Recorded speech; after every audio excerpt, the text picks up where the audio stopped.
Hello, everybody. What is up? How's it going? Art Aaron W. Rip Voltaic. It's still a good card. Don't worry. What's up, Danieldo? Coping Bat, Shememerin, Hawkeye, Zizivification, Jiminy Whippets, Wallaby Jones, Shampoo Brain, Hodor the Door, Krillin, Voidwalker, and everybody else. Yesterday was Thursday, and that did, in fact, mean that Mega Crit dropped a new beta patch with a whole host of changes. If you've opted into the beta branch, you can see the patch changes in-game. We're going to be talking about them on stream here to start out the stream. What's up, Crip Rat Daddy? Thanks for the Prime sub in 42 months. Neznakoma with 2 hecking years. Welcome to Chase, longtime YouTuber, first-time watcher. Welcome. Welcome. Do I like the changes? Overall, I do like what I saw. I did read through them last night, but we're going to talk through them one by one here, so I can talk about each change in succession. So without further ado, let's just jump right on into it, actually. I've got a side-by-side that we can look at here. So we can look at the changed cards as well as read the patch notes at the same time here. Although we got to start at the top, right? So, patch notes read as follows. Hey everybody, Anthony here. It's time for another beta patch where we test out experimental changes. Today we're going to do something a little different for the patch notes, as I'll be giving some insights into our design intent and thoughts behind various changes. Reminder that nothing in the beta branch is set in stone. Expect lots of back and forth. And above all, please let me know what you think by using the in-game feedback tool. I read countless pieces of player feedback, and it has been instrumental in guiding our process. Ever done any comedy work? I have not, no. I think doing improv could be quite fun. So the first thing that changed, of course, is Prepare is dead. Rest in peace, we hardly knew ye. Welcome back, Prepared, in its original form. I actually, again, cannot show it to you because it is, again, censored in the card collection here. So I can't actually bring it up again because we have to rediscover it again. But that's all right. But yeah, Prepare is back. So the zero cost draw 1, discard 1, upgrades to draw 1 more, discard 1 more. They still feel like Sly is too powerful, but they're looking for different ways to change it. Yes, Anthony says, starting off, I'm reverting the changes made last week to Prepared. For Prepared, while I still think the Sly synergies are overall too dominant of a strategy, Prepared is so integral to the Silence core identity that I'll be looking for a different approach to bring Sly in line. Also reverted is the Borrowed Time change on Necrobinder. The Self-Doom card, this is now apply 3 Doom to yourself, gain 1 or upgraded to 2 energy. So this is back to being very good. And Capture Spirit is also reverted. So this now, again, creates 3 or 4 souls. Lots of souls with this one.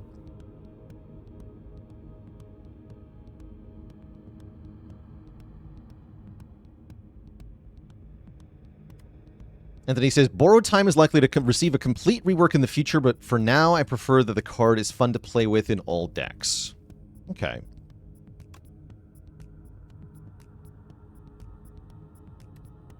So it sounds like more changes are coming to Borrowed Time. And this card is currently a bit too strong. It does compare very favorably to something like Bloodletting. We also got changes for Regent. Reworked Arsenal.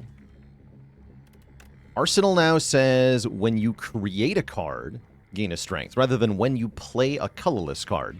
In some circumstances, this is actually a nerf. But this does have, and now upgrades to innate, by the way, rather than upgrades to 2. That actually doesn't necessarily sound better. This now has cool interaction with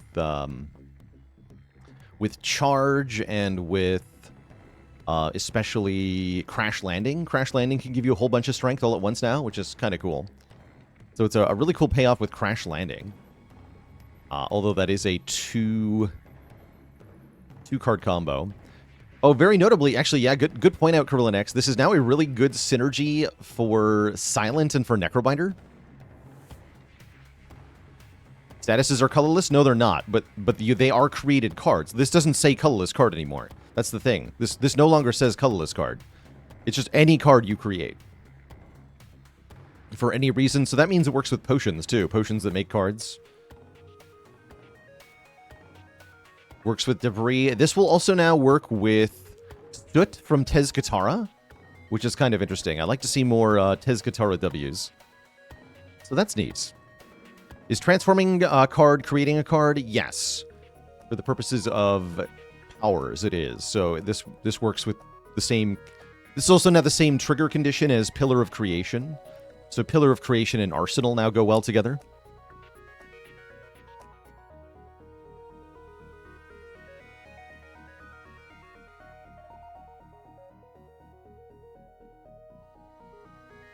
Yeah, with Crash Landing and with Guards especially together. That's pretty cool. I like this change overall.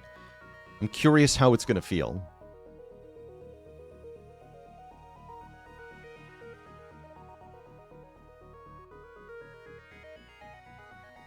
Just want to run with an 81 card deck. What's my record? Somewhere around there. I have yet to breach 100 cards. Oh, we should put that in the challenge listing. Like get to over some number of cards, like 100 or 200. Okay, so that's the only change on Regent. We have some relic changes. At least that's in the relic collection here. Pendulum got changed. I actually really like this change to Pendulum. Pendulum is now common. Or no, it was common before. This previously said whenever you shuffle your draw pile, draw a card. So it was a way to actually get infinite combos. And I think that's part of the reason for the change here is another brick taken away from the wall of ways to build an infinite combo in the game. But now it's very thematic. Like, it does what a pendulum does, which is, like, steadily and gradually do a thing. In this case, drawing a card. So it's now the draw version of Happy Flower, which is a great relic overall. And I'm very happy to see it. This is cool. I love this change. I love this change. The Sly, thanks for the Prime sub in 13 months. Lucky number 13. But it's got the wrong number of beads. Yeah, now we need a 3-bead pendulum.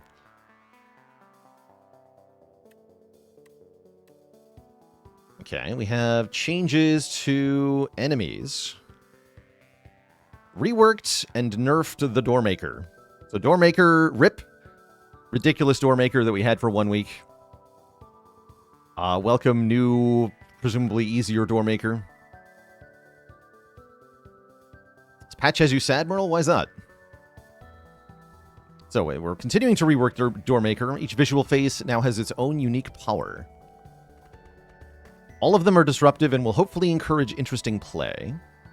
And should be now less random and reward player agency more. So they took all the feedback they got about the Doormaker, a lot of which was negative, some of which was positive. And they created something new. That's cool. I like that. General balance changes. Elites can no longer spawn on floor 6. So now there's one more guaranteed buffer before your first elite encounter. Improved map generation consistency. I don't know what that means. Fixed maps sometimes generating with fewer shops than intended. A couple tweaks to the map.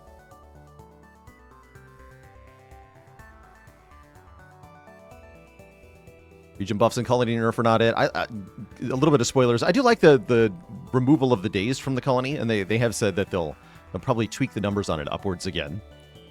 But I do expect the general arc of what we had for Spire 1, which is that the most problematic enemies get, like, sandpapered down, and the weakest cards get buffed into viability. And generally speaking, the game will get, on its base level, easier. But then, presumably, we're going to get new challenges later that'll make the game hard again. But I would expect, broadly speaking, almost every patch we get to gradually make the game a little bit easier. That's what we saw in Spire 1.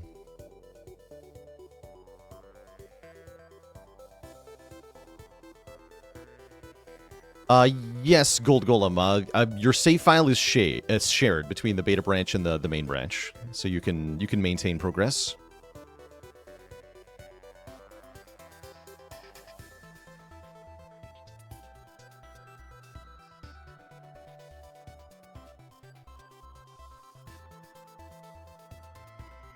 Since Niao now counts as the first floor of the map, elites were actually spawning one floor earlier than they should have been. I was wondering about that.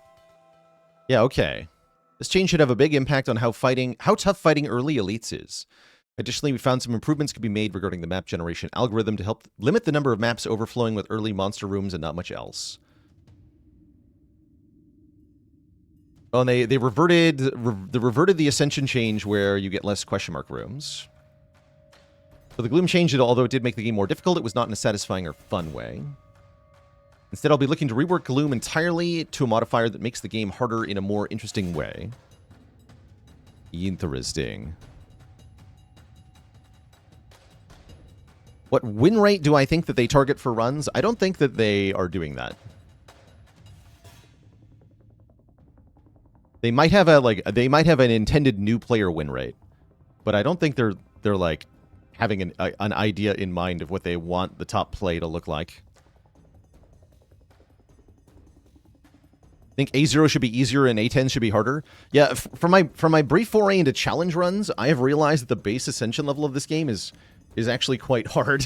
I think this game, the base difficulty of this is harder than Spire 1, is kind of how I'm feeling at the moment. The starter deck challenge run is going to be really hard.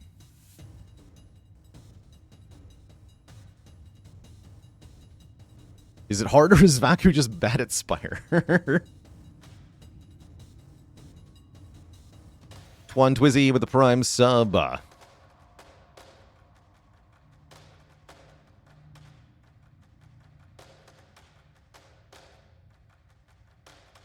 Yeah, I did see the Necro starter deck victory. Necro seems well like one of the easier candidates. I think Defect can do it pretty well, too.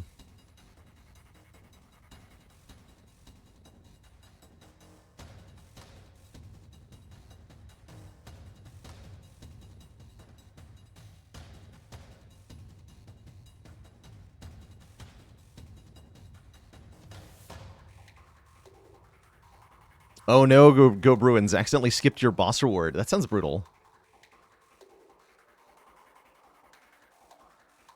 Is there a worse event Ascension modifier for Spire 2? No, there's not. No, there's nothing that like changes the numbers in the events.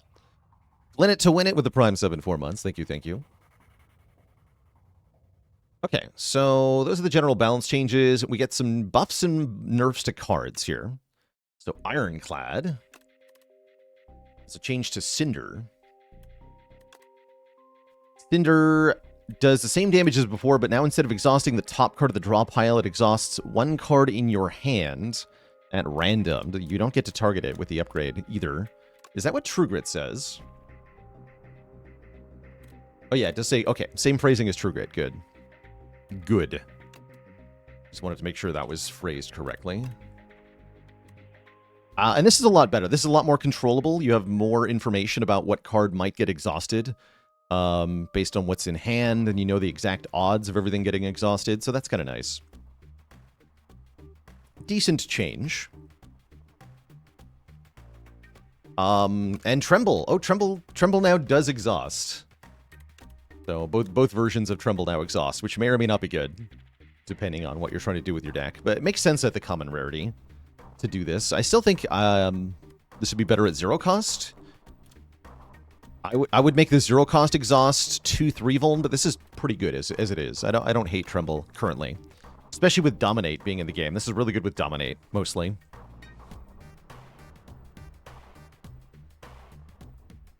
Look at what Clad has to do to mimic a fraction of the silence power. This looks pretty bad compared to Terror. Resurrect a dead ally. That's a fun idea. Sure, at the Spire. I do kind of wish there was a way to revive a player in combat. Yes, now Terror, but bad. Just really bad Terror. But again, in a world where Dominate exists, you're not allowed to have Terror. That's the thing. You're not allowed to have Terror when Dominate is a thing. And Casey says, Tremble gaining exhaust is a buff to Ironclad's exhaust synergies, and coupled with the Cinder change should have a large impact on the Ironclad's card pool. We'll see about that. Is Terror available in multiplayer? No, it's not in this game. Terror is not in Spire 2. Silent only got one change. Typing the wrong thing. which is Serpent Form. It's got a very minor buff. Serpent Form now upgrades for 1 more damage than it did before. 6 damage per card instead of 5 on the upgrade. The unupgraded version of the card is the same. This is kind of whatever. A slight buff to a card that I think most saw as not that good, just because it's really hard to get this in play in the first place. But once you have it in play, it is pretty good. So a nice little buff. Still probably not one of the better rares on Silent, but not bad. Not bad. Regent got a lot of changes. And I like this one. This to me is an official recognition that the current Regent starting deck is numerically inferior to other character starting decks, because we have buffed the Regent starting card, Falling Star, to do a measly 1 more damage. It's not much of a buff, but it is an acknowledgement that there was a problem with the starting deck, in my opinion. I don't think this will be the only thing that changes, but I am, I suppose, happy to see this change. Helping out the Regent initial game state is definitely appreciated. And it's not a card that got a lot of play anyway, because once you start getting better star spenders, you tend to fall off on this one, so it's not like long-term power usually. But yeah, this is definitely helping. This is, buffing the starting deck, of course, helps every Regent run, even if just a little bit, which is definitely a positive change for the character. Glitterstream got a slight buff. I think they buffed the next turn block. Yeah, so now blocks slightly more on the next turn. From 4 upgraded 6 to 5 upgraded 7. So a slight buff to this card. Now it's a little bit more worth it.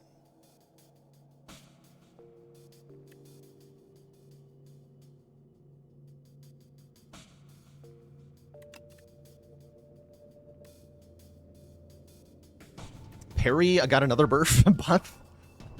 How big do you think they're going to have to make the number on this card before they realize that that's not what the power needs to do? This is very funny now. It's at least a huge number, so it's kind of cool. But is it good? I'm still not convinced that that this is that good. Ostensibly, there has to, like I said with Spoils of War, there has to be some number where it suddenly becomes a good card if you make it big enough. And this might be it. 10 is a lot of block. 10 is a lot of block. So that's kind of cool. What do I think it needs to do instead? I think they need to change the trigger condition. I've liked the ideas of block when you forge or block when you have the sword in your hand at the end of turn. I like those ideas quite a bit. But there is, again, there has to be some number where this is now a good card, and I have to imagine we're getting kind of close to it. But the core problem, of course, is that when you play Sovereign Blade, the fight should be over. That's the problem, for the most part.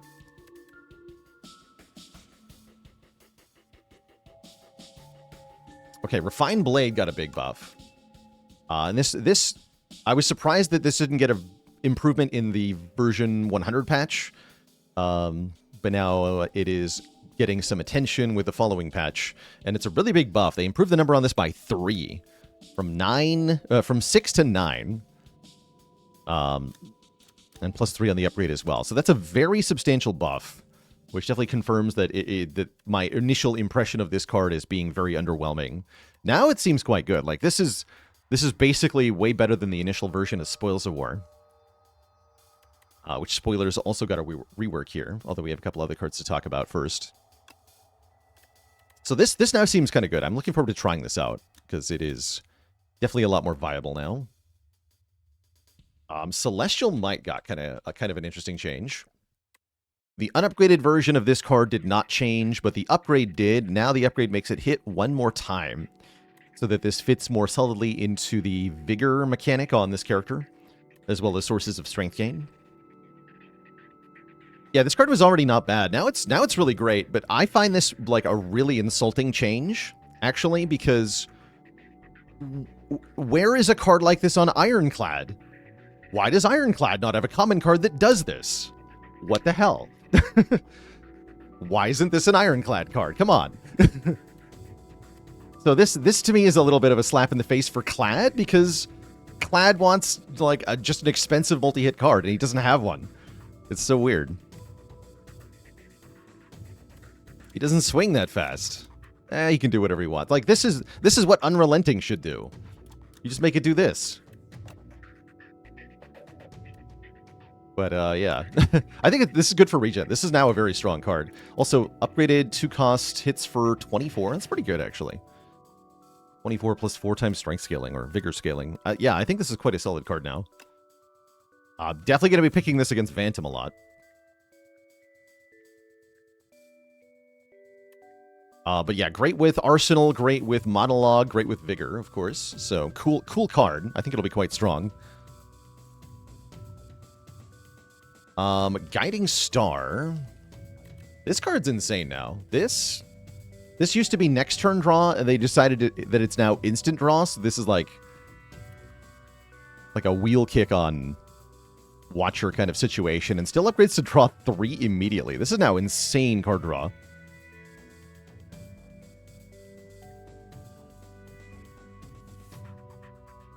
Actually monstrous card draw. Very good card now. This might be a little too strong in its current form, because it seems very, very good. I didn't think Guiding Star was necessarily in a bad place before, but now it's just insanely good. So yeah, enjoy it while it lasts. I imagine probably one of the numbers will come down on this card now. That's my guess, is that it might just do less damage, but we'll see. But this is now a very premium card for like getting your combos in play on Regent, excuse me, getting your star gain cards and your alignment all in hand. It's definitely a crack card, and not the only card that is enhanced to draw more cards now on Regent. Regent in general got more card draw this patch in the common pool, no less.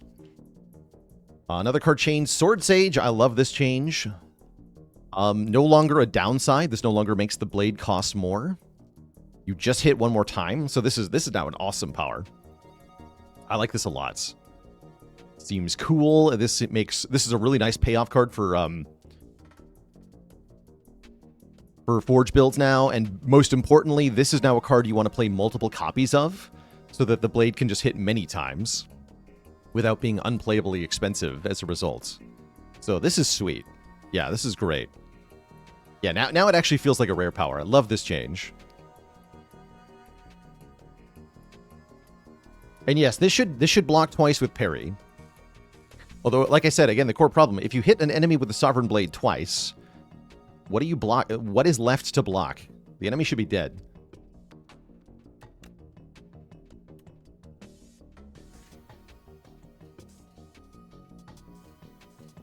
The last card that got a change was Spoils of Battle. Previously, this was the Just Forge card. I do like that they changed what it does fundamentally, because one of my core complaints was that just forging with a card is kind of undesirable. Now it draws 2 and forges for a much smaller amount. Notably, the upgrade does not make it draw 3. So it's 1 mana, draw 2 with a little bit of forge, which I don't think is a spectacular card. I think Glow is generally better, but if you need draw 2 right away, this can help you. Yeah, front flip. Yeah, it's now backflip, but with your front. This is exactly backflip, but for your sword. I like that. Sword flip. And this seems fine. I don't think this card seems overpowered or anything, but it seems a lot more useful than the old Spoils of Battle. I like it. Yeah, I like it. Gotta be better. It's gotta be better. So a lot of things change for Regent. Pretty much all buffs in this patch. And so, and just a reminder in general, as the devs have said, progress in the beta branch is not necessarily linear. We're going to be going back and forth on things, constantly like over-nerfing and over-buffing and over-tweaking and under-tweaking things. So some of these patches are going to unequivocally make the game easier. Some of them might unequivocally make the game harder. Who knows? I do expect a general trend towards slightly easier, though. It's just my guess. Defect got only 1 change. We saw this one coming. In fact, I called this exact nerf. a couple of times already. No change to the mechanics of the card, just making it 3 cost. So now it more directly compares to Thunderstrike. Yeah, sad but fair. I think this is a very fair change, and I think this is a very balanced card now in its current form. Very expensive, very difficult to play multiple copies of in one turn. Still insane with Echo Form, still insane with good energy gen, still insane if you have good cycling. Like, it's still a very strong card and a good win condition. But now it's actually more expensive. Yeah, I'll still be clicking it a lot, for sure. I still love this card. Yeah, like Thunderstrike, but better. I think it's pretty cool. Yeah, the non-exhausting upgrade is still very, very correct. Definitely correct. Okay, those are all the card changes, it looks like. Now we have some tweaks to potions and relics, so let's talk about these. Relics first. First thing that changed is the tiny mailbox. We went this no longer a common relic, now it's an uncommon relic. And it got buffed, because now it makes 2 potions. That's enough to fill up your potion belt, your tiny little potion belt, on High Ascension with 1 rest. And that actually makes it feel quite good. The 1 potion didn't seem that good. It was a little underwhelming, and I feel like I had this a little too often. So I like both the rarity change and the buff.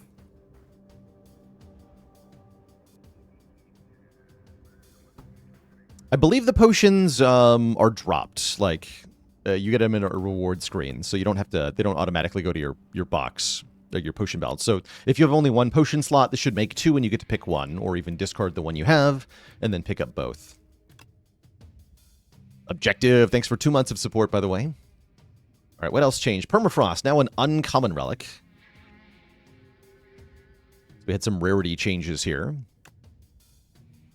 Bag of Marbles. Back to common. Red Mask, now a common relic. For those turn 1 effects. The Bellows relic is now rare. The one that upgrades our first hand each combat. This was a very good relic, so that makes sense at rarity. Yeah, it was kind of weird that marbles were uncommon. I'm glad to have that change reverted. Lasting Candy went from rare to uncommon, the one that gives you a power every other combat reward. And they say, for relic rarity, the design goal is that commons are not necessarily weaker relics, but rather that they are simple effects that can add value to most decks. As the rarity of relic increases, we allow higher complexity and more impact on drafting and play choices. So that's a pretty much unequivocal statement that a build-around relic should be a rare relic, something that you're planning your whole run around, like Pocket Watch, or Ice Cream, or Prayer Wheel. And the relics that are commonly found should just be sort of universally applicable, which they broadly are. A little bit of energy, a little bit of card draw, increasing your output, just upgrading cards. You know, no-nonsense effects that don't have to be managed or thought about very much. The only counter relics here are Happy Flower and Pendulum.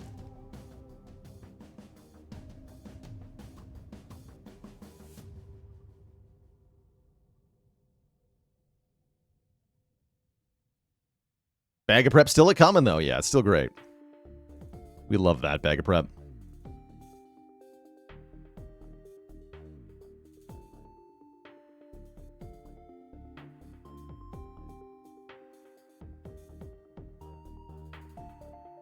And they changed some ancient relics as well.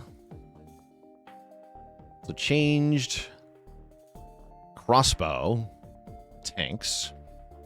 Just a wording update on some of the stuff that gives you free things.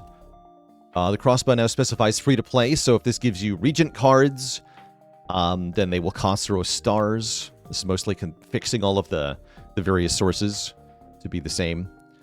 Vexing Puzzle Box also got the same change, but also a huge nerf. Big nerf. I am sad to see this go, but it's still pretty good. Now, add a random free-to-play this turn card to your hand. It's no longer free to play for the whole fight. So I'm glad we had that one run where this gave me Berry on Necrobinder, and I kept drawing back into it, because that'll never happen again. Yeah, very sad nerf. But I think just giving a permanently free card was a little bit busted. It's just really, really disgusting.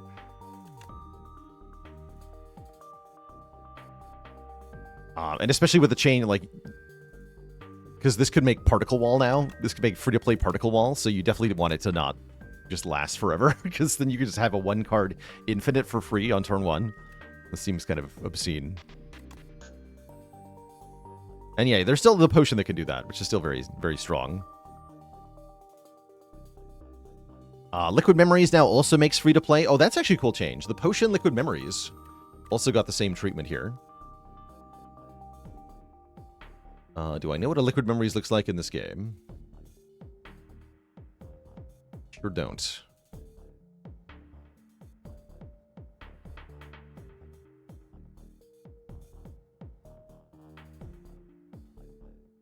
Oh yeah, this... Oh, it's rare now. Okay, that's why. It's in the rare pile now. And I can't bring up a big description for that, sorry. But yeah, Liquid Memories now also makes a card free to play. Definitely deserved a rare at that quality. Cool. Okay. I like the consistency that we're getting here. Changes to enemies.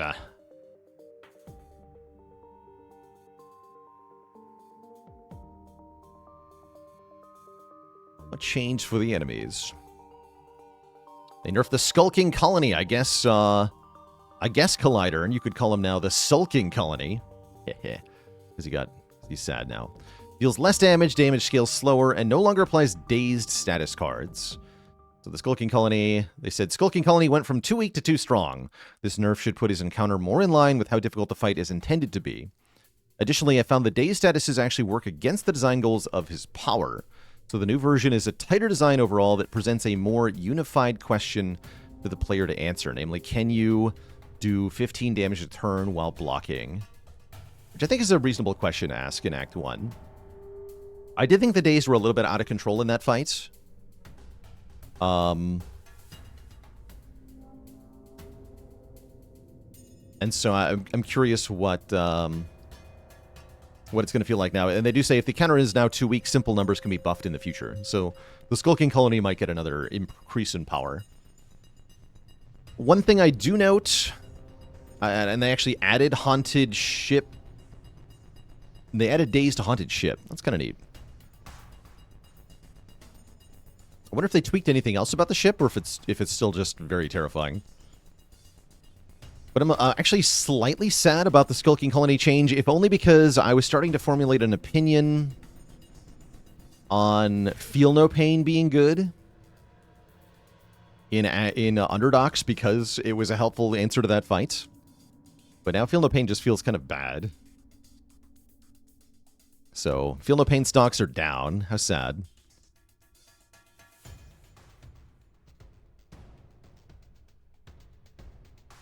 And the ship only weakens 1 now. Interesting. Also nerfed is the Lost and Forgotten. That's the Act 3 fight that stole your strength and dex. That definitely felt like one of the scarier fights, because you'd be at -6/-6 by turn 3, which is horrifying.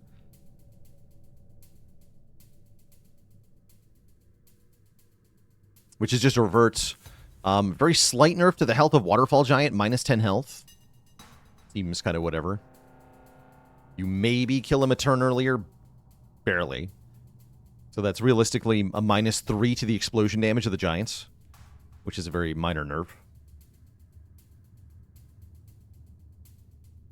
Events. Disallowed gold-generating relics from showing up as the featured relic in the Welcome to Wongos event. I did see the the screenshot on Reddit of somebody paying 200 gold for an old coin at Wongos.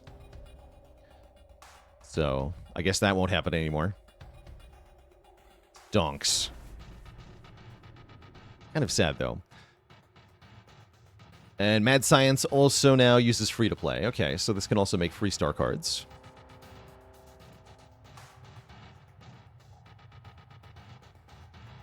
Let's see, added test subject burn animation. Oh, cool. So we got new animation on test subject. Neat. Better textures on axe and crossbow raiders. Added portrait art for the following cards: Compact, Shatter, Fuel, Consuming Shadow, Subroutine and Trash to Treasure. Let's look at some of these.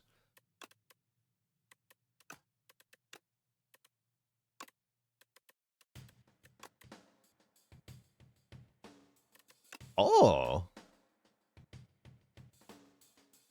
What is being compacted here? It's kind of hard to tell.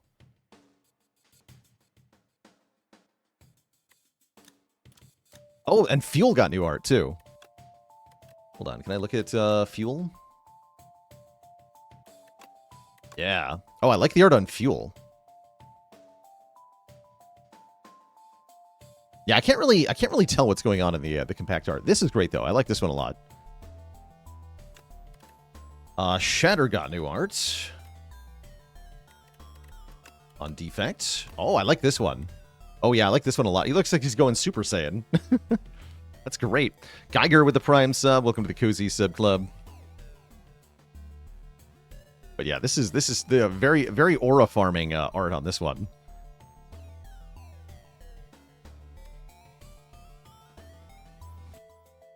He's unleashing the Spirit Bomb. Consuming Shadow. Ooh, I like this one a lot, too. Yeah, this is a nice art. It's very cool to see these cards get populated one at a time, like this. Sort of see the game kind of come together. Orba farming. Yeah, this is a neat one as well. Very like it. Oh, and Subroutine got full art. Oh, boy. Oh. Oh, I like it. I like it. Reminds me of the old art, but now it's evolved. And it kind of conveys that software concept. Yeah, I'm down for this. It has iterated. It has iterated.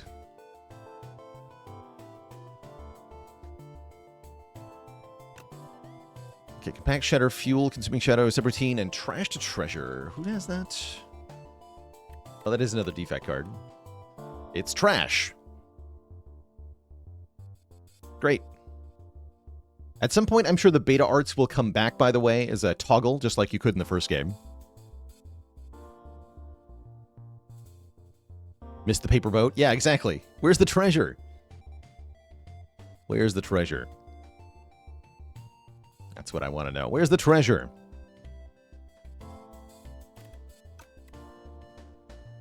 A trash orb.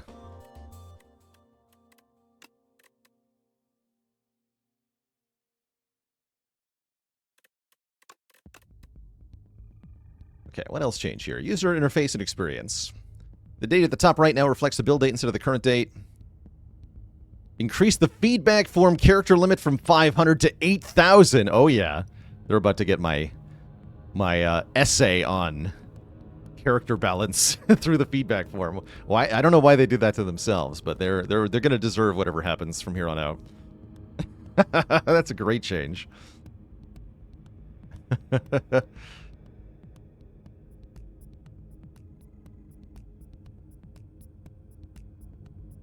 It's a dev. Yeah, it's a nerf to the devs. Yeah. Receiving in-game feedback from you, the player, is the best way we have of improving the game. Many of you have requested the ability to write more. We've increased the character count 16-fold. So I am eagerly looking forward to reading your effort posts, he says, not knowing what's about to happen. Yeah, good luck.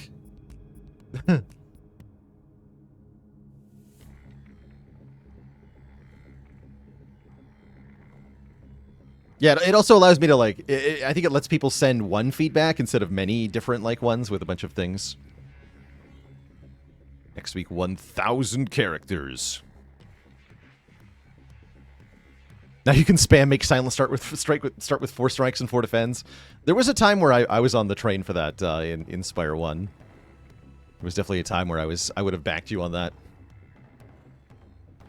Let's see. So, fixed exploit where you could control or navigate to the card grid when the upgrade preview screen is open. Okay, so you can't upgrade every card at the start now. Fix a crash that could start at the that it could occur at the start of a player's turn when abandoning a run. Interesting. Fix a soft lock that would occur when abandoning a run during a combat style event.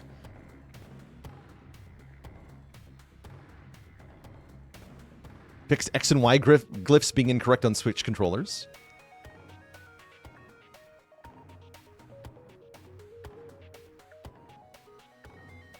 Fixed soft lock when a monster's visuals would fail to load.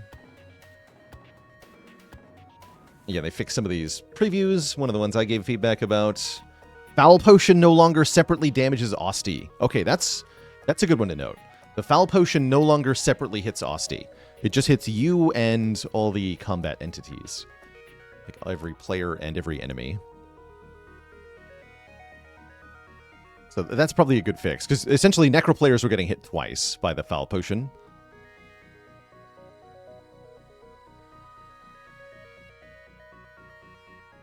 Fixed a state divergence related to Joss Paper. Dual cast and Snecko. Fixed a soft lock when playing Scrape against Doormaker. Oh, because he ate the card. Funny.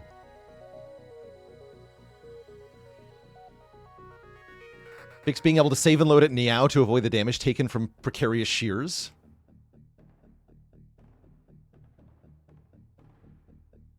Fixed issues with Pale's Eye Relic when the player dies at the start of the extra turn.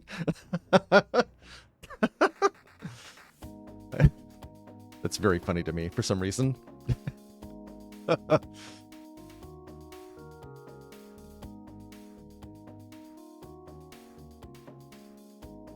other event fixes, multiplayer.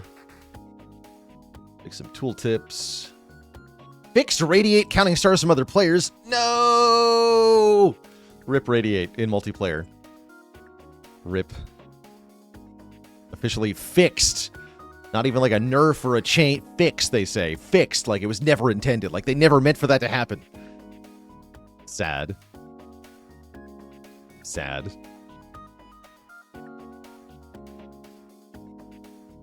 And also fixed Haunt procking when another player plays Soul as well. Same reason. So no longer super. And if both players have Pale's Eye and only one player, this came up yesterday with Grubby. If both players, no, actually this didn't come up because we only had one player with Pale's Eye. Apparently, if two players have Pale's Eye and only one player triggers the extra turn, the other player would have gotten the extra turn immediately as well. So it sounds like there was a glitchy interaction there, where one player skipping their turn would lead to both players getting a bonus turn.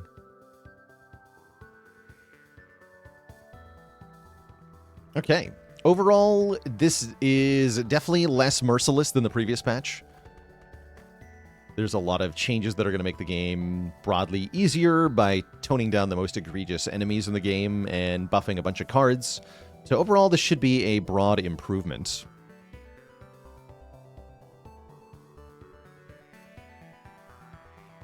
So what was the Pale's Eye situation yesterday? So Grubby had Pale's Eye and I didn't, and we found a funny interaction, actually. Or more accurately, Grubby found a fun interaction, which is that if you have Pale's Eye,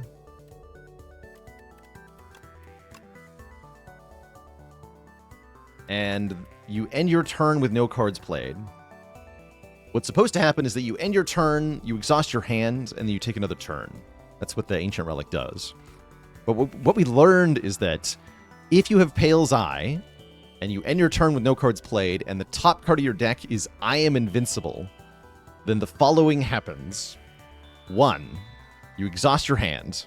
2, I Am Invincible plays off the top of your deck.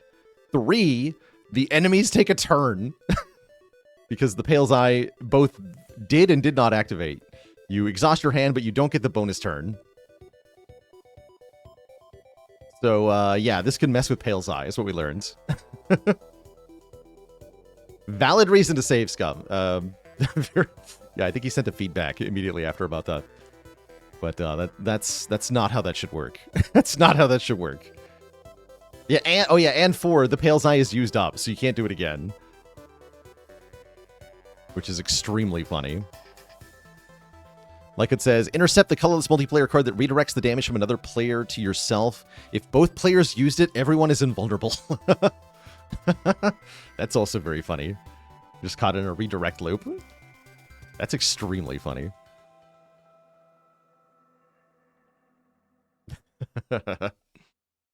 Are any of my top 10 nerf predictions still standing? Yes, I made some, like, some baseline.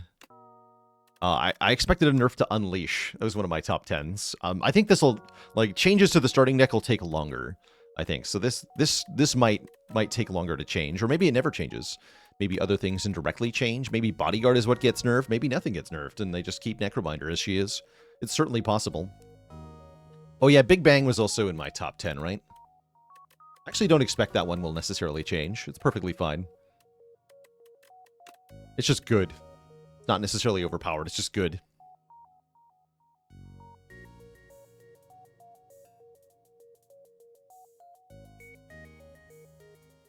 Did I see the bug fix about Meow Floor 1?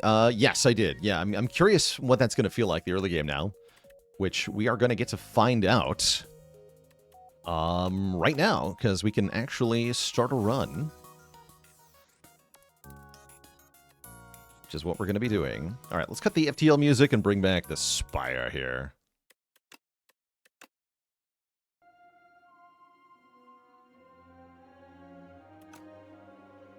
Do I think they'll balance around Clone? I don't think so. No, I think they, if anything, they'll maybe nerf Clone, but I don't think they will. Let's send everything back to A10. We're going to try to get an Ascension 10 rotating streak.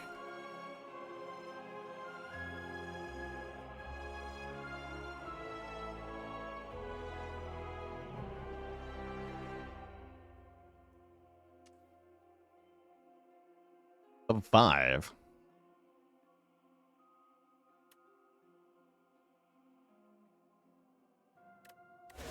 We're going to be starting with Clad, because that just feels like the right place to start.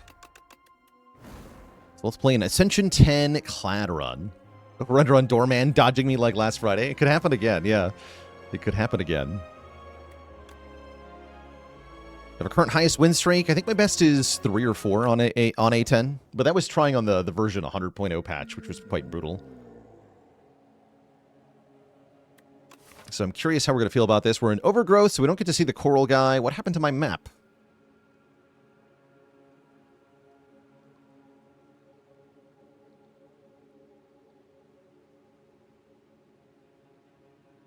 What happened to my map? It looks like we can fight a lot of elites this act. Pretty juicy. Yeah, this is what fixed means, apparently. They fixed it, chat.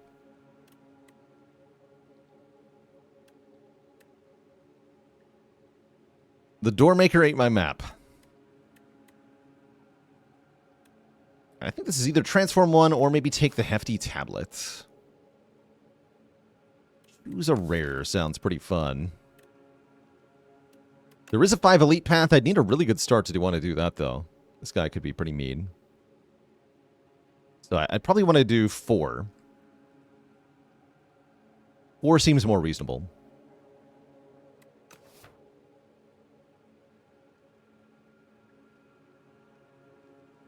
Let's take a look at the Clad rare pool real quick.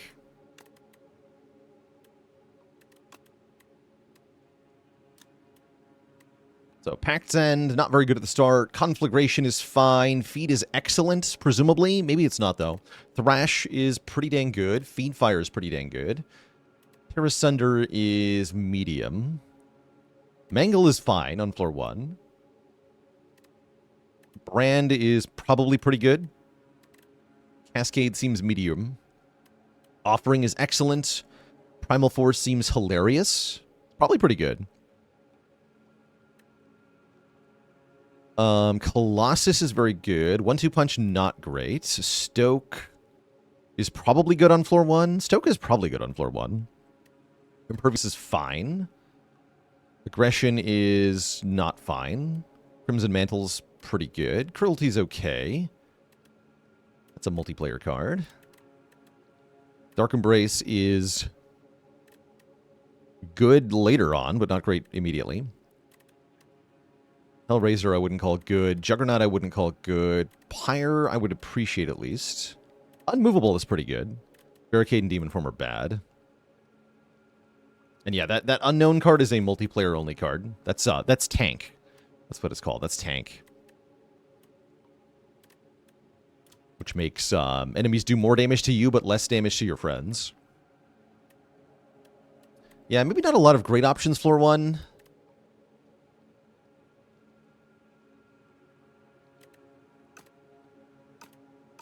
Okay, let's transform a card.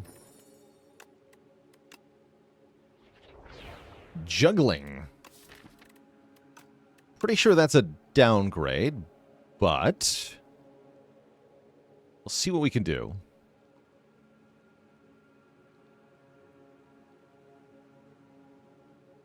I feel like I probably want to go to an early shop. Otherwise, I won't be strong enough to start getting on the elite train here.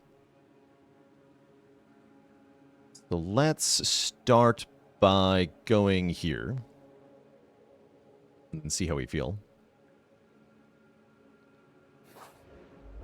We gotta get bolas from the shop. Well, we can't buy bolas in the shop is the problem. I don't have enough money for that. That's the problem with bolas. Bolas are like, it's not that bad of a card, but paying 200 gold for it is absolutely insane.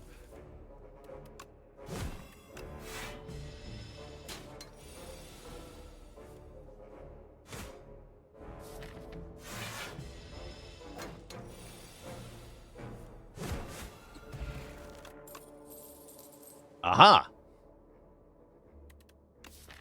Get my deck. The legends were true. Spoils map, huh? If I want to fight 4 elites a sack, I absolutely cannot take this. I'll take a potion. Potion's fine. Yeah, taking the map in this act layout is pure nonsense. Absolutely not going to happen. Wait, Dex Potion's uncommon? What? What? What do you mean? My whole world is just turned upside down.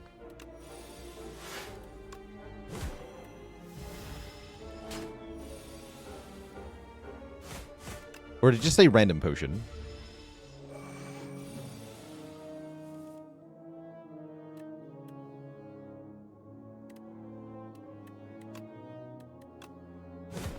Just said random. Okay, I was thinking of the potion courier event.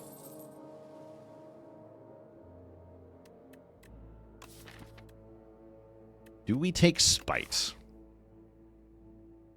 I'm going to go with yes, because of juggling.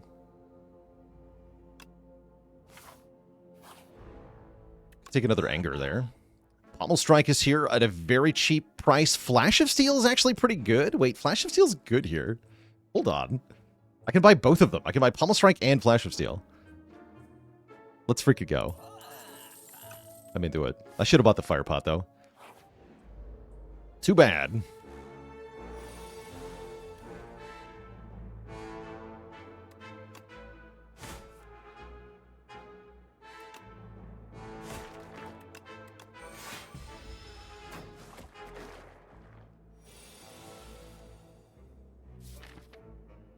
Good. Do some quick math. What is my guaranteed damage next turn? We have 15 plus 11. 26 plus 6. 32. So yeah, I can kill this thing. Let's hit this one then. Perfect. Perfecto.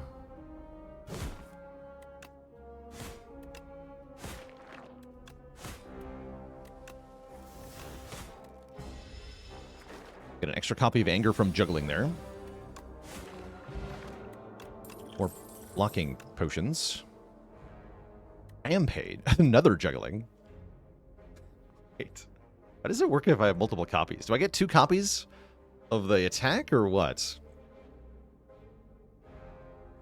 New Cinders here.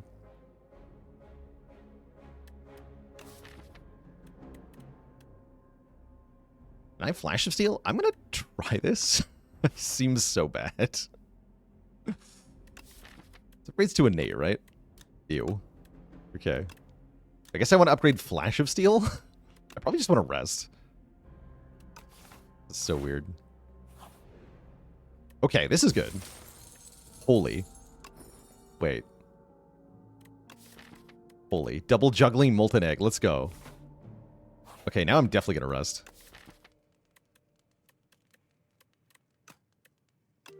Go to full health here.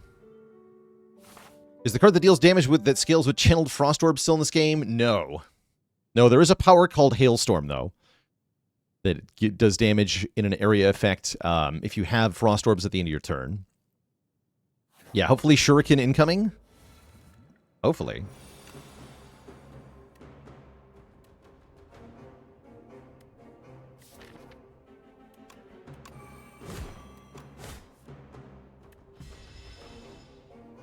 Our journey ends here, says the statue. They might be right about that.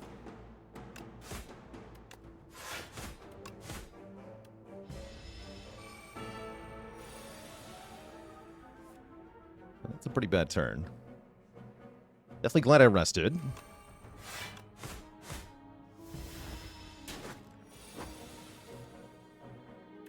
Unfortunate. Ooh, really unfortunate. Okay, we do kill next turn. I guess I'll just speed pot for 5 health here. Party Artie with a tier 1 sub. Welcome to the Cozy Sub Club.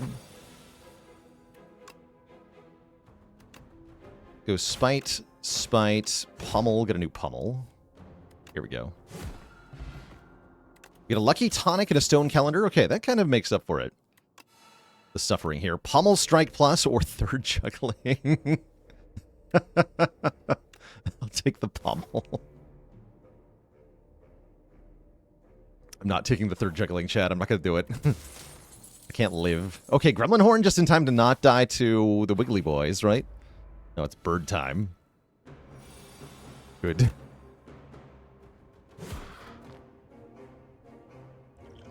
Alright, I think I just tonic right away here.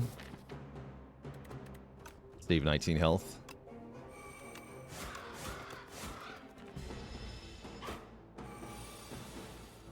Holy Juggling said every third attack. Now you're talking.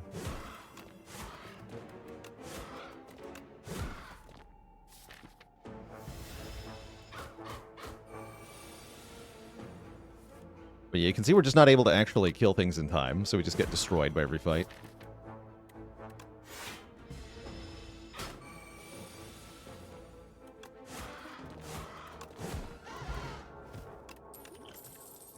Notorious PJCC with the Prime sub. Welcome to the Cozy Sub Club. All razors here. I don't think I've taken that.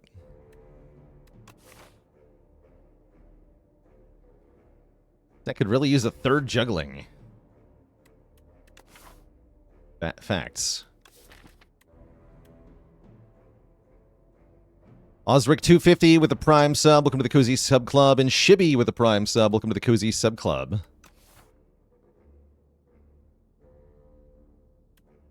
Can maybe take this Twin Strike.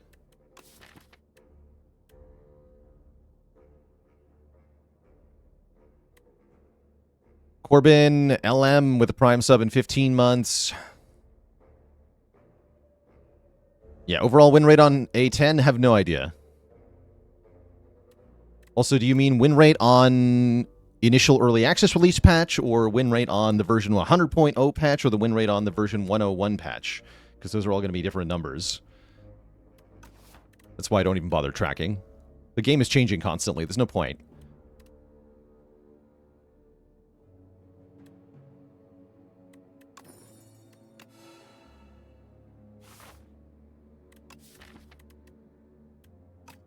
I gotta take Hellraiser? No, I definitely do not have to take Hellraiser here. I definitely don't have to do that.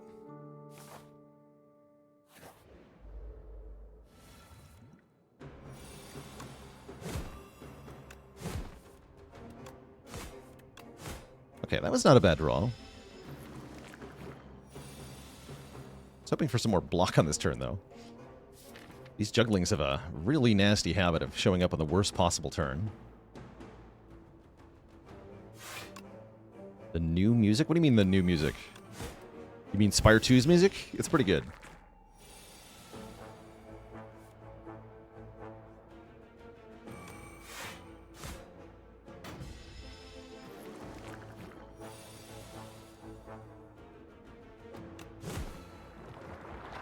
Rude.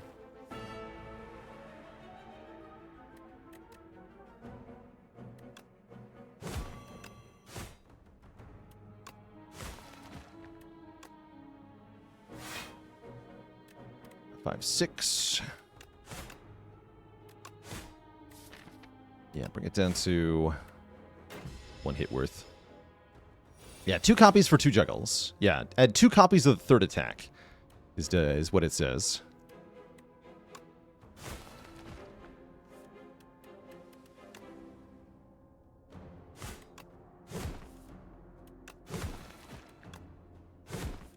That's pretty good.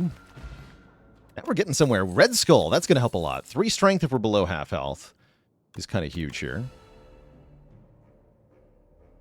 We're offered Dismantle Plus, Grapple Plus, Stone Armor. I'm not in love with these. This is going to be either the statue or the bird again. Can I handle those? With Red Skull, the answer is yes. Just have to set up the Red Skull. Do I think I build my deck differently being in the Underdogs or the regular Act 1? I definitely look more for damage in Overgrowth. Because all of the elites in Overgrowth are best solved by overwhelming damage.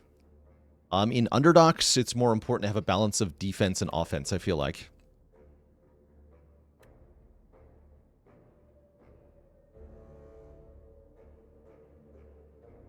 Have I ever upgraded a Spiral Striker Defend? Yeah, I think that's actually a really good use of an upgrade. It's like +6 damage or +6 block. +6 block on an upgrade is particularly valuable.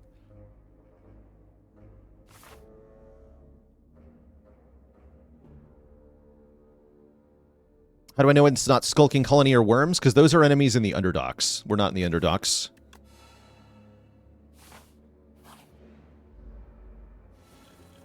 That's a different Act 1. Oh dear, that's not quite enough damage. If only Red Skull were here. Fortunately, Red Skull will be here in a moment.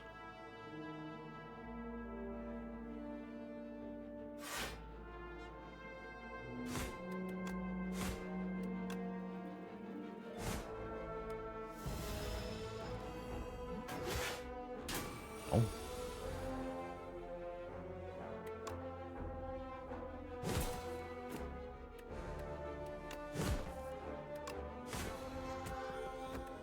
Perfect. Yeah, hopefully we can kill him next turn. I'll lose the juggling, actually. I'm not going to waste my damage this turn. But we have set up the Red Skull successfully. Good for us.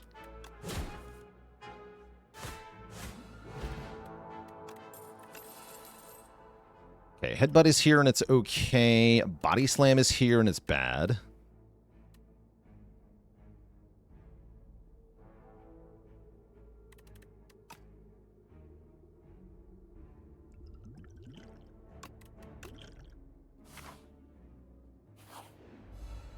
Okay, it's you again. But I'm much stronger this time. So we should win easily here. I don't think I need to potion. We'll see, though. Yeah, this is a free fight.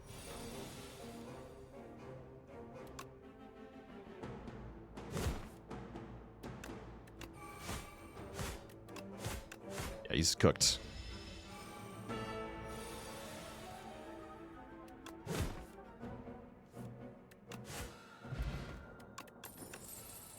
Angry.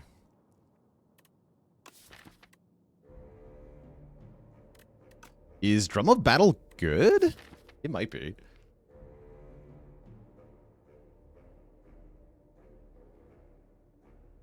Drum of Battle can also thin out the deck to let me get down to my combo here. I'm gonna try it. Seems a bit weird. And I'm going to try upgrading Flash of Steel, as that is our main payoff. I could also upgrade the other Pummel.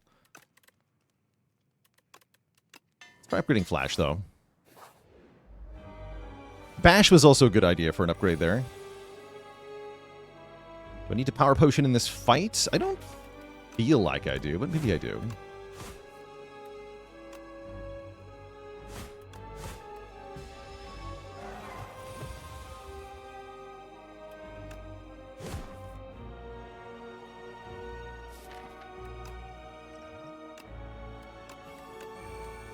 Get our jugglings down, take some damage, activate our strength, and we should be good to go here.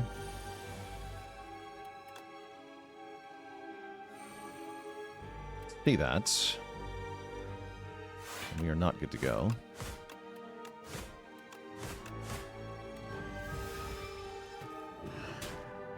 Almost done, though. At least Pummel Plus. That's kind of sad.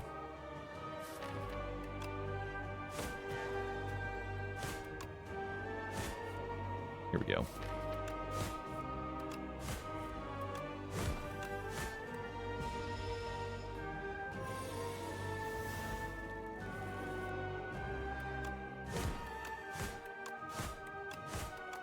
Bonk. Bonk. Unique syntax with a full year of support. Can only play one card.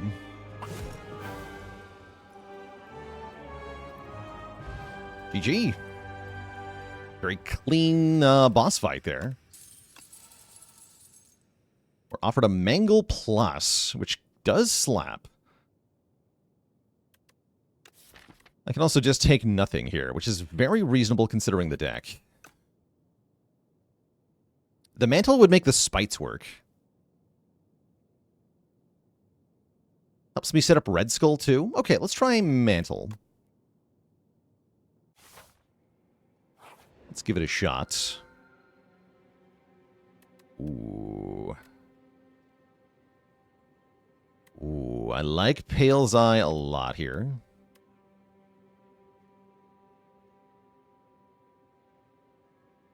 No clone Flash of Steel, sad.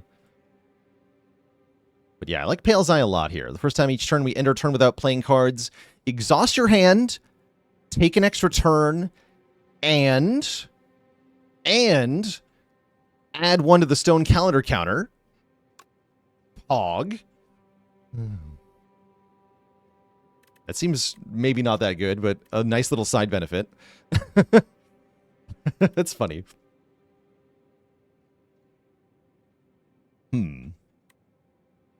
Pale's Flesh is also somewhat reasonable. It doesn't help me in the short fights, though. Didn't realize it wasn't limited to turn one. Yeah, it works on any turn.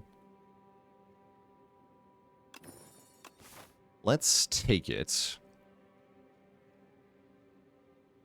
I'd really like a Burning Pact. But also like more Flash of Steel.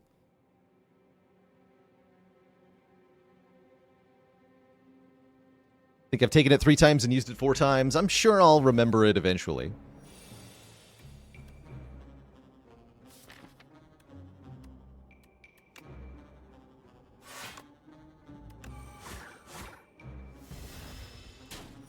Think about using it there, too. We're not going to use it yet here. Getting the juggling down is good.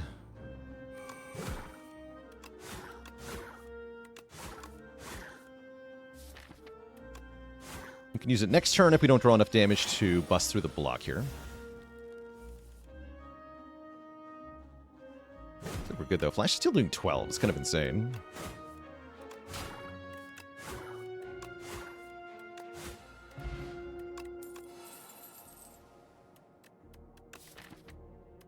I'm down to take a taunt.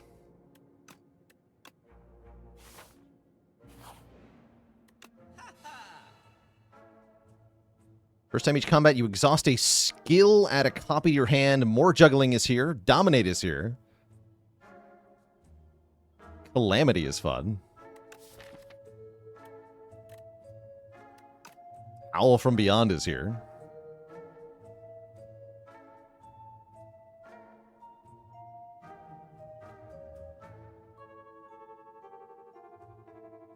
Chandelier with Pale's Eye is kind of interesting because we can speed it up.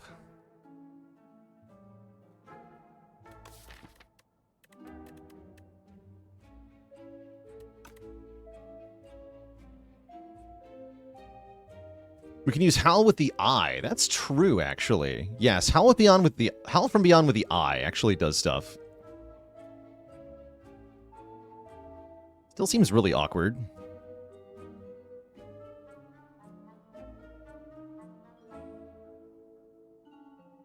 Favorite bad card but good for content? Probably Sovereign Blade. Just like the entire thing. I like the attack potion quite a bit too here, in case we come into a elite fight.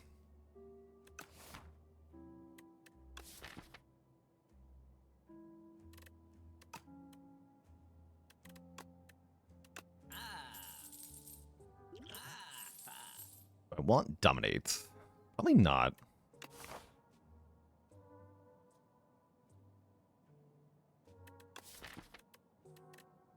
I think a third juggling is very funny. I don't know if it's good, but it is very funny. I think less is more at the moment. Okay.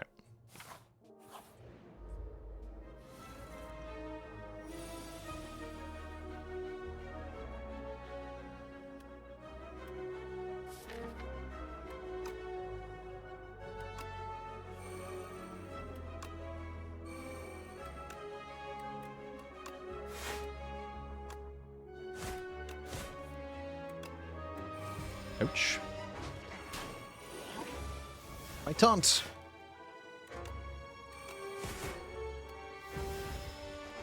I should just end the turn there.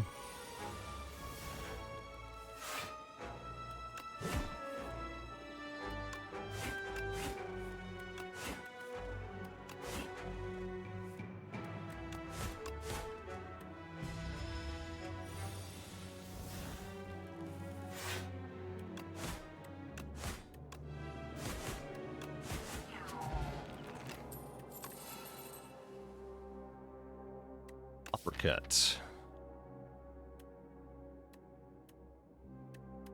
Uppercut's okay. It is nice to have a way to... Ever lost a card to this guy? I think maybe one time. Maybe one time.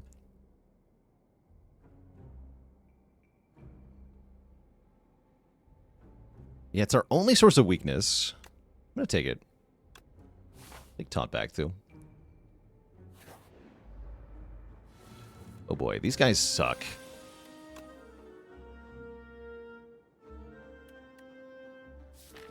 Just burn this turn. I'm going to do that.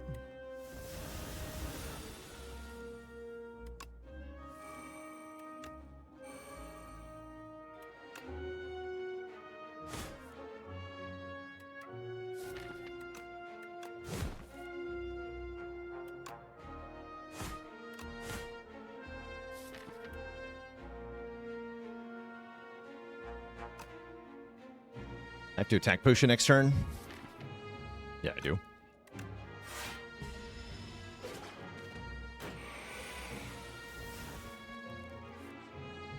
Yeah, I do.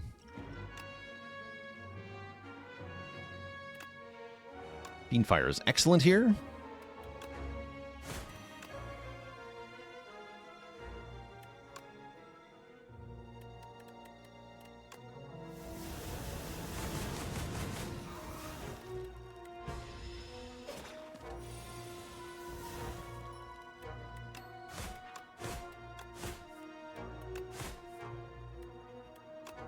Ouch. Wow, this guy's rude.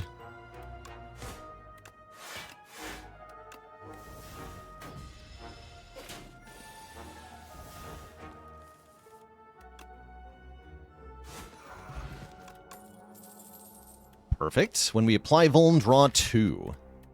Yes. Yes. For sure, yes.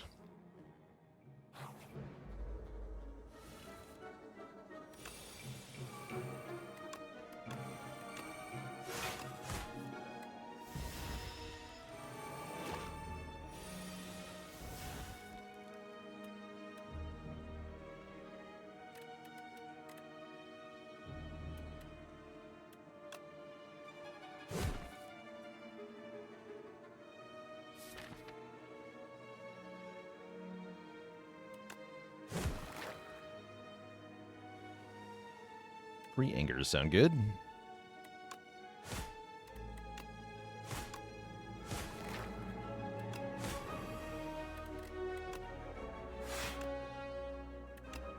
Actually, I shouldn't have hit that one because the damage word it doesn't stay. Oops. I forgot they did that.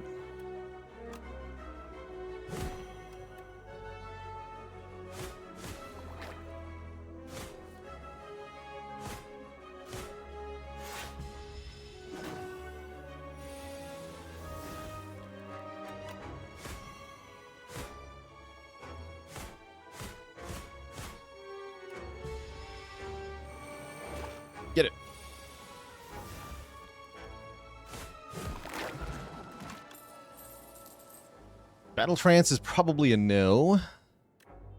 These attacks are, I think, a no as well.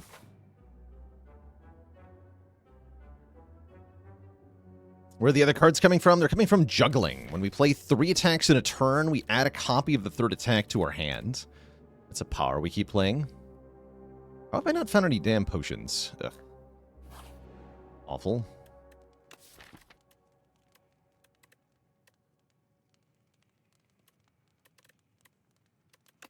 Have to rest. It's so lame.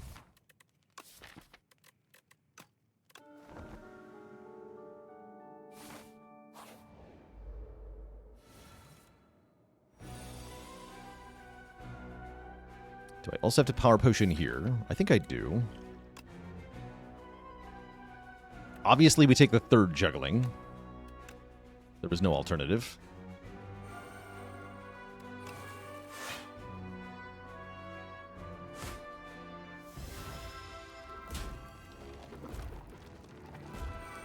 We lose 20 health on the first turn. That's why we had to, yeah.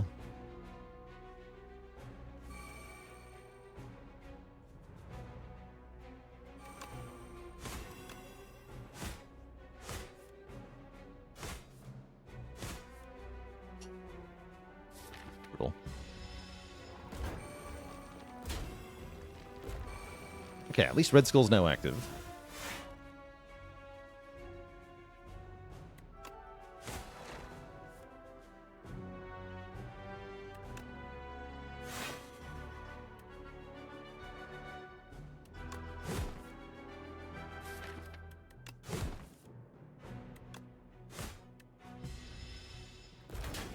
Yeah, I know I've got the eye. I haven't had a good turn to use it yet. Other than turn 1, I should have maybe used it then.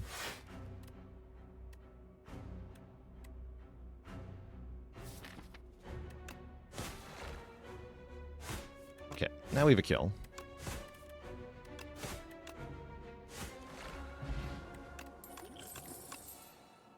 Bonk.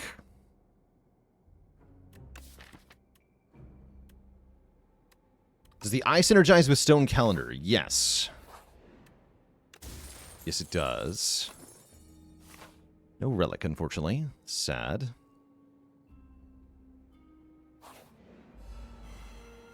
Do I not like Pyre? My deck is 0-cost cards. What is energy doing for me?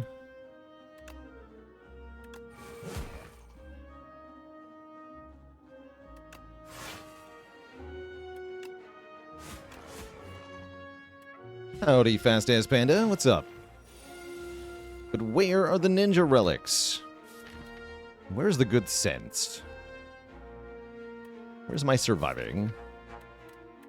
Surviving is not happening. Yeah, this guy's no bueno, and this draw order is really bad. Guess we're not juggling in this fight.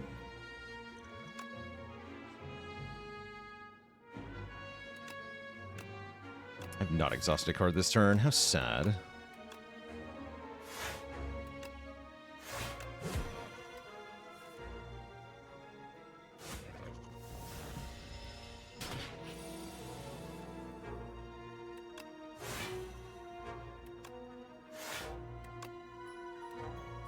Too late for Crimson Mantle.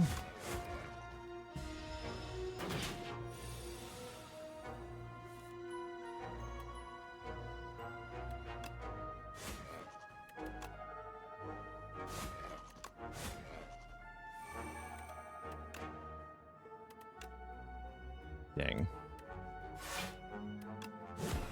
Okay. No. Maybe? Yeah, that'll be enough. Just barely. 1 damage. I have the last point of damage I need. That was brutal. That was brutal. Still no freaking potions. Game's hard.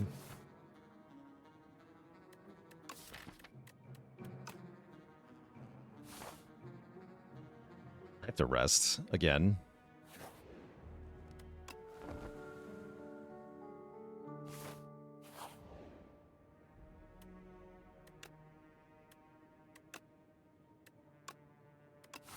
I hate bridges.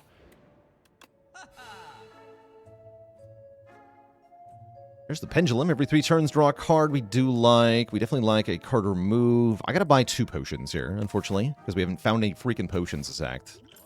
Makes me mad.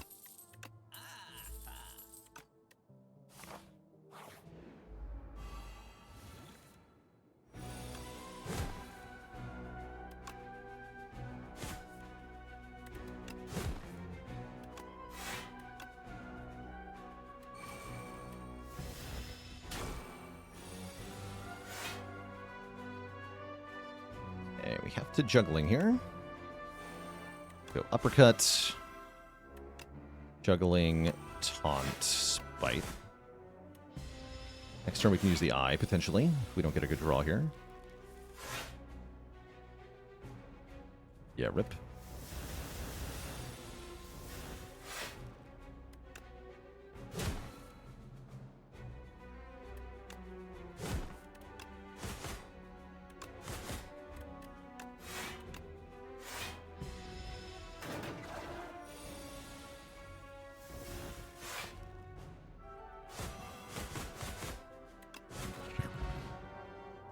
Sparkling Rouge gives us Strength and Dex on turn 3. Root Grit can allow us to exhaust stuff in a targeted manner. That's not bad, per se. I'm going to take it and try to upgrade it. Yeah, now just to live until turn 3. Well, the good news is that this boss doesn't do anything on turn 1. It'll make it getting to turn 3 a bit easier.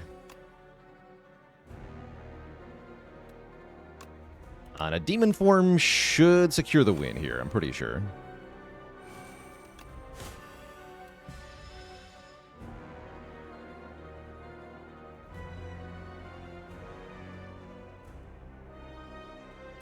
I want to take Mine Rot.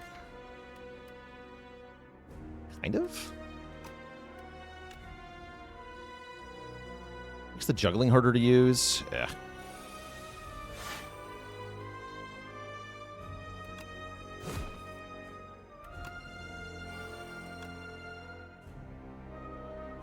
I'm gonna lose so much health, though.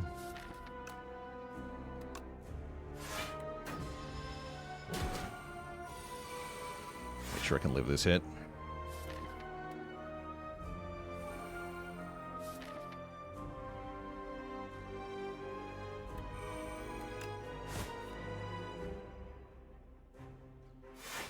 Power's down.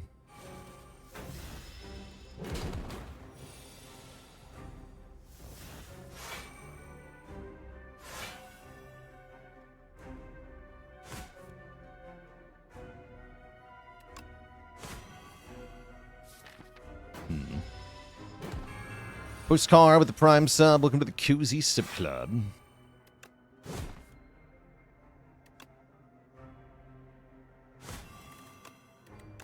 More Flash of Steels, please.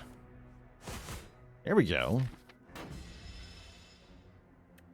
I definitely cannot accept 3-card turn limits. We're going to take even more damage and try to win very quickly now. Demon Form really helped out here. GG. Wasn't too bad. Touch of Insanity is very good by allowing us to make a Pommel Strike plus free and then duplicating it with juggling. So we can win a boss fight with this. I could take Unmovable as a source of block. I'm not in love with any of this, though. I'm skipping.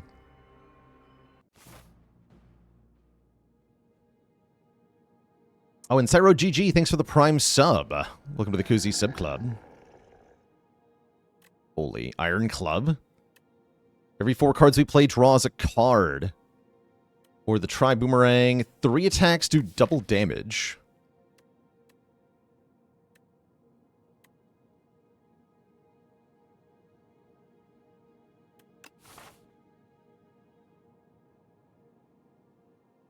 We do get the Doormaker. So we'll get to see what he does. Yeah, Iron Club seems really, really good here.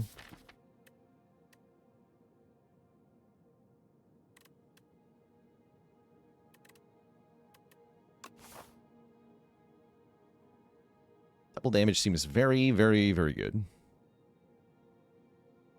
I do have to fight an elite. Gotta fight one of these 4. Probably this one. Instinct no longer reduces the mana cost. Yeah, that's, again, part of the dismantling of infinites. Otherwise, I would instantly click it and make Pommel Strike and Pommel Strike free. And then we would win with an infinite. Unless Doormaker stops me from doing that, which he certainly could. I don't know how he works. But I'll take Iron Club for the Giga card draw.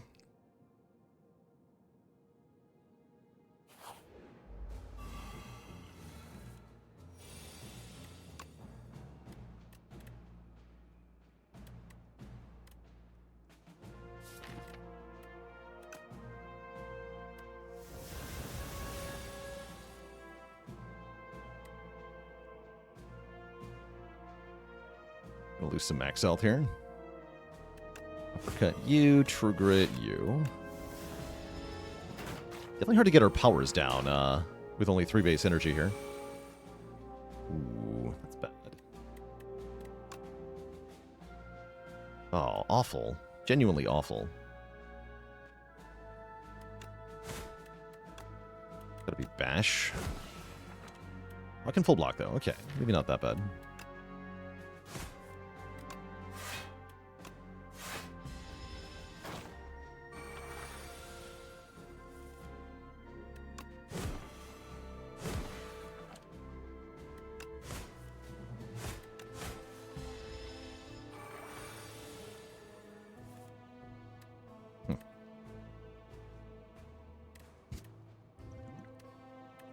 To lose 2 max health here. Sad. Rompel with the Prime sub. Welcome to the Cozy Sub Club. Or garbage. Rest in pieces, max health. I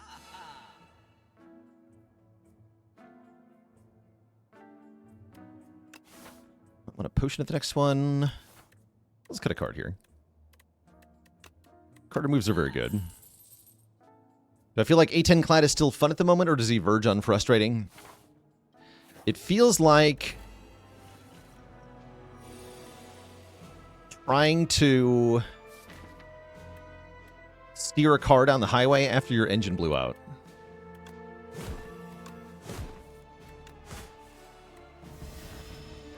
Probably the closest analogy I can come up with. It's kind of fun, but it's a train wreck every time, is how I feel. Oh, look, I drew every power on 1 turn. So I either exhaust all of them and play without powers, or I take a big hit here. Seems like a lose-lose. Not every power. True. True enough. Wait, does that activate Sparkling Rouge earlier? Hold on. It does! Wait, the synergy. Rouge and Calendar synergy.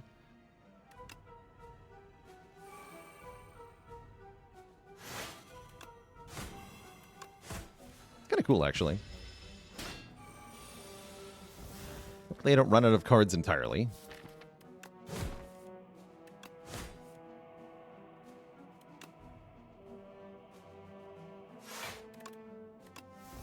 Running out of cards would be bad here.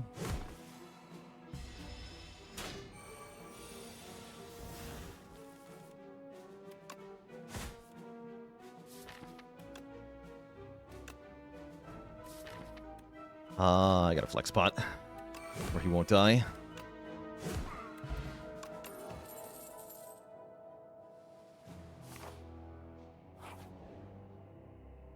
This or that. I think give me that. Oh, Paper Frog makes enemies that are vulnerable take even more damage. I like it. And I will fight the Battle-Worn Dummy. Seems like we can do pretty good damage here. Although I don't think I can take out setting 3. So we either upgrade 2 at random or we get a potion. Honestly, down for a potion here. Yeah, I'm going to take a potion here. Do you actually die if you don't win? No, you don't die. They're just messing with you.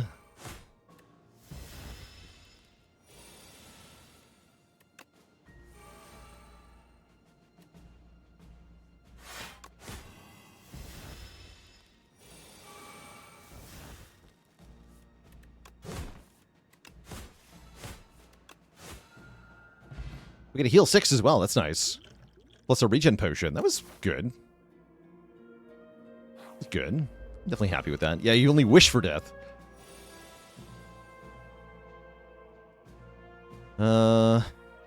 Is Juggling Crimson Mantle? I do want these in play.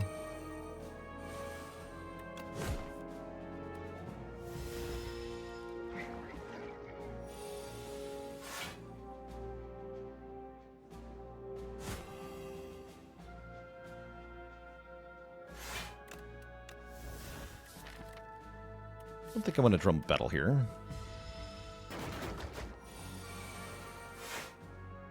Ugh.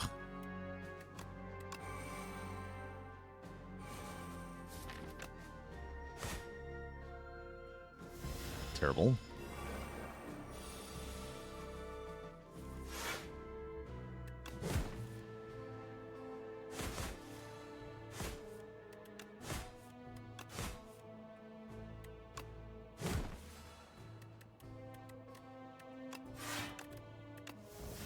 Take a pretty big hit here.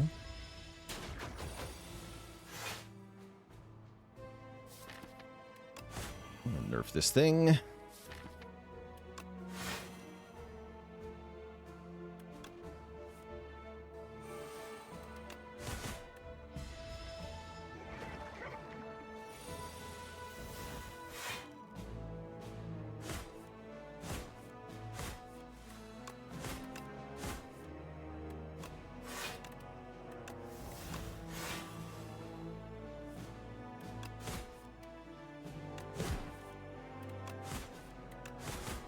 Okay, not bad.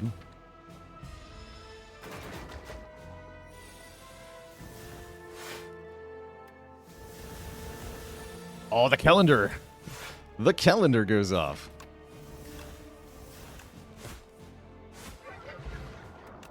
Cool. Juggling Perfected Strike could be a thing, but is not what I'm going for here. Unceasing Top. If we ever end up with no cards in hand, we just draw another card. That could definitely be a thing. That could definitely be a thing here. And I can buy Flash of Steel. Oh, yes. I'm going to die so hard to Doormaker. I don't know what he does. I have no idea what he does now. How come I don't want the anger back? Because Flash of Steel is just better. That's why.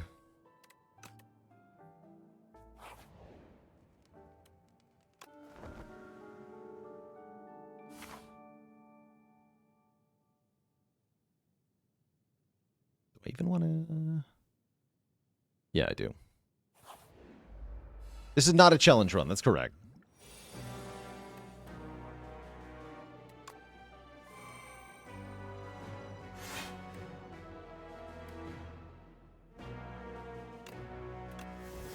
Regen potion here.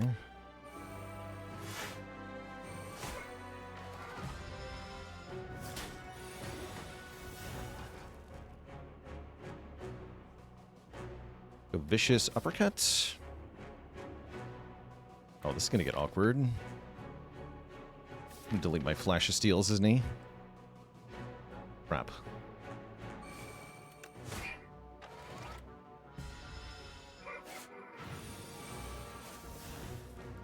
Okay, I keep one of them. Okay, I'm just going to end turn and delete all these cards with Pale's Eye. Okay, we don't take damage from the burns when that happens, too. Cool. Oh, right. That gets deleted the other way. Oh, I'm dead. Aren't I? Crap.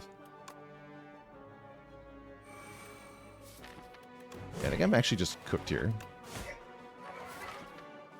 Because now Crimson Mantle's gone.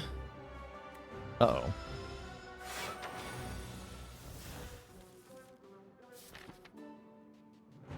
Wait, I can still make this work, maybe.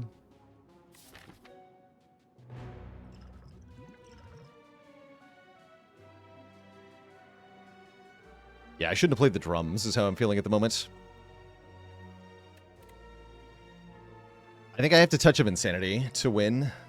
That feels so bad. This is my way to beat a boss fight. So losing the Touch of Insanity is kind of like clicking the give up button, but maybe we can win some other way.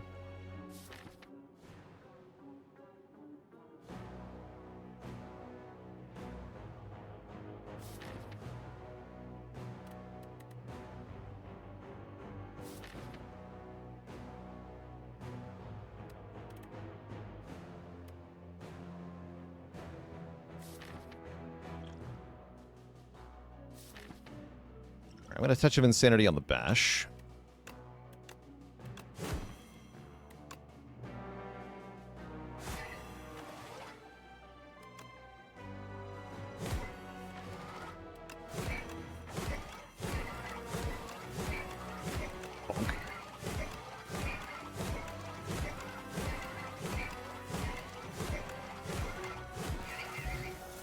Lamau. Okay, we got an Entropic Brew, so maybe that's good. That was Vicious doing good work there, by the way. Vicious juggling Bash. Ever have a Bash Infinite Twitch chat? That was great.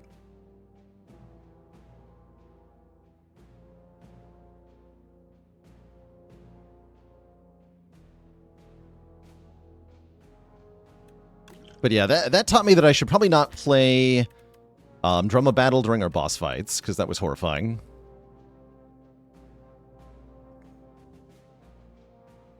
But yeah, I was complaining because I really wanted to do that to a boss rather than to an elite here.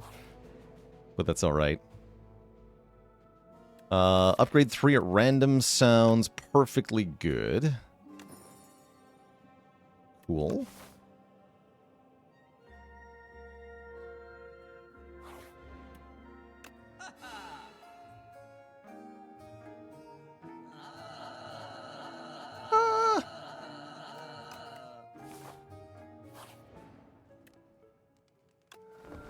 Alright, now to fight the evil door. Okay, still has infinite health during phase 1. Gonna summon monsters. Don't play this.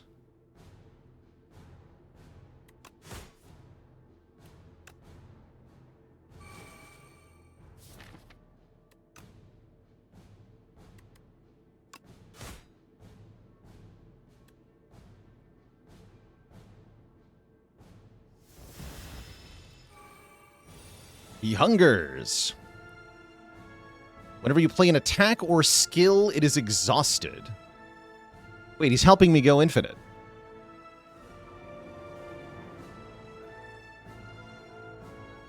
I mean, kind of. Only kind of. I like the aura he puts on the cards too. And he's gonna change to a new power shortly. So this isn't just like, this is not what he does for the whole fight, but rather it's just one of the things he does on one turn.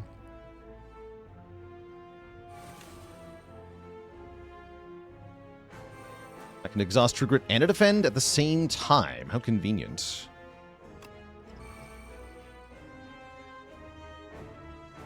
I'm gonna wait a turn before I make him small.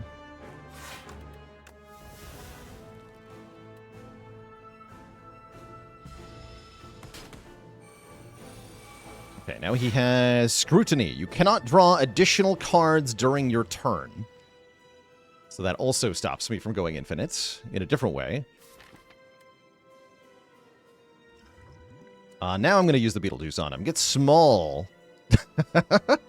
He's like the window maker now. Alright, we got Block Potion, Ash Water, Speed Potion, Gambler's Brew. Okay, those are good. He's just a little fella.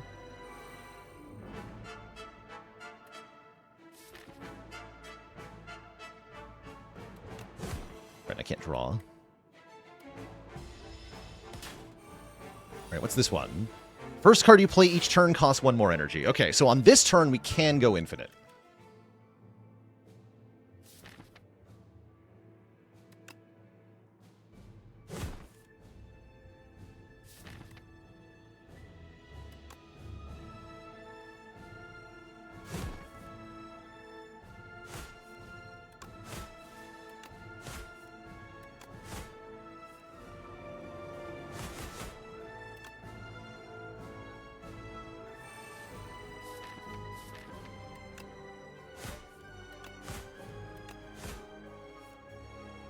Spite, though, huh?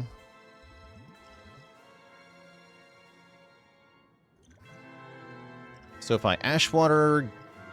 Actually, we're going to draw one anyway. Wait, this is infinite already, right?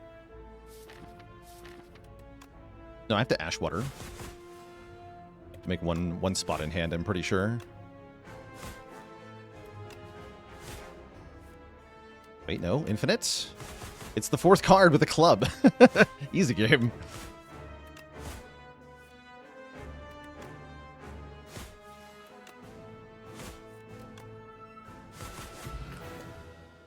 Okay, we keep the potions. Excellent. So the Doormaker is defeated. I like that. He's hard to go infinite against, but he's not impossible. Not impossible at all.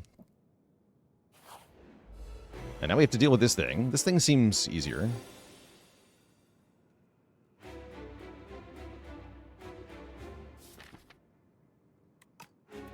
Uppercut, Flash of Steel, get our juggling down, and use a block potion.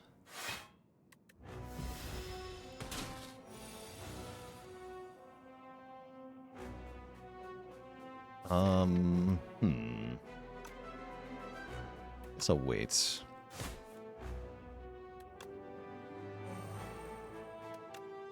Let's go strike, remove defend here. Actually, no, don't I need to keep him vuln? I think I do, actually.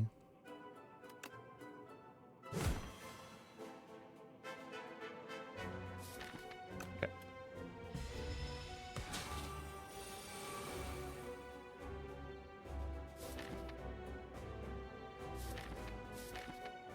Delete these cards. I can delete these cards.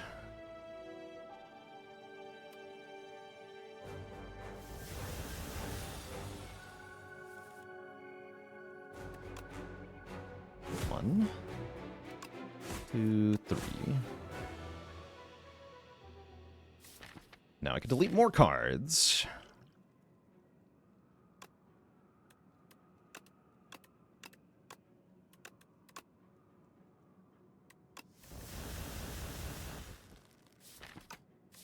Perfect.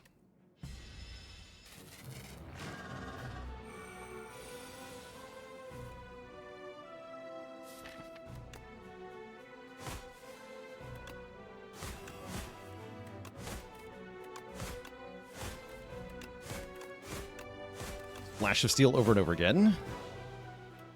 Delete. Defend. Play Crimson Mantle.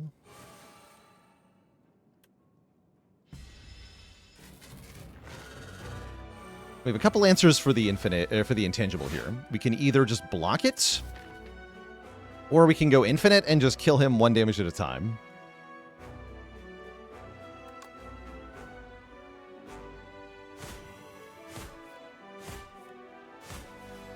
I think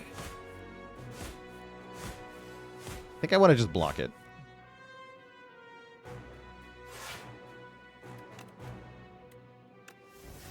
I meant to use the speed pot to save 5 health, whatever. But yeah, we can do this forever if we want to. There's no need though. Now die. Oops. It's all Flash of Steels, always has been. GG. GG. So there is Ironclad doing abusive Flash of Steel things. Still works out really well. We use Juggling to make a copy of Flash of Steel with 2 copies, so we can just flood the deck with Flash of Steel and then exhaust every other card to create a simple infinite. GG. Kill.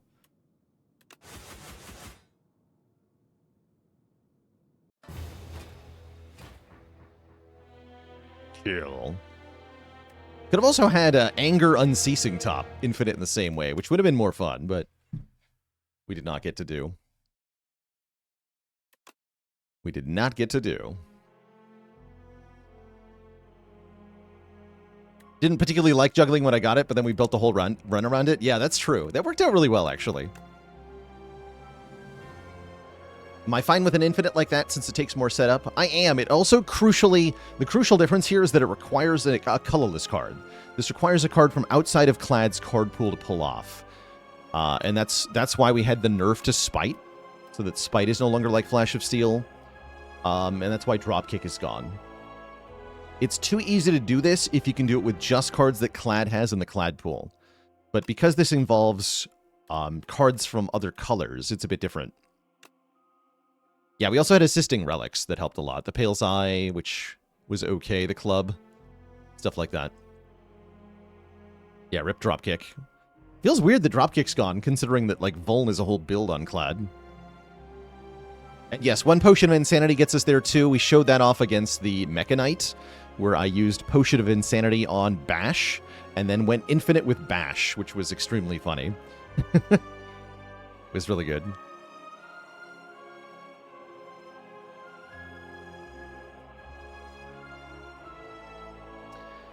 Is there a kind of rule of thumb for knowing when you have enough damage to make the decision to face an elite or boss in each act?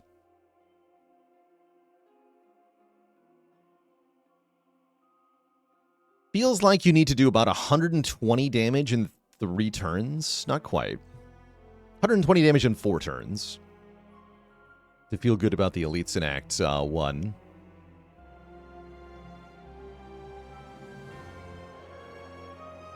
Yeah, you could have Dropkick that works like the Austie card. Heck. Fetch? Yeah, fetch. Yeah, if you just make it work like this, you can prevent it from going infinite, but also still have it be mostly useful. So I think that would be a good kind of change if they were to bring back Dropkick. If you have 1 card in the deck and it's Flash of Steel, is that an infinite too? No, you do need 2 copies. And the reason for that is that the card does not go to the discard pile until it finishes resolving. So with Flash of Steel, you deal damage, draw a card. You draw a card before Flash of Steel goes to the discard pile. So Flash of Steel is still in play when the draw 1 resolves. So if there's not another card to draw, then the draw will fizzle. And then Flash of Steel gets put in the discard pile. Initial too soon thoughts on the reworked Doormaker. I like him more, definitely. Seems, it's more controlled what he eats. He does seem like he's really hard to use an infinite combo against, or any kind of draw engine. But he provides you a crucial opening. So we were able to go infinite there in the Doormaker fight, but only because we tanked a couple of turns of damage. So we had to pay a price. Do I think Ghost Seed is a bit too good? Yes. Yeah, Ghost Seed is the shop relic that allows you to exhaust your strikes and defense by not playing them. This is really strong, especially on Necrobinder.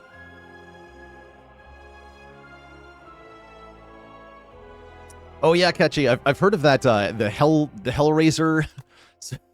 There's a really funny interaction with Hellraiser, which automatically plays your strike cards, and then Shining Strike, which deals damage and then puts the card on top of the draw pile when you play it.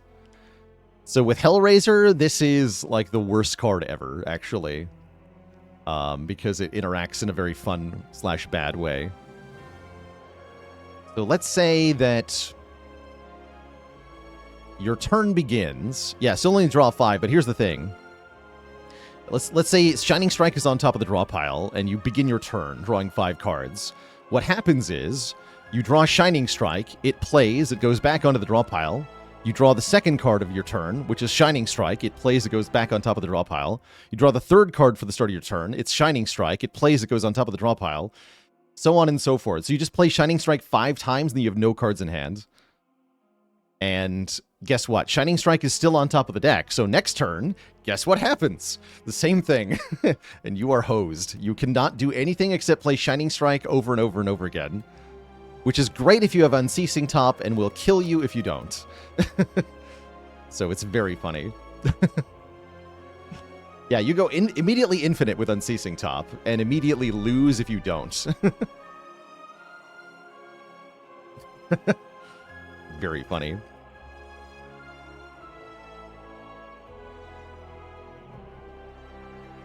Perhaps too funny. But yeah, there's our first win, Clad Ascension 10 on the version 101 beta patch. We are going to go with Silent next, see if we can get a round sweep of all the characters on this beta patch. Before that happens, chat, I do need a break. Going to refill the leg, stretch the water, back in a bit. Is Ink Bottle not in this game? It's not, but this is. This is better Ink Bottle. It's just 2.5 ink bottles stapled together as a boss relic. It's pretty good, actually. How's it going, Peace Def? Welcome, welcome. Sit back, relax, and enjoy. You're coming in right as we go to a break. So, unfortunately, you'll have to wait a bit for me to come back. But there will be a new run in just a bit. BRB.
All right, chat, we're back.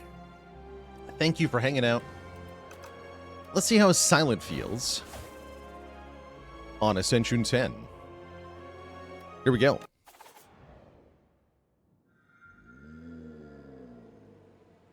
Okay, I am a big fan of Niao's Talisman. That's going to give us a lot of initial output, which Silent really appreciates.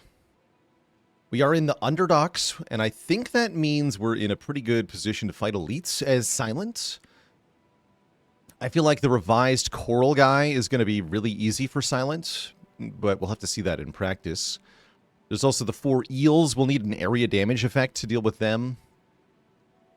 And the Terror Eel. That guy's scary, actually. That guy's scary. But Weaken is pretty good against him. Yeah, I think I like Upgrade 2 better than Remove 1.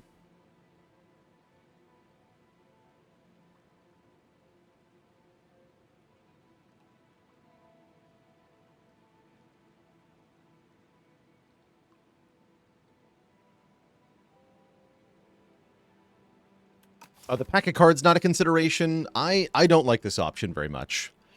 I think adding 3 cards that are all stapled together actually tends to be bad a lot of the time because you're inevitably going to get 1 or 2 cards you don't want. And paying 99 gold for it is extra insulting. Losing the money is unacceptable.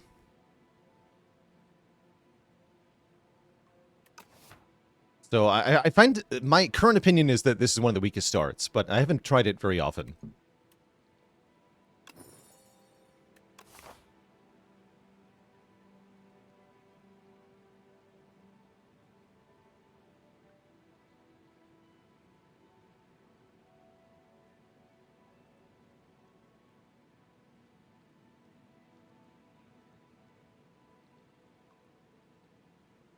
So I'd like to fight one of these pairings of elites here. I think it's hard.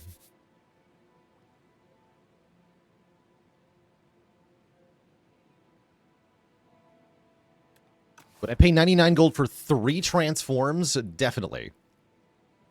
Yeah, definitely. I would pay 99 gold for 2 transforms.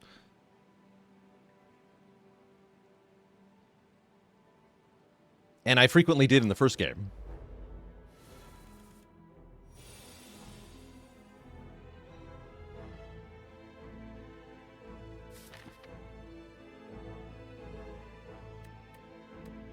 So we have 18 damage. That would bring this down to 5, so I could kill it in 1 strike. Let's do that.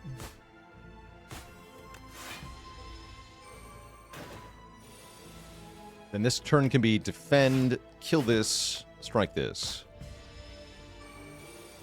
So we just have to block 12. Easy.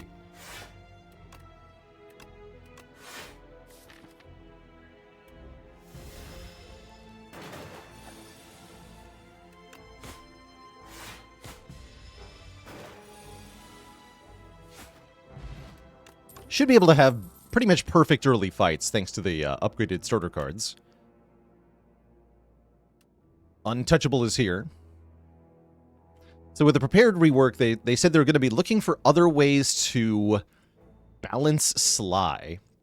And I saw a suggestion that I liked earlier, which is that these Sly cards, instead of being like 2 or 3 cost cards that are very strong if you can play them for free and then kind of understated for a high cost card, maybe they should be lower base costs and have lower stats. So this should be like 1 cost, block 4, Sly. And then it would still be a good Sly card, but it would be less ridiculously strong. That's kind of where Flick Flack is at right now, and I think Flick Flack's probably one of the most balanced Sly cards.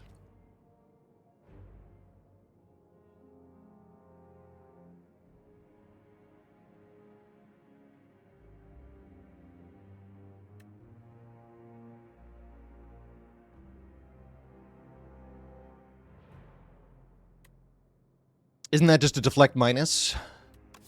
Yeah, kind of, except you can use it while discarding it, which is still an inherent, like, it's +1 card in hand when you do that, essentially. So that's the thing you have to consider.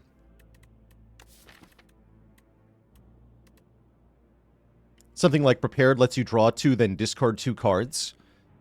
So you're losing cards in hand when you do that. But if you can play the cards for free by discarding them, then that's no longer the case.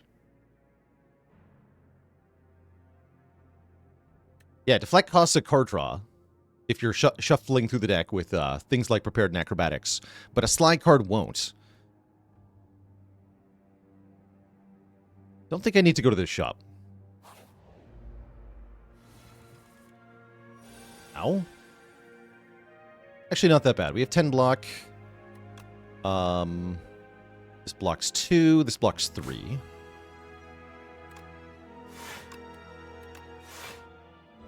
Okay. I could see Sly being once per turn in some capacity. That could definitely change things.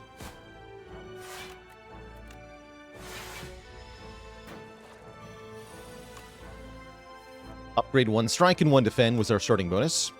Bot still doesn't know what to do with that. This is brand new.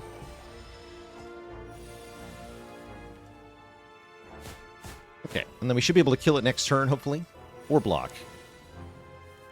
Ooh. What if neither? Unfortunate. What if neither?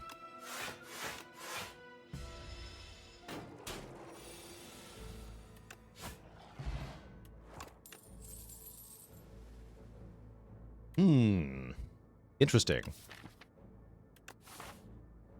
Our Act Boss is the Waterfall Giant. I really like having a blur for that fight. It's also going to be good into some of the elites of Act 1. So I'm definitely down for blur here. Jimmy B with a Prime sub in 2 months of support. Have we fought the new Doorman? Yes. We had a Flash of Steel Infinite deck that was able to kill Doorman by tanking for 2 turns.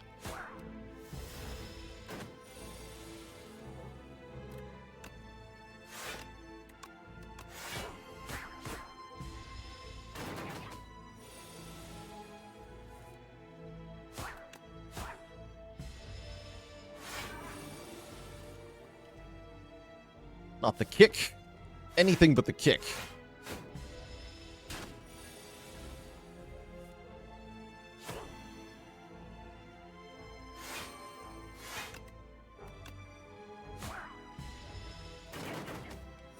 Appreciate Finisher more in Spire 2. I think there's maybe more ways to use it in this game.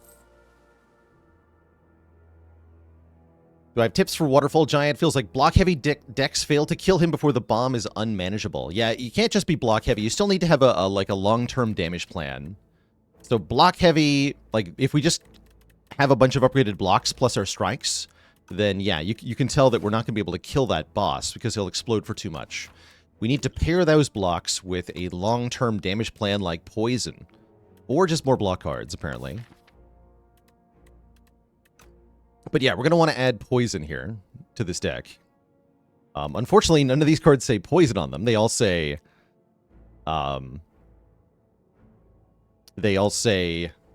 just block harder. And if you find yourself in this position where, you know, you just found block cards over and over and over again, you have a really good block deck, and you're at the boss, then that's when a potion can really change things, right? Like 1 Noxious Fumes from a potion can give you enough damage to kill it and then survive the explosion. When all else fails, just having enough health to face tank it can also go a long way. Anyway, I'm taking footwork here. Hell yeah. The buffer and a potion, that's pretty good too. That can also, can do it. I'm kind of scared of the first hard pool fight here. We have added no damage to the deck. So a hard pool fight could be really scary. I guess we're going this way. It's this guy. This guy got changed. This guy is very scary with low damage. At least his health is pretty low. Hoot. Okay, so we get 5 dazed. I think it was wounds before, maybe? Something like that. And I'm genuinely considering taking 4 to get this strike played. I think I should.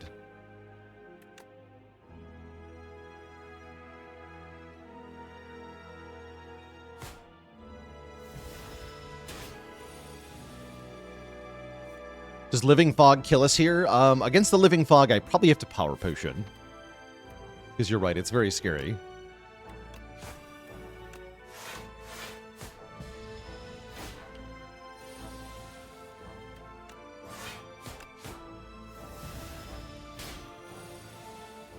Five by 3.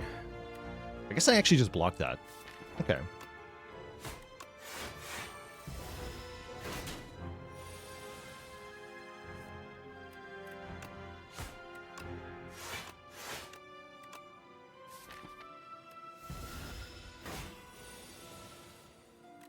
Okay, a surprisingly manageable fight, actually. Oot. There's the poison. You might be tempted to take Pinpoint here. To go with all the skills we're playing, but we really want the damage over time. So I think you really have to take Deadly Poison so that you can beat the boss. Scary.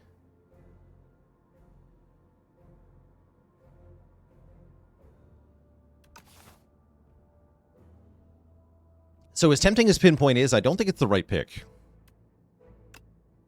Snakebite would be good here. I would love Snakebite here, genuinely. I would probably take Snakebite over Deadly Poison in this position. Although I'll happily take both of them.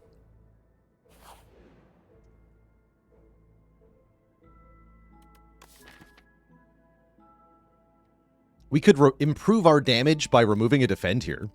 But I think I just want to upgrade 2 more random cards. Kind of just get more stuff happening. Nice. Another Strike Plus, and the upgrade on Untouchable is not bad either. Genuinely, that's another good improvement to our damage, so I'll take it. Yeah, going into this fight, it's actually quite important. Because notably, I can kill one of them with 2 strikes here. Because they're both upgraded. This fight shouldn't be too bad, although we have drawn kind of awkwardly here. Probably just take 8 on turn 1. That hurts. Actually, no. I can kill 1 and take 9. Or take 7 if I kill the one doing 9, rather. Strike, strike, strike. Then we're frail.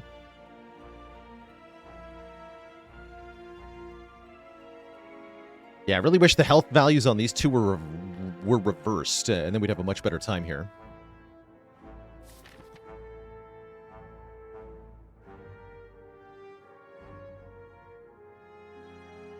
Let's go on the Amphibian. Frail does sound kind of bad. I guess I'll take 8 here.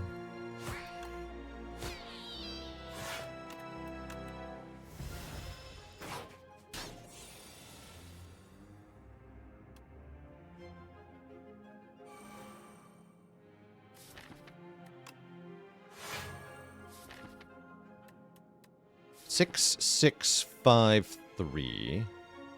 That's exactly 20, so I can kill this one next turn if I hit it with the strike now. I tried playing co-op.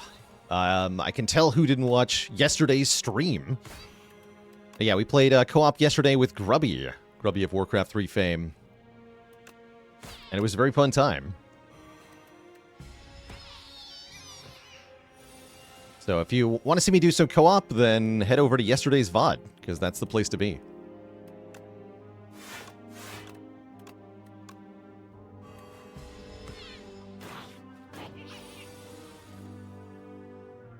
Okay, just attack me again, why don't you?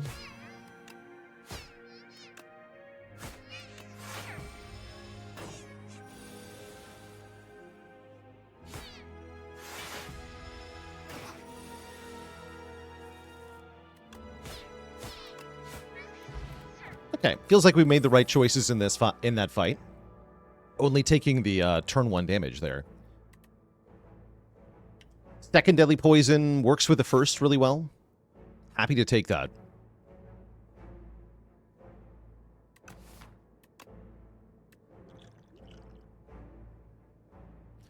Maybe should have used one of these potions earlier. I'm probably going to lose the Clarity Extract.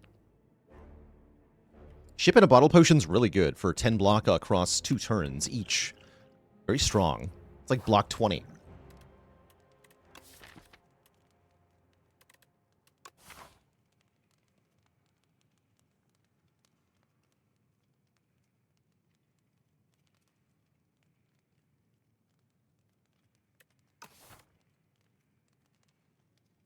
Would Crippling Cloud be good in this game? I think it would be, yeah.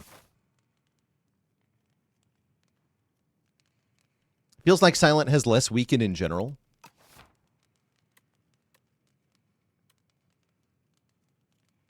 I think if I want to fight multiple elites, I ought to rest here. We're a bit low on health. Although we do have good upgrades. I would really like to upgrade stuff. I believe I want to go this way. If we fight 3 elites, we can see the revised Coral Guy guaranteed, so that's a tempting addition. What I don't have is area damage for this fight, but at least the poison goes well. I think it's time for our power potion.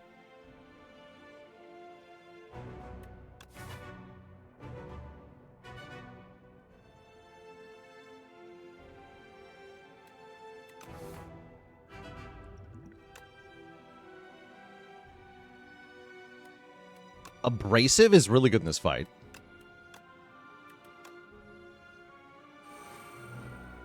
Does the elites that you can fight work differently than in the first game? Yes. Yeah, you cannot repeat an elite until you've seen all 3 of them. So if you fight 3 elites, you will fight all 3 one time. 15 damage. We can go Footwork, Defend, Defend.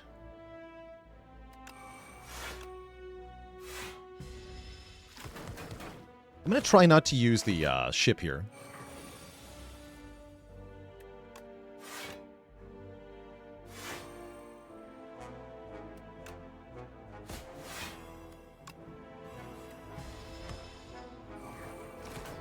Yeah, those thorns are doing great damage.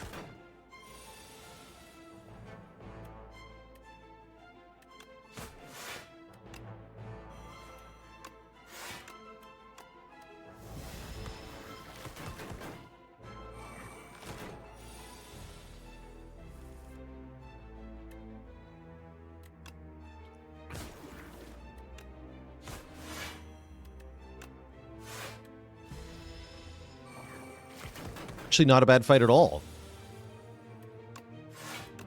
Good.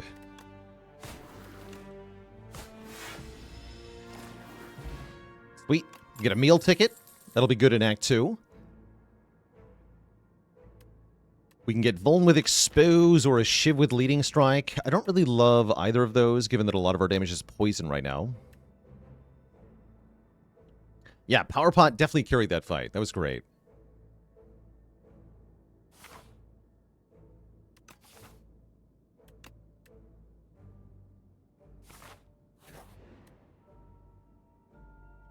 Deck wants an Acrobatics. Oh, Happy Flower. Very good relic for Silent, giving us more energy. Silent is a very energy-hungry character, in my opinion. And so she really benefits from stuff like that.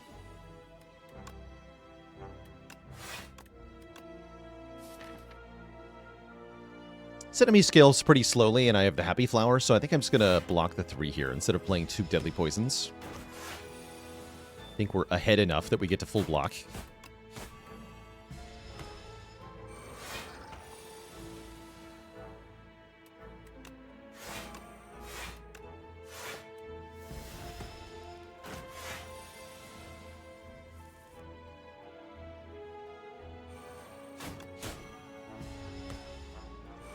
Jealous Kangaroo, thank you so much for the 5 months of support.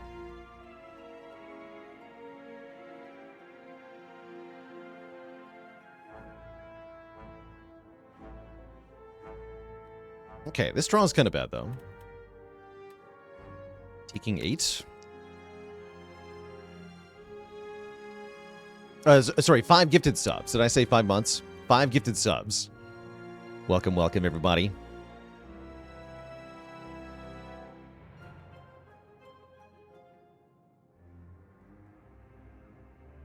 It's kind of like 5 months, but all at the same time. The Strike Plus, baby. Yeah, looks like the Deadly Poison was better to play before. We might have had the kill by now. It would have been another 5 damage per turn. Yeah, it would be dead by now. So it was, in fact, correct to play the Deadly Poison on turn 1. But only because this draw was a little awkward, right? If I have 2 block cards on this turn, then we're fine. Oh well.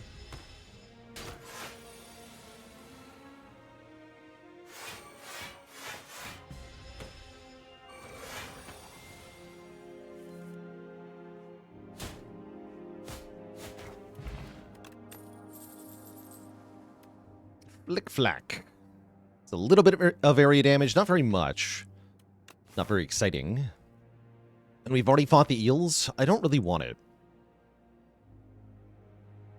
Jesus wept with 2 years. Do I think I'll break 1,000 hours before early access ends? Yes. Yes, I do.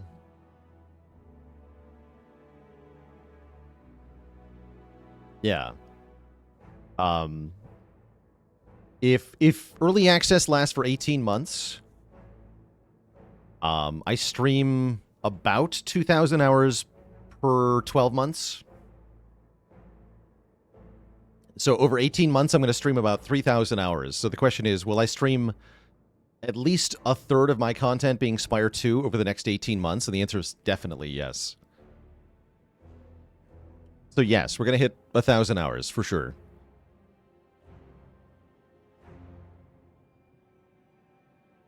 Because currently we're at 100% of my content is Spire 2. That's not going to keep up for... that's going to change tomorrow, actually. Because tomorrow we're playing our Game Boat winning game for the month of March.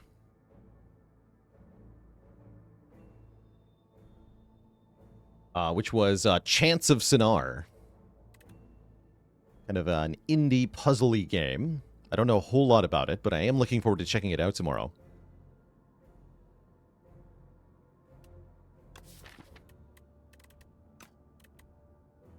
I haven't decided if we're also going to stream some Spire 2. I might do a little bit of Spire 2 first. Comparatively, we have over 8,000 hours in Slay the Spire 1.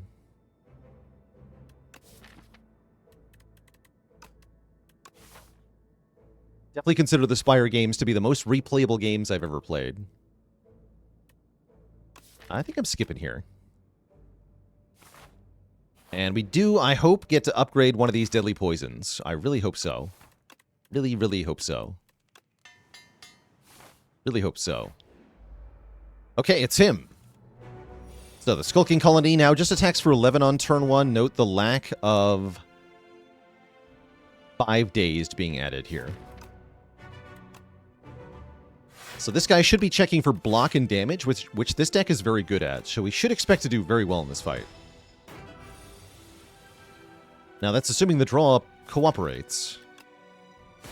Currently, it is not. So, we take an Ouchie, or I use the potion. This is only block 7 this turn. He doesn't attack next turn, so I'm not going to use it.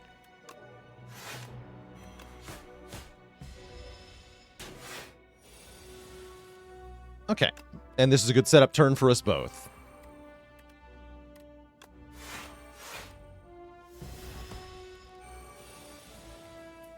Okay, that first multi-hit is now 11 by 2, not 12 by 2. That's still pretty scary, though. Because this attack cannot be prevented. So you always have to block this particular hit. Seems more reasonable now, though. Jack Ray with a Prime sub in 49 months of support.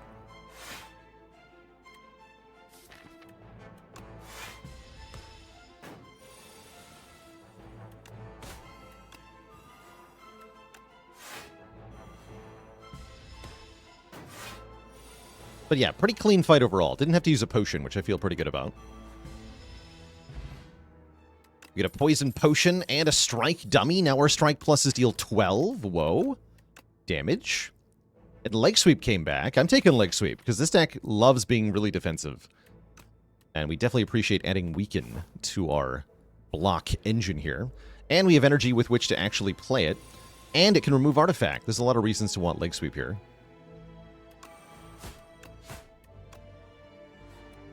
Now we just need the mini cannon, and then we need to enchant them and get the enchantment thing, too. So we can give him another plus 12. Make him 24 damage strikes. The lighter. That's right, the lighter. And the enchantment is tanks is double damage, so they're actually 48 damage strikes. Wait, that's actually kind of awesome. Wait, I want that run now. Okay, Backstab can help a really defensive deck get some initial damage down, which I think is a good idea here. Have I filled the Relic Compendium fully? No. No, we saw a one Snecko-Eye 115 hours in. And there's still Spire 1 relics we have not seen one time from Darv the Collector. True Rog with 63 months of support.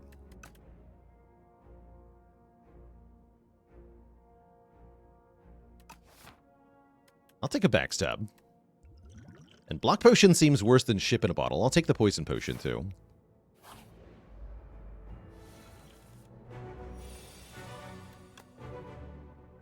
Alright, the Terror Eel. A little bit of a scary fight. Got a predictable pattern, at least. Definitely want to use our Poison in this one.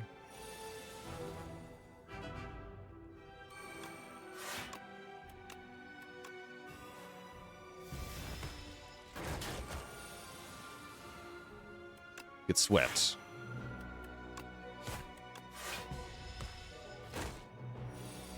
Okay, bottom decking the Deadly Poison Plus is kind of awkward here, but oh well. Just play it slow and defensive.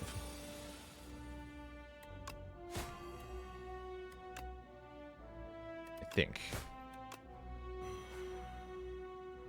93 minus 14. I could make it stunned here, right? And we have a really good turn next turn, assuming I draw the blur. If I don't draw the blur, we're kind of sad. But next turn would be a really bad turn to stun it, right? Yeah, it would be. Vigor does carry over across the split, which means it's often better to not allow it to be invigorated when the split occurs. But again, the timing might work out here. Let's see, 93 minus 14 is what? 79. Okay, yeah. So this will cross. If I want to spend a potion, this is a good time to use the Poison Potion. Let's do that. Does every elite have a fixed and predictable pattern? I think so, at least in Act 1. Check out the spreadsheet for details on the movesets of enemies. Oh, we did not get the blur. That's bad. Glad I used the Poison Pot. Scary.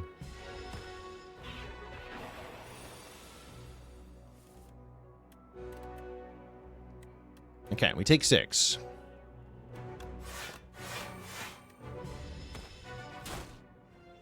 Then we win.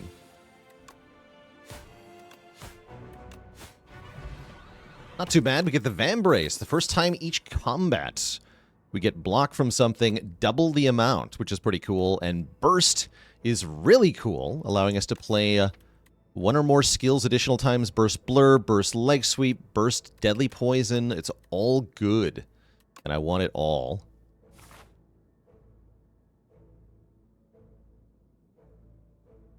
Easy. I think I just upgrade the Burst. I think 30 health and this potion should be enough for the boss fight.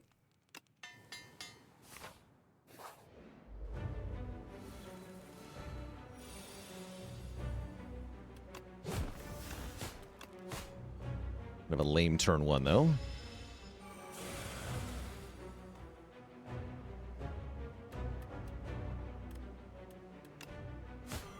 Double the leg sweep. Let's take a little bit here. Get more poison down. I think it's fine, though.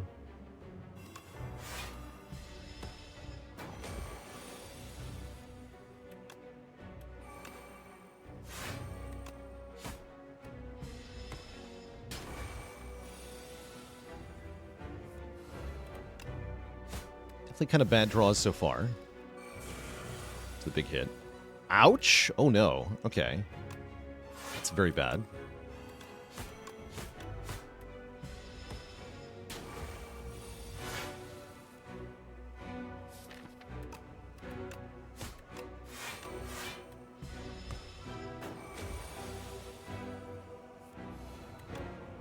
Still very bad.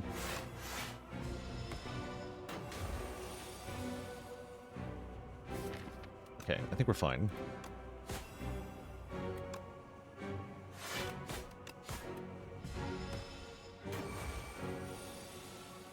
Yeah, we're fine. Okay. Another big hit coming next turn, so we definitely want to blur up here.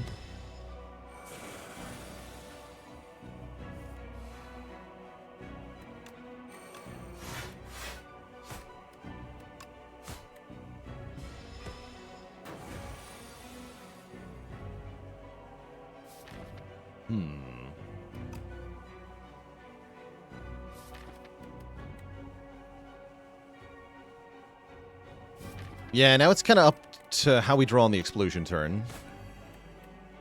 We're a little bit vulnerable to that. Means I don't think we want to kill on this turn. Like, we could kill on the... Actually, no, we do want to kill on this turn. Yeah, we do want to kill on this turn. Yeah, because we have Happy Flower, Leg Sweep, Defend. That'll do it. Okay, so we just kill now. Good. 50. Imagine dealing with 50 damage. Oh, I did it. Hooray! Hooray.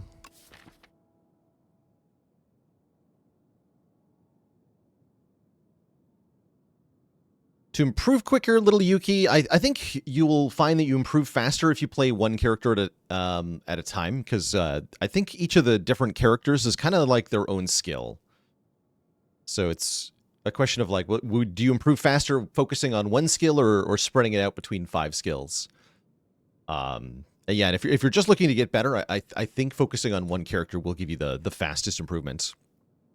The character you should choose is probably the one you enjoy the most. Though, and if you have the most fun by swapping characters each time, then I encourage you to do that. That's what I do, because that's what I find the most fun. All right, really happy to see Tools of the Trade here. Tools says draw 1, discard 1 per turn, and that really helps us A, activate Untouchable consistently, as well as B, allow us to get through the deck more quickly. It's also a power that upgrades to be 0 cost, which is really valuable. We don't have the consistent discard at the moment that would make Master Planner good. Same deal with Abrasive. I can't consistently discard the Abrasive, so it's not going to do that good for us. Although I do love getting 4 Thorns here. So I'll take Tools to Trade. And if we see a Abrasive in the future, we can take that. And what is Ouroboros going to offer us today? Ah. The Archaic Tooth. Transform, Neutralize into Suppress. It's a cool card. Any general Necro tips? Strike is definitely your worst starting card. Your goal in most fights should be to keep Osti's health intact so that you can do more damage with Unleash each time you draw it. So your priority with Necrobinder is like, number 1 is block all the incoming damage, and then number 2 is chip away at enemy health. It's a little bit reversed from other characters. Upgrade your bodyguard card as soon as you can. The starting card that summons, because it's a very good upgrade. That's true. We do already have weakness here. I like that Suppress is reusable. It doesn't exhaust. It's a pretty dang good upgrade. Driftwood can help us find all sorts of stuff. I think Driftwood is probably the best here. You can think of Driftwood as, like, Glass Eye is the immediate version, Driftwood is the delayed version, but they both offer us more cards.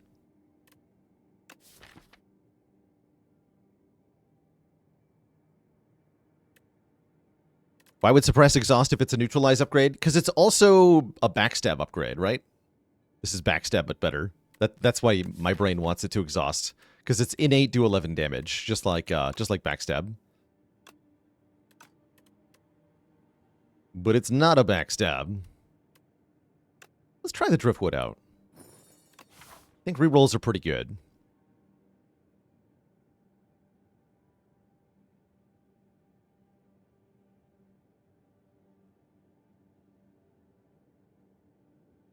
And I definitely like going to one of these two shops here. And then one of these two rest sites. Then we might fight this elite, but we might not.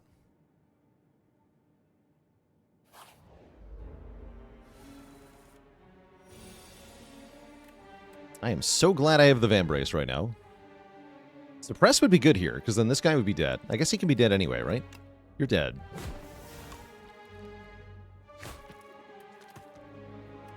Means I can't quite full block this. It was a choice I made.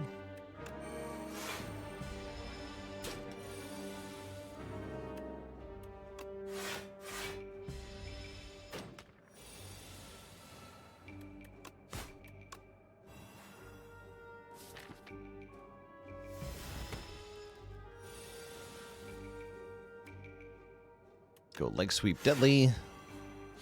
He'll be dead before he attacks again. And crucially, with Happy Flower on too. Discard 2 cards, put 2 Shiv pluses into your hand. Interesting. Probably reroll unless I want this for some reason. I don't think I do want that though. Let's reroll. Okay. Could take Ricochet. Don't want to, though. Going to be pretty... Because we can reroll, we're going to be pretty choosy about the cards we add. Hey, remove 2, get a normality, and then we can just go right to the shop. That's like a free remove, kind of. I'm into it. Is Dodge and Roll good with decks? It is, yeah. If you burst Hidden Daggers with an empty hand, does it discard the first 2 shivs? Oh, probably. Yeah, probably it does. Sounds bad. What would I want to put Perfect Fit on? Like Deadly Poison, maybe? Or Burst. I like Perfect Fit Burst last time we had that. But I'm going to remove. Lose, I'm going to go 1 strike, 1 defend. I like the strikes a bit because the strike dummy. Who made these holes for me? And I guess because I have a normality, let's take another event instead of going to the combat here. Which turns out to be a combat. That's fine. Yeah, that's fine. I drew 0 block on turn 1 somehow. Ow. I'm going to take 15 damage and there's nothing I can do about it. That's very unfortunate. And I have normality as well. Oh, that's how I didn't draw them. Because I removed my defend. Doesn't discard the Shiv. Interesting, says chat. Weird. Wait, why not?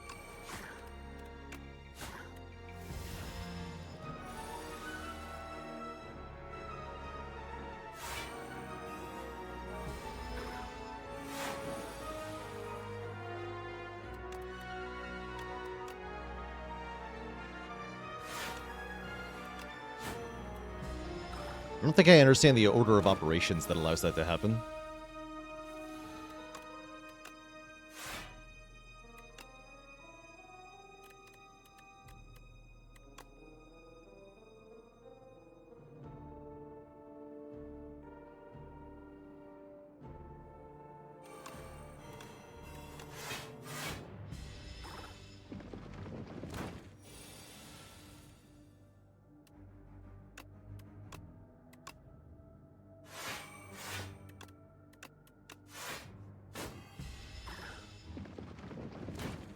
Happy Flower on 2 this way. Alright. Stinky normality. Cost me 15 health. How dare you? We like feet. Like more feet here. Don't want too many copies of footwork, but 2 is definitely a good number. Lantern is pretty exciting. Reflex is here. On sale. Another Blur is here. Oh, I regret removing a defend here. Fasten. Gain 5 additional block from defend cards is pretty dang good. Let's start by removing normality. Yeah, Fasten is a very good card. Definitely buy this. Letter Opener is also very good here.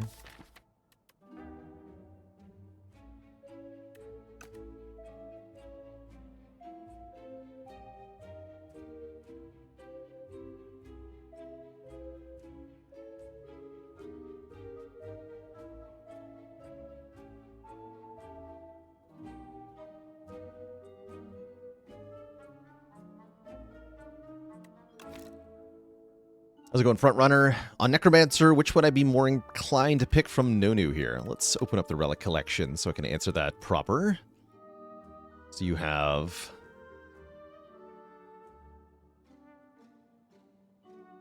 Glam card rewards, Apotheosis, or the max health. I don't think Necro likes max health that much, because you're the way that you win the boss fights usually is by protecting Osti and allowing Osti to scale. So if you're just tanking with health, you're not going to be able to do that usually. Whether your glitter or jewelry boxed is better is going to depend on whether you have a lot of upgrades already or not. I think Apotheosis is very good in general, so I do recommend taking that in general, unless you have a lot of upgrades already, in which case maybe the Glam could be better. Main benefit of Glam is to let you double the effective powers that you add from card rewards, so that can be really nice, especially if you have, for example, rerolls to get more card rewards. A lot of choices here. I can do Fasten Letter Opener. Was there an update yesterday? Yes. Yeah, we reviewed all the changes at the start of the stream.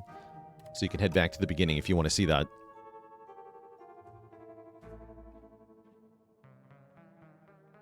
So many choices here.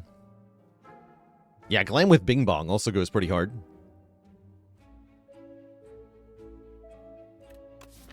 It is so hard for me not to take a Lantern, though.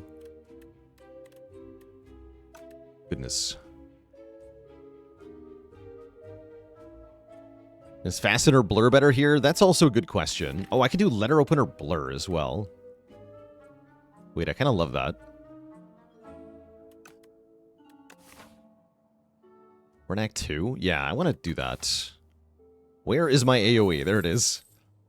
I found it. I can also take this. If I'm that scared of multi-enemy fights, which I kind of am.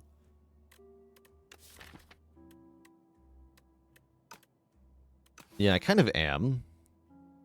I don't really like buying cards with the reroll anyway.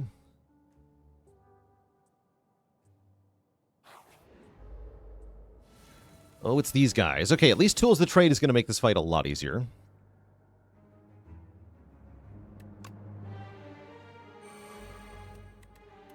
I'm going to burst a block card just for the area damage.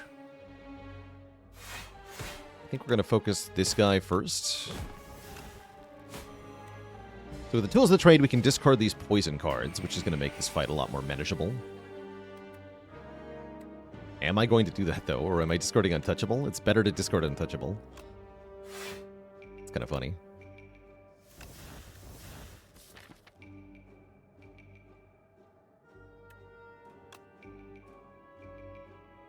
The bide time here. Is that correct? I couldn't tell you.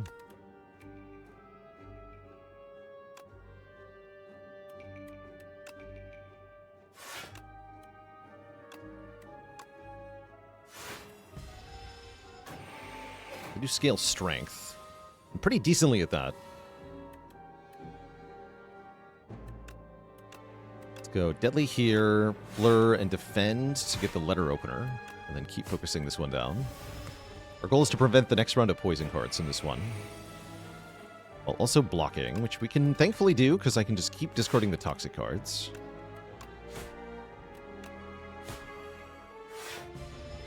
Okay.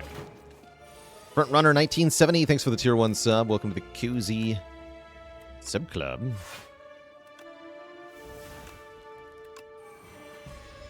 Have a spicy fight.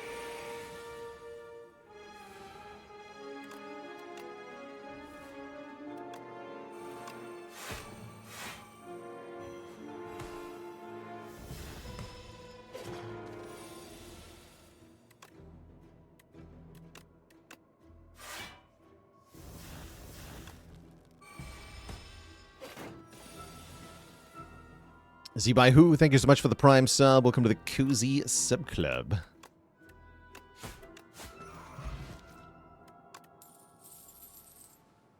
Even with all the inconsistencies and warts, Spire 2 feels so much more dynamic and fun than Spire 1. Going back to play the first game feels archaic. We have yet to do that on the channel, but I'm sure I will feel that way as well. What am I looking to add to this deck at the moment? Poison Stab Plus is not terrible, but can we do better? Definitely. Reroll. Fumes Plus. That is more like it. That is definitely more like it. I think with 2 potions I can fight this elite.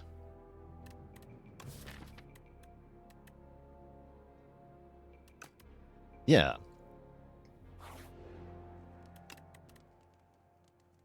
Definitely upgrade this. But yeah, I'm gonna fight this elite. Okay, that's actually who I was hoping for. This freaking guy.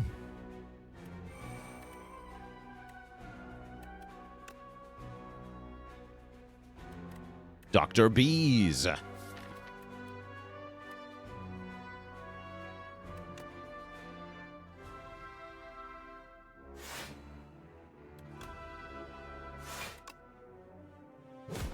Put these out of the deck.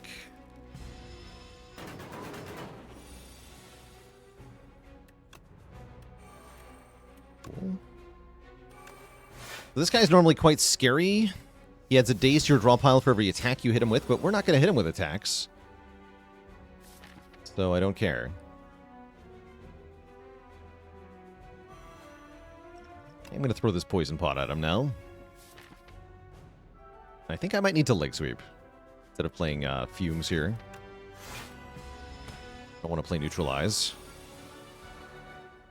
Ow. Okay, I lied when he said he was maybe easy or anything.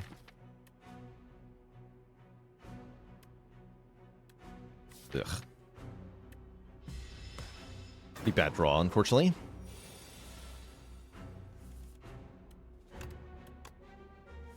Here we go.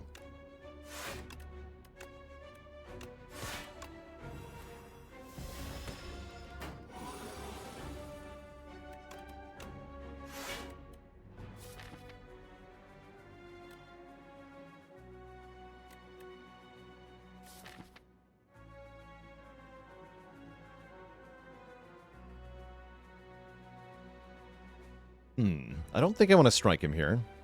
Front Runner, thank you so much for the very generous 5 gifted subs. Welcome, welcome, everybody. Next turn we have Happy Flower, so we can go Leg Sweep, Defend, Blur. Okay, we just block.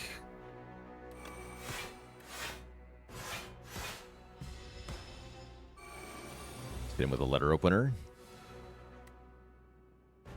Can I kill him now, actually? No, right?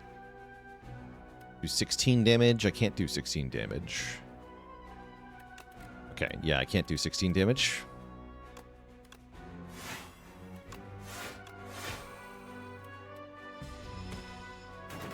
But that works just fine.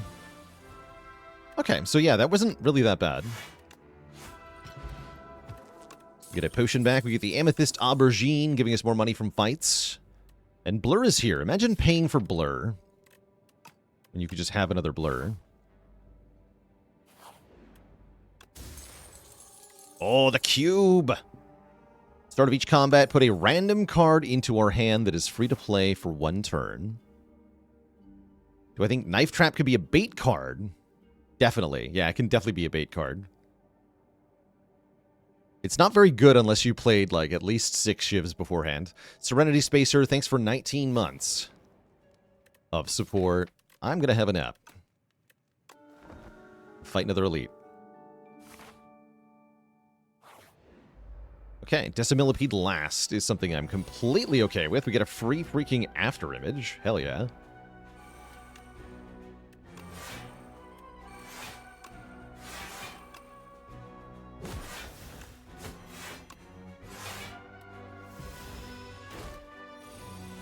I love that that can make powers. Seems crazy good. Okay, Remember to play our free strikes in this fight. Cube is going to be silent cards only. Dominus Main, thanks for the Prime sub. Welcome to the Cozy Sub Club.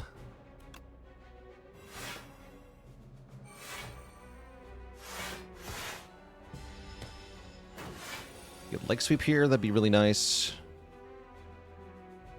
I'm not going to do it. I'm going to burst my blocks.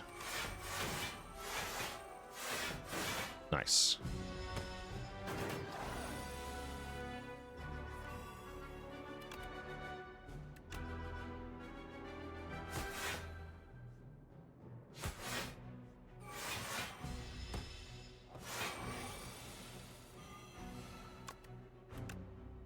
Yeah, the second blur really lets us keep the block a lot more consistently, which is getting a little silly now. We have the blurricade going. It's starting to get silly, chat.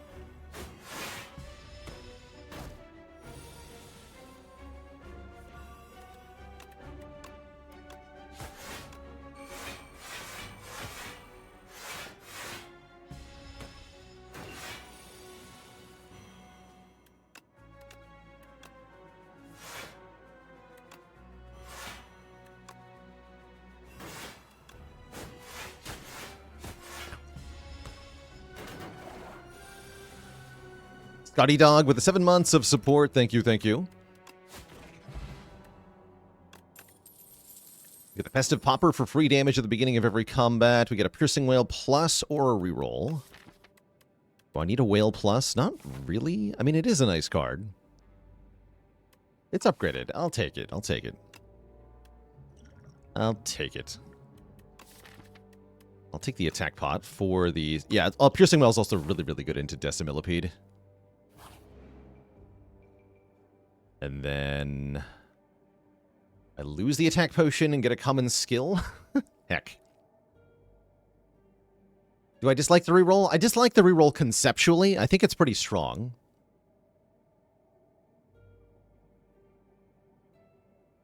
Ever manually upgraded a Piercing Whale? I think I've done it like one time. Because I had no other options. Yeah, where's the skip? No skipping in events, sorry. Now we get a Snake Bite plus. No, I'm just going to take Backflip. This is funny, though. Snake Bite's finally here. Actually, Snake Bite's kind of good with Burst, right? Wait, unironically? Hold on. Unironically, is it Snake Bite? Wait, can I reroll? Oh, I can reroll this. Hold on. Pestnecht, thanks for the Prime sub in 25 months. Yes, I can reroll this, which means I probably want to do that because I really want Acrobatics. Right, Acrobatics is probably the best common. We'd also take Prepared. Hey, show me the Acrobatics. Hell yeah. The tablet was disgusting.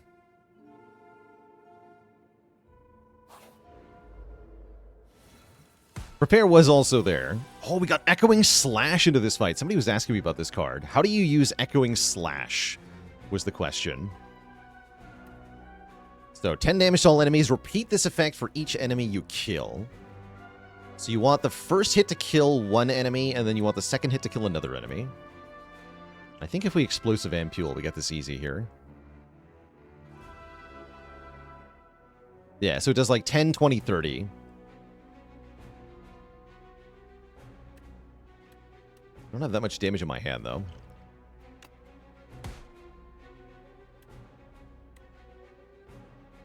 Can I even get one down to 10?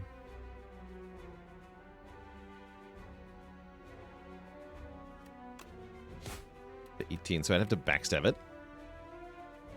Cannot use the letter opener here. Yeah, we can do 20 AoE. That's pretty good.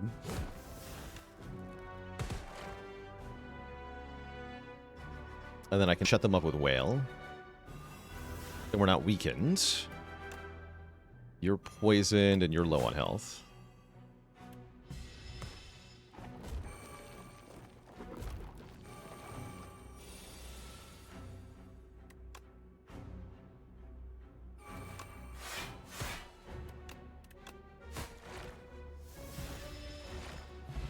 Perfect fight. We scored the Pendulum. Every 3 turns, draw a card. Unfortunately, it's desynchronized from Happy Flower. Sad. Prepared is back, but it's not upgraded. We could take Ricochet, or we could just reroll. I'm going to reroll here. Holy. Master Planner. When you play a skill, it gains Sly. That now seems pretty good. So I will take it. Prepared is back. That's right. Prepare is gone. Prepared is back.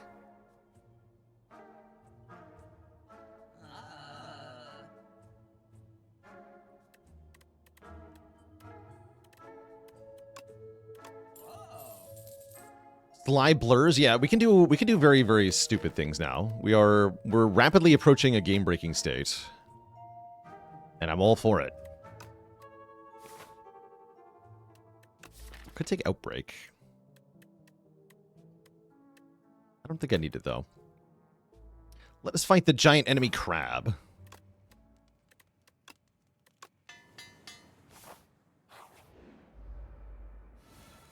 Dead Cells, thanks for a gifted sub. Minimum amount of money for a shop in Spire 2.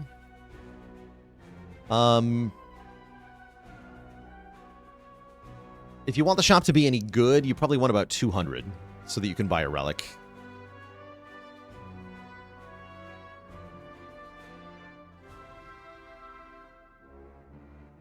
But if you just need potions, then you can do it with 100.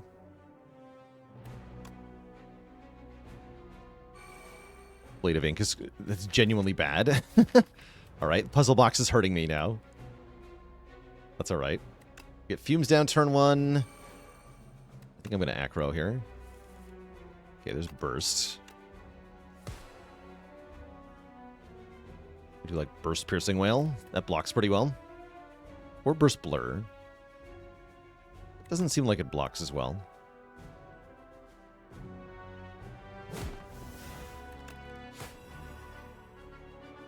No, that's not going to carry over any blocks. So Burst Piercing Well.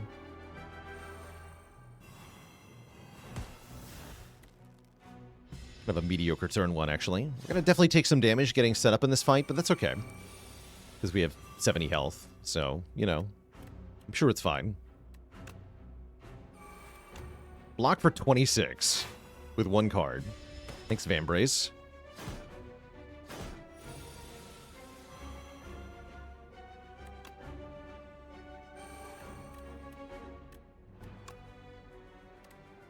We're just going to play the Master Planner. Yeah, here's where we take a bit of damage.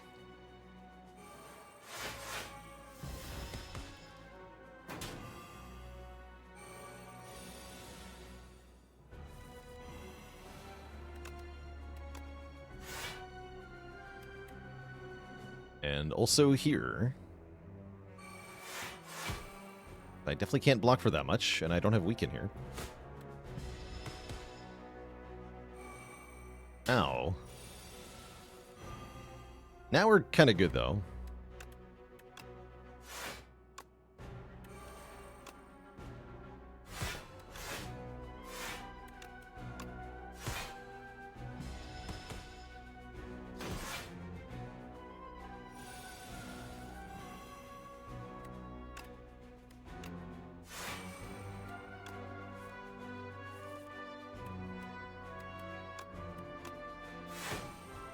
And now all of my cards are playing automatically for free, which seems overpowered.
The acrobatics itself is sly, which is kind of funny, actually. Doesn't even work. How does that work? You are alive. That's fine, too. Just keep blurring.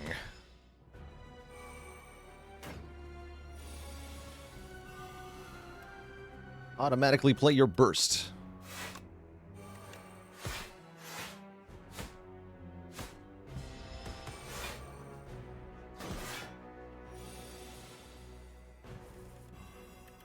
Sure, I can go over the relics in 1 second here. GG. So the relics we currently have, of course, the starting relic, draw 2 at the start of each fight. Our starting bonus was upgrade 1 strike, upgrade 1 defend. This you can only take on the beta version of the game, which is what we're playing right now. To access the beta patches, which are experimental and may or may not be more fun than the current regular game, you have to opt in on Steam by going to Properties in Slay the Spire. Then, what is it?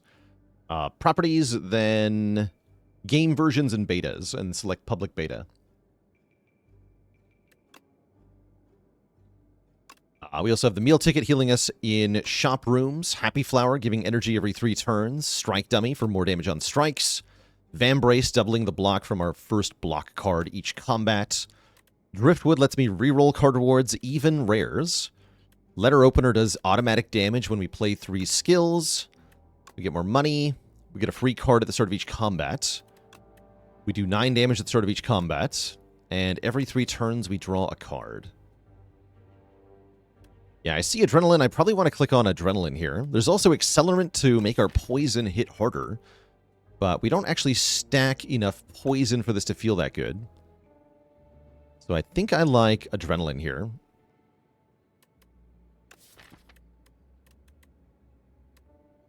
Yeah, I definitely like Adrenaline here. And what is up, No New?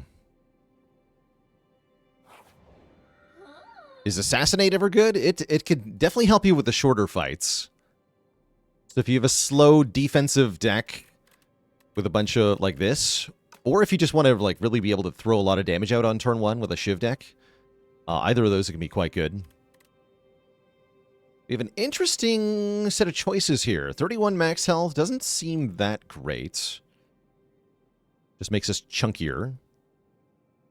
We can have 7 free combats, or whenever we play 2 or fewer cards in a turn, take half damage from enemies. I definitely don't very often play 2 or fewer cards in a turn, so the bottom option seems terrible.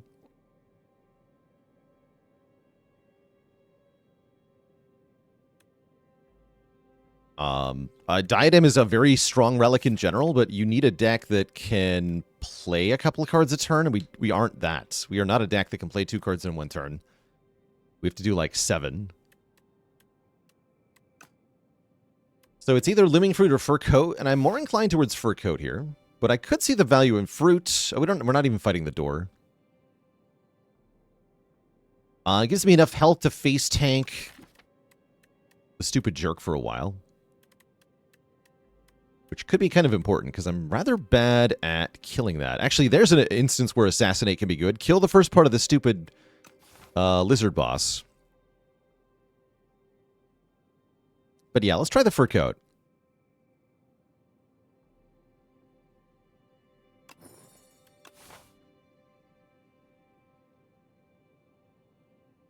Free elite here. Wait, 2 free elites? Hell yeah.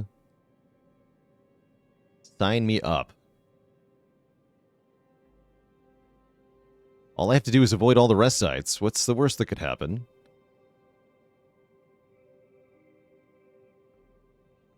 I mean, it seems good. Let's try that path. Sure.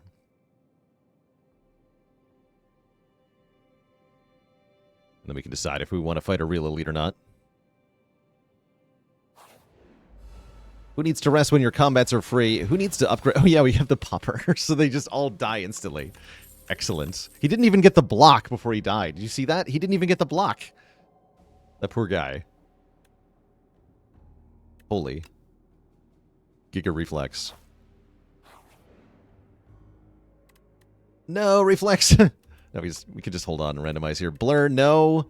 Burst, no. Ow, my health. Adrenaline, no. Ow. Tools to trade, come on. Okay, defend. Lose the defend. That was horrible. That was actually terrible. I hate bridges. Abacus is not bad.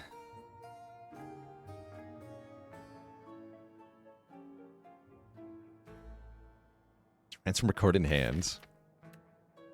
Kind of spicy. Can't believe how many rare cards that selected in a row. That's brutal. How close would I say I am to infinite? Pretty far away. We would need like a reflex plus. We would need a tactician plus and a prepared plus to even think about it.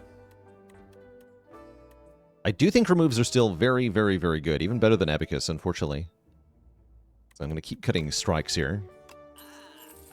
I do need to remember to take stuff that's going to let me beat the boss, though. So I'm going to be careful about that. Dead. Okay, this is back.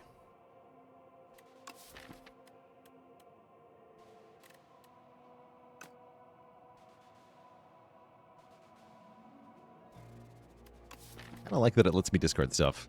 All right, I'll take it.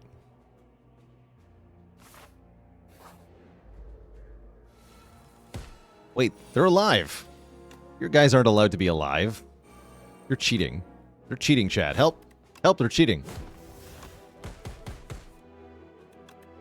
So am I.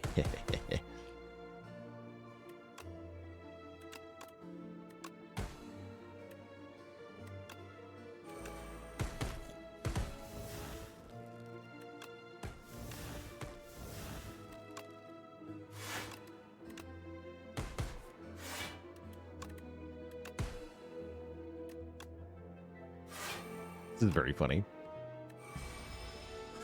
Apparently we want a copy of Speedster in this deck.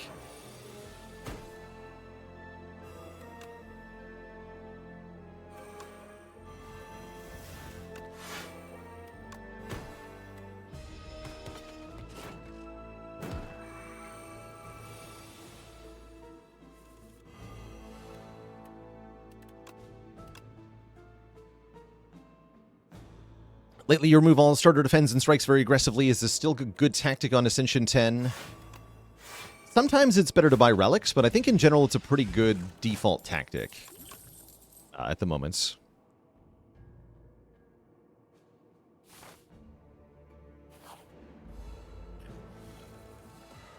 Dead. Thanks for the free blood vial.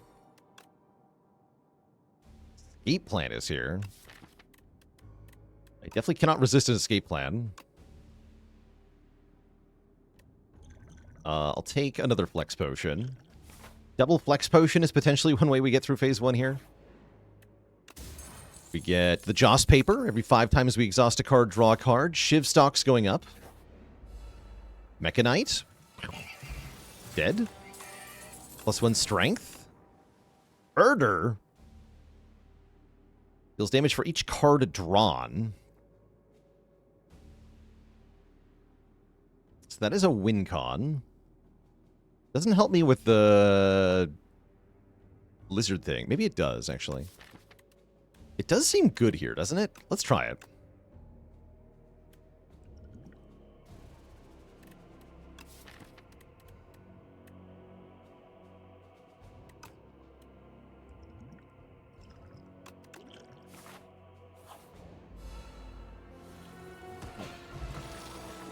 Rip those guys. Well, I heard they got nerfed, but I didn't think it was that bad a nerf. Damn.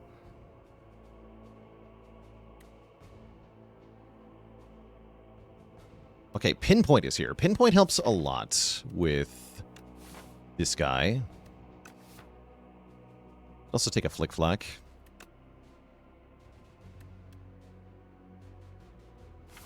Okay, and I would like to fight another elite, I think is what I've decided.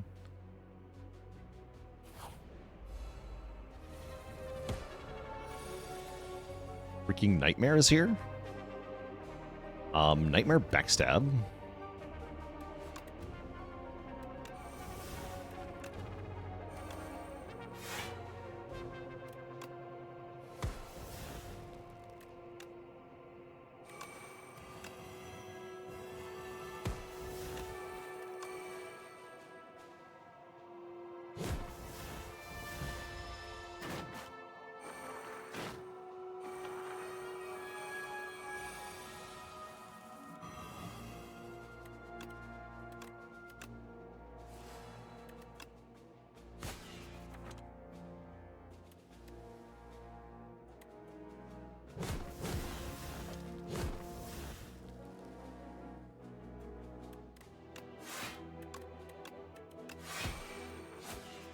Good. Okay, this can also help. I think...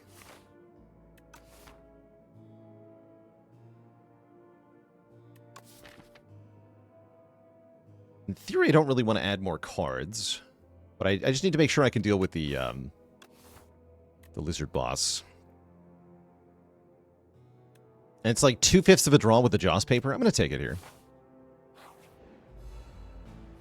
All right, these guys are our third elite here. We get a free Master Planner. Seems a little bit silly. Leg sweep first, because I need to make sure I double the correct block card.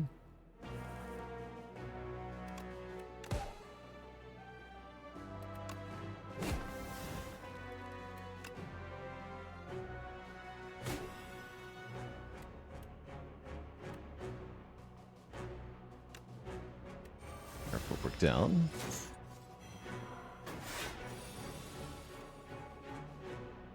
No tools yet.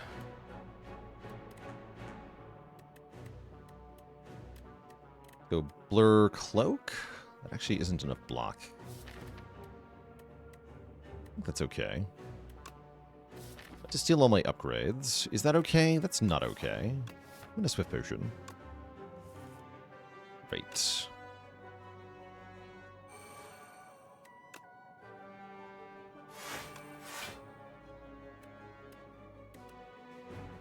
I want to keep focusing on this guy. I'm pretty sure I do.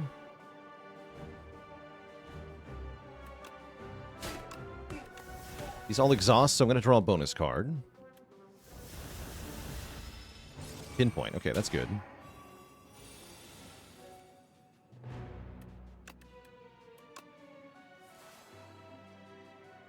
Murder is here.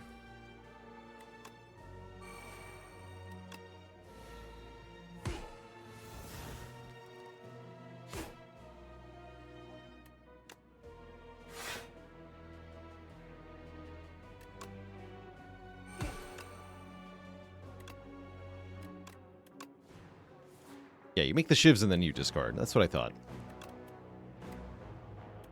When you burst this. Oh, and that actually went to the discard pile. Weird. Huh. Okay. Interesting.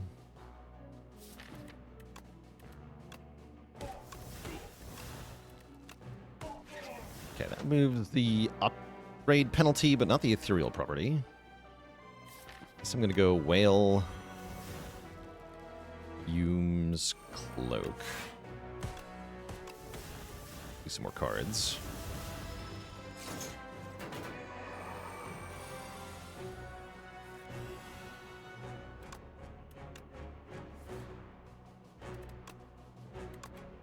These play for free because they're now Sly from Master Planner.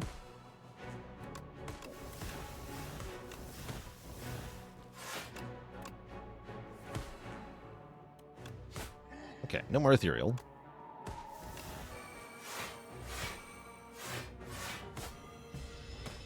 Yeah, Cube really saved us there with the free Master Planner on turn 1. That was nice.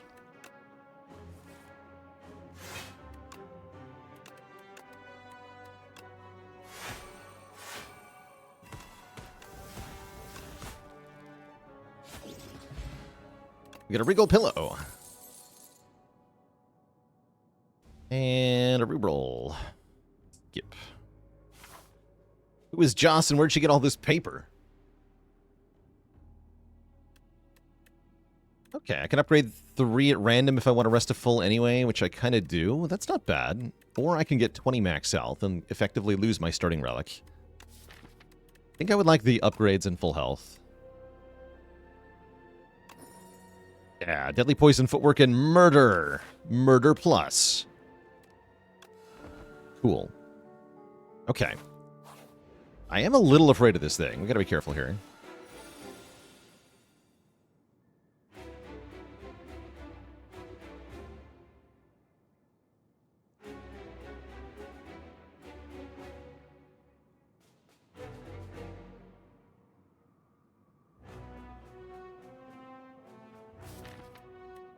Yeah, we kind of have to murder this thing. Literally.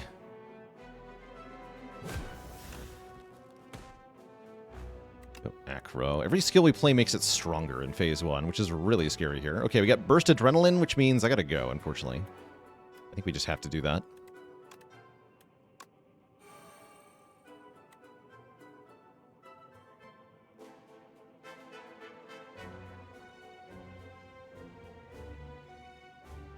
So I'm gonna go footwork, burst.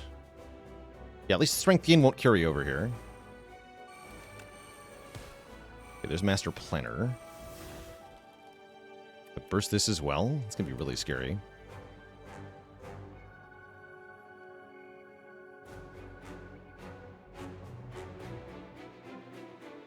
I think I have to kill it immediately at all costs here.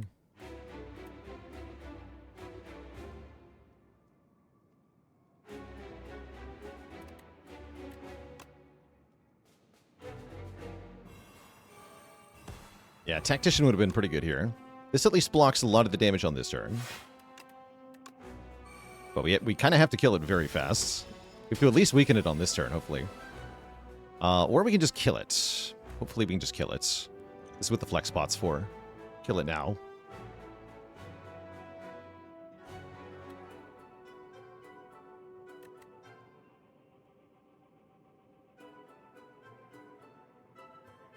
So I can't play Pinpoint, right? We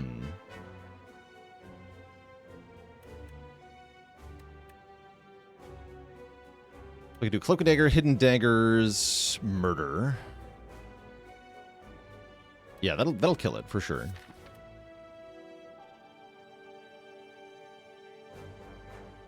Oh yeah, Joss is gonna draw, right? Oh, you're right. Yeah, Joss is gonna draw. Okay.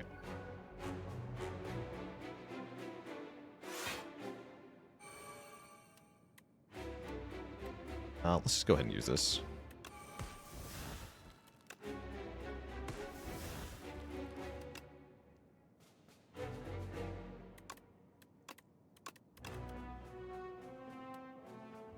It's fine. Do kill it.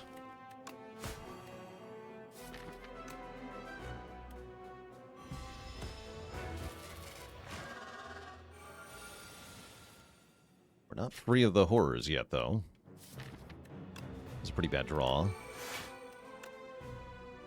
Hard cast reflex. There's no benefit, though. We take a big hit here, and then next turn is still scary.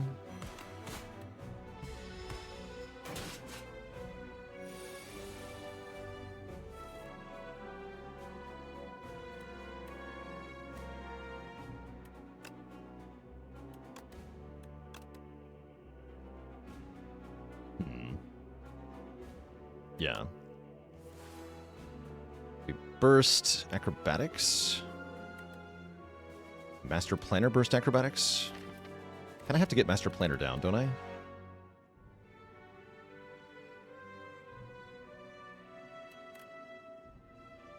Only 2 untouchables. No, it's better to burst Piercing Wail, isn't it? Yeah, burst Piercing Wail. If I want a Master Planner here. I'm not sure I'm allowed to Master Planner, but I kind of have to. Yikes.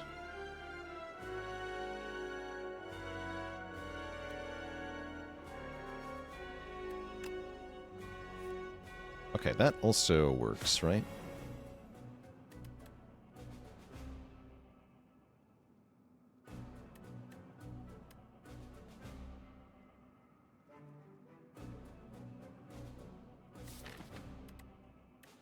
Just makes next turn scarier.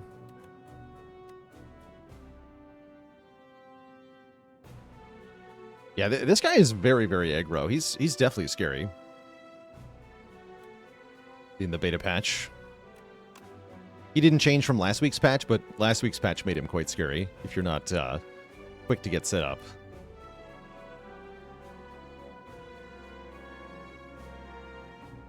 This guy wrote the book on stabbing. He did. If I burst Acro and discard Untouchable, does the Untouchable get doubled? Yes.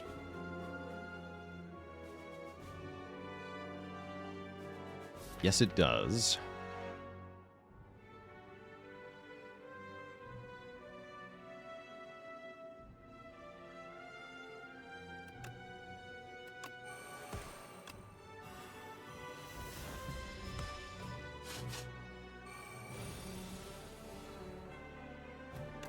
Here's leg sweep.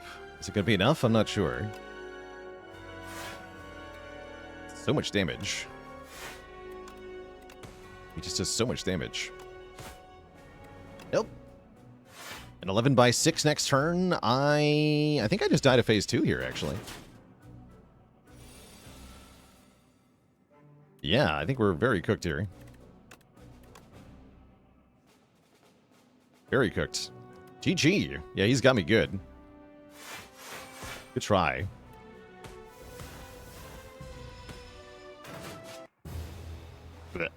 Dead. What was this deck lacking? Front-loaded damage, sufficient to get through this boss. This boss is really a DPS check in the first 2 phases. You really have to race him down, and we lacked a way to do that.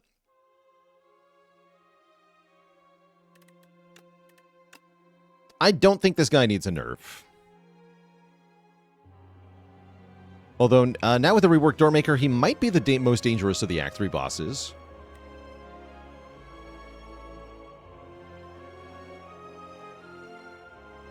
Tactician would have gone a long way in this deck, for sure. Yeah, poison resets every phase on that guy. That's part of what makes him tough.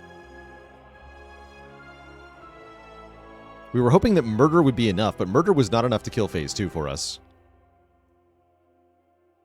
That's alright. We get to try again with another character. Next up is going to be the Regent, dear Twitch chat. But first, I'm going to take a quick break here, refill the leg, stretch the water. And so I'll be back in a bit. BRB.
All right, Twitch chat, I'm back. I'm actually not that surprised we lost. Felt like a whiff on Nonu here.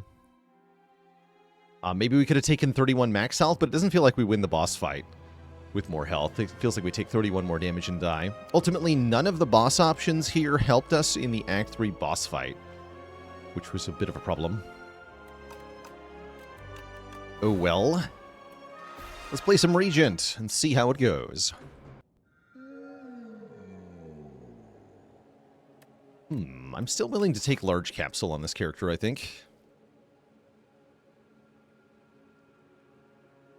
Any general advice for pathing in each act of Spire and what differences I've noticed from the OG game? I find early elites are a little bit harder in Spire 2, so I tend to leave my elites for a little bit later in Act 1. In Act 3, I find myself avoiding elites more often, just trying to get to the boss with a winning strategy. Yeah, large capsule makes the Regent starting deck better is definitely how I feel at the moment. So I still hold out for changes to the starting deck of this character, but we'll see what happens. For now, I'll just add a strike and a defend, get Lucky Fish Planisphere. That did give me 30 gold, by the way. So big money from cards. And heal 5 in event rooms. Not what I wanted to start, but it's something at least. Makes taking these not bad. But is it good? I don't know. Our act boss is the stupid deer thing.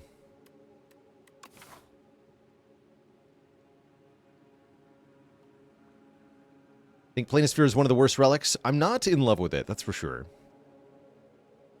I, too, do not think it is very good.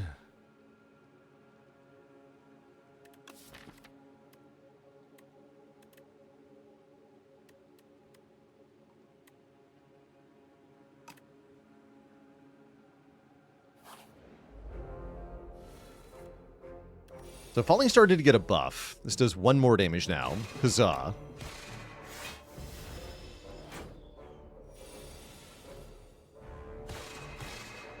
Which makes it more worth it to play Venerate over Strike here. So that we can play Falling Star when we see it again. We should be able to get a kill. A decent draw. Falling Star. Perfect.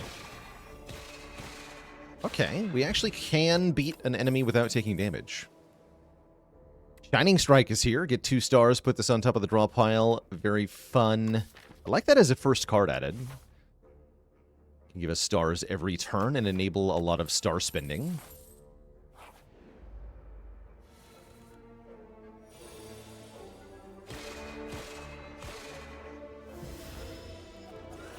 Would I change Venerate? Yeah, I would want to rework it somehow. I feel like it should do something beyond simply giving you stars.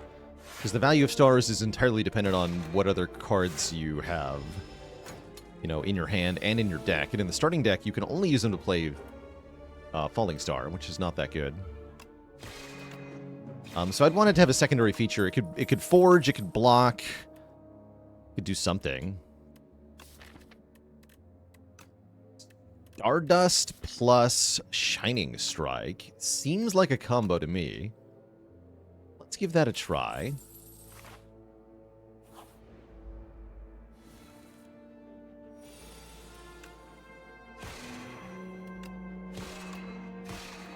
Here we take some damage.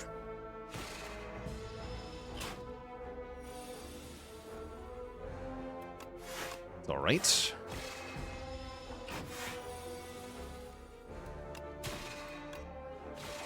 Pretty good Nivid fight. We get a potion. Cosmic Indifference can put a card from the discard pile on top. There's the new Spoils of Battle, which forges and draws. Kind of a weird card. Or the very efficient Collision Course. I think I want a Cosmic Indifference. But I could see taking Collision Course here.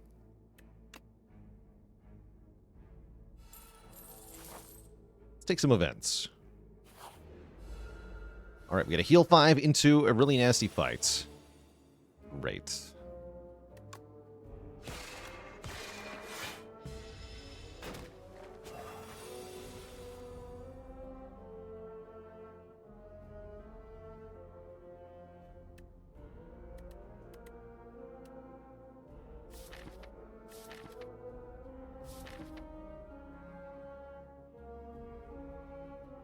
Can't remember what the snake does next turn. I think it debuffs again next turn, right?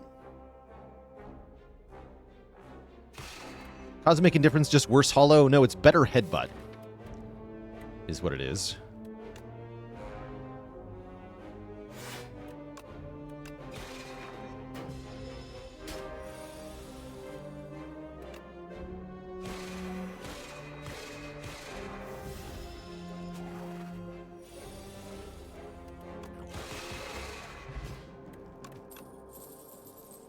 Oh, whenever you spend or gain stars, deal damage to all enemies. Okay.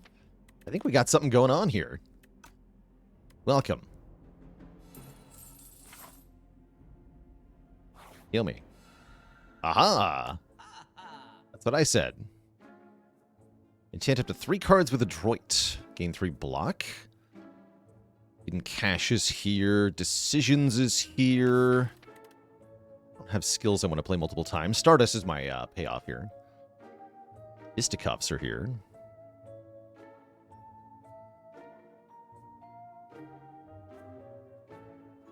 Valtharian with the Prime sub. Welcome to the Cozy Sub Club. Adroit on Shining Strike is a really good call. Yeah, that's a really good idea. Because then we can just block 3 every turn with that. That's very cool. And then I think we probably want Cosmic Indifference. Maybe Black Hole just to help me get it in play. Adroit works on any card. It's the other enchantment only works on block cards. Nimble. Nimble can only be on block cards. Venerate is a card I'll use multiple times. I suppose it is. Stardust can be played every turn. Yeah, but it's ending the fight a lot of the time. I'll do Venerate.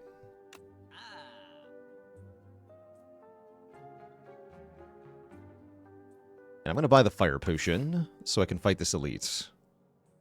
Am I allowed to do that? Doesn't matter.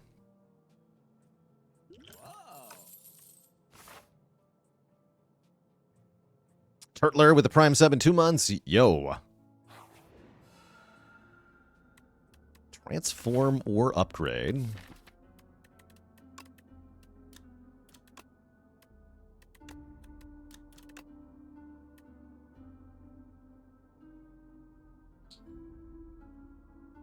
Definitely tempted to transform. Shining Strike wants the upgrade for 3 more damage. That's reasonable if I'm playing it every turn. I'm also thinking about upgrading Stardust. I guess we can do both of them.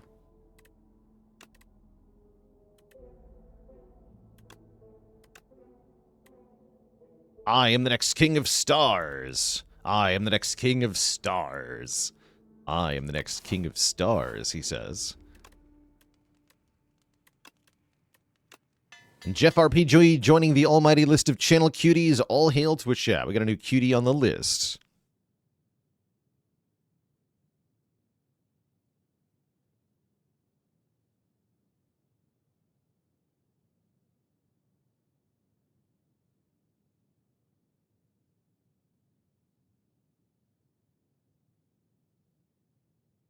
Get you added right away. There you go.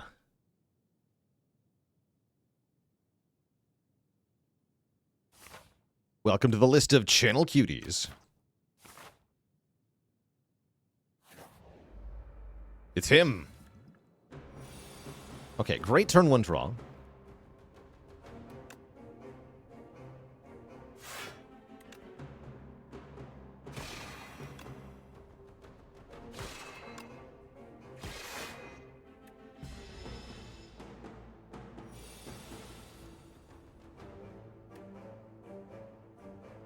Go defend, then strike, then Shining Strike.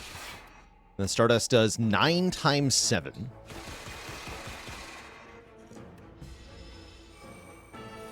And then this does 11 damage. And the statue is dead without a single potion used. We get the old coin for 300 bucks. Alignment is here. Alignment seems good.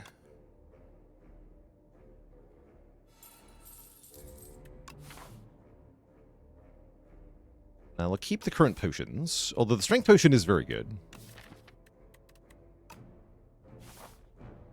Now we need card draw, yeah. Alignment was slightly nerfed. They made it cost 1 more star. Used to be 2 stars. Ooh, parrying shield. If we enter turn with 10 block, deal damage to a random enemy. We love relics that do damage. I'm gonna Heart of Iron in this fight, actually. And I'm gonna try to kill the slime first. Yeah, the stupid Flycanin is so annoying.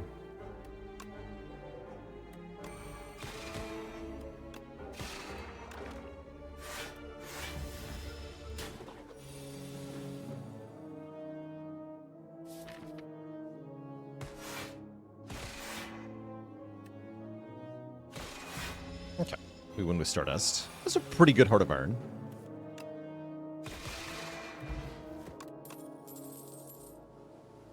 We could take a Crush Under for some area damage.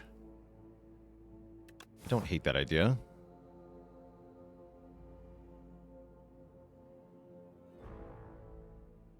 Yeah, I don't hate that idea.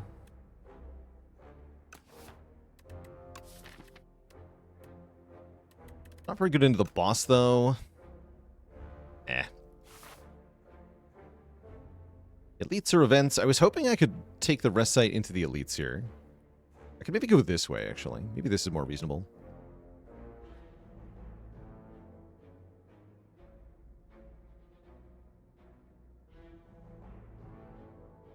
Could also go to the shop, because we are loaded. So we could go this way.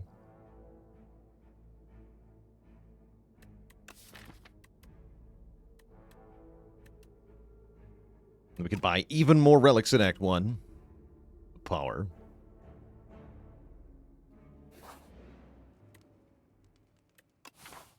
Rest for 20. Kind of feels important. Yeah, I'm just going to rest up to full here. Preemptively, as I expect to take substantial damage, potentially. Yeah. Precisely. Cosmic Indifference first.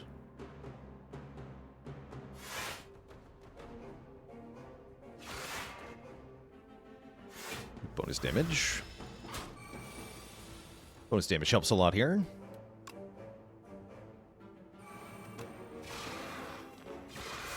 Aww.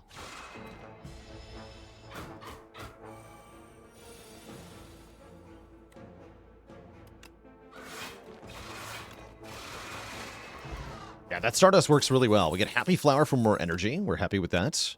Orbit is also more energy. Ooh, we like Orbit. In general. I'm going to take an Orbit. And then we want to add some card draw immediately.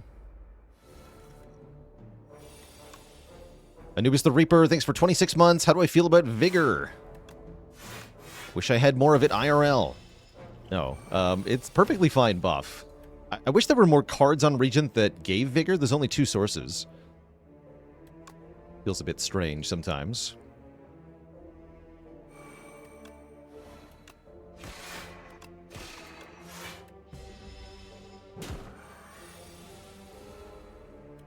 Perfect.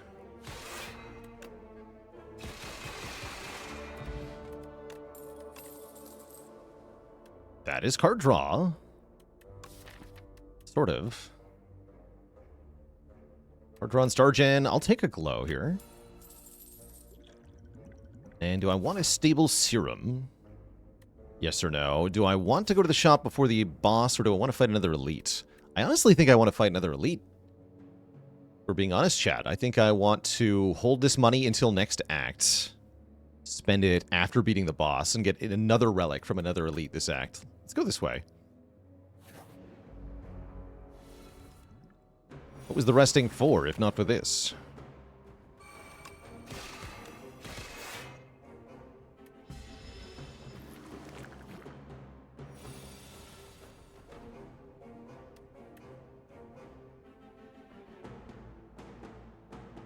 This might be our fire pot. No orbit, sadly. I think I'm okay with that.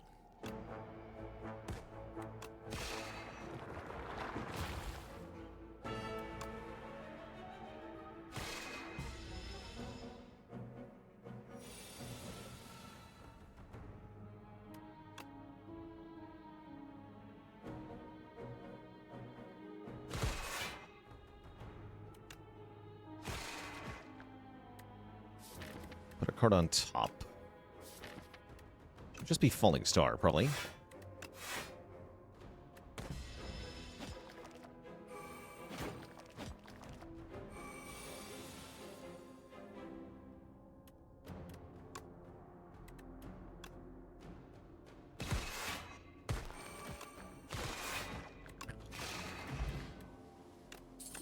Get a boot thingy. On turn 2, get 14 block. That's really good into this boss in particular. And here's the draw I wanted. Guiding Star. Immediate damage, Star Spender that draws cards. That's probably our upgrade for one more draw right away. Yeah, pretty good Act 1 overall, for sure. Thoughts on new Guiding Star? We're about to formulate some thoughts. This is my first time using it. My guess is it's going to be busted good. Just a thought, though. This turn 1 is terrible. Favorite character in Spire 2 is the Defect. Second place is Regent, though. Love Regent. So we get Orbit down. We'll take Orbit, and then we'll start the Shining Strike spam.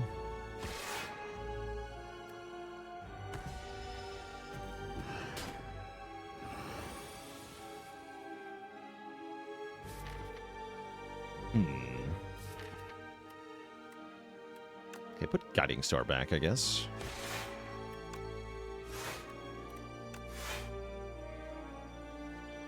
Take 10 on this turn. I don't really want to start us yet. Yeah, I want to use it as the finisher in Phase 2.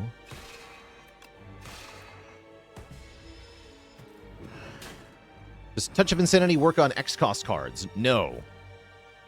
Do not try that. You will be sad.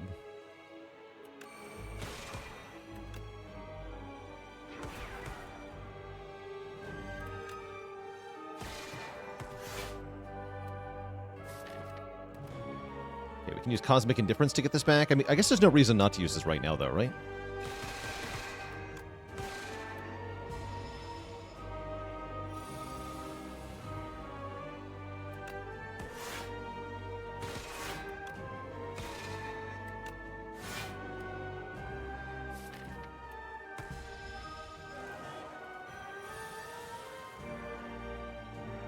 Okay, ouch.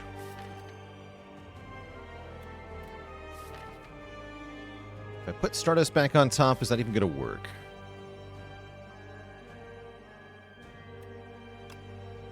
No, that won't be enough damage. Let's put Guiding Star on top. Yeah, we have to skip Shining Strike. What a sad day. Touch of Insanity on the Shining Strike seems like a really strong way to win kind of any fight, too. It can't quite finish you. I can full block this turn. I have more energy next turn. Let's go for the full block. I'm going to go for the, yeah, debuff again anyway. Block twice for the shield. Don't forget the shield, chat. Bonk.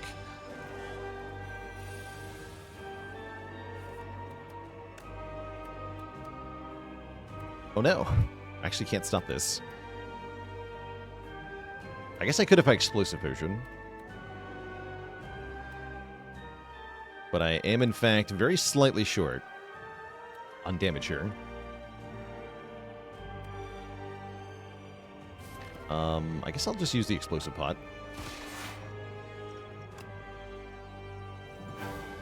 We're likely to get a potion anyway. We don't. Bombardment? Can I use that? Not really. Tyranny's kind of good.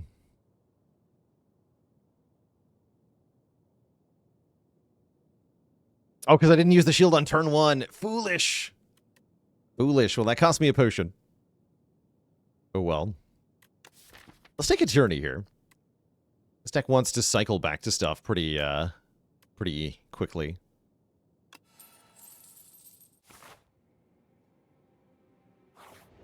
Guiding Star did not kill there. It was, like, a little bit short.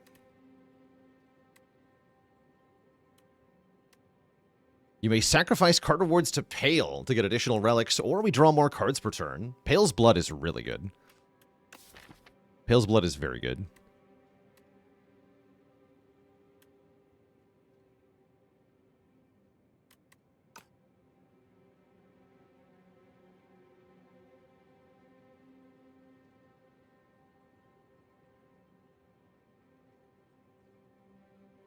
Entered one with 30 relics with wing. That sounds pretty cool.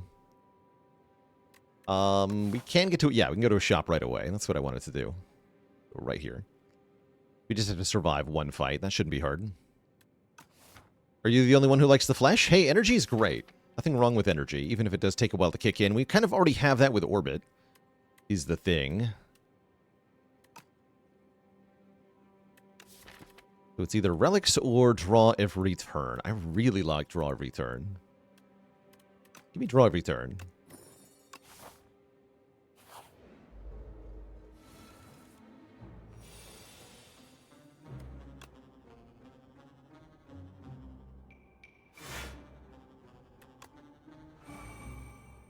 Okay.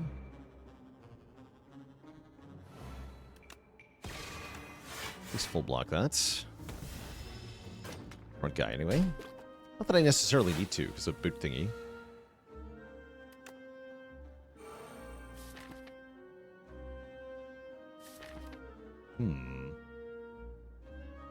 It's not good. Oh no, they're gonna hurt me.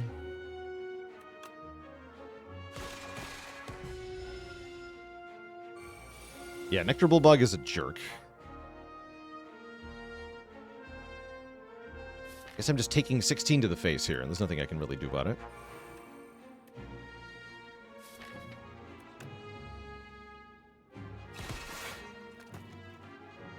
Well, I can do something about it.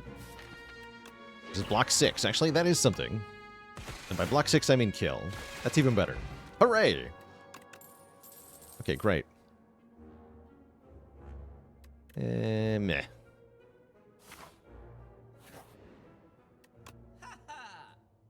Reflect on sale for very cheap.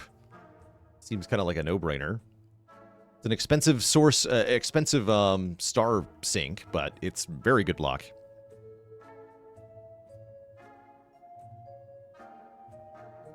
Man, that reports my architect damage. It's a funny idea. Does Mayhem slap with Shining Strike? Wait. Wait, you're right. That's a funny thought. That's just one Shining Strike per turn, yeah? And it upgrades to 1 cost. This is extremely funny. This is what we always wanted to do in Spire 1, but we weren't allowed to because of how Mayhem worked. But now it works differently, and so you can actually, like, set it up, which is kind of hype. I'm into that. I am actually into that. Does it go back to the top and then Tyranny exhausts it? No, Tyranny doesn't exhaust the top card. We choose what Tyranny exhausts.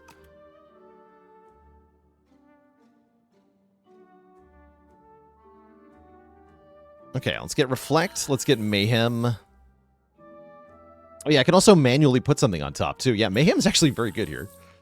That's funny. We definitely want to lose a strike. Yeah, it's nice that the colorless cards are so good in this game. It is. I think I want Puzzle as well. Giga card draw. Yeah, we want Mega card draw. And I might take Gather Light. We definitely want more Star Gen. Maybe a potion too. Am I fighting an elite anytime soon? Could go to another shop.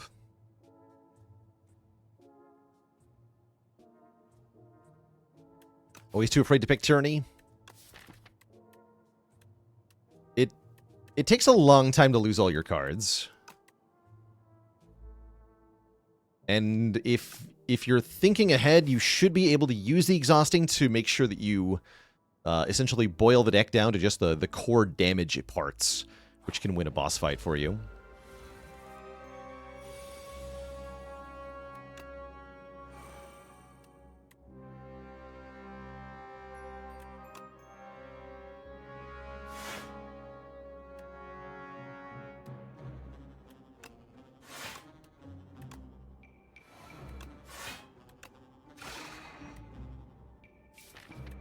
I'll keep my stars here.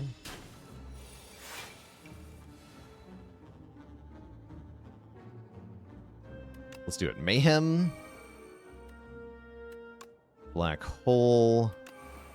Falling Star. Shining Strike. The Mayhem says, at the start of your turn.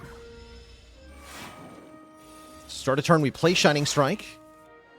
We gain 3 block, we do 11 damage, and Shining Strike is indeed the first card in hand as well. That's kind of badass.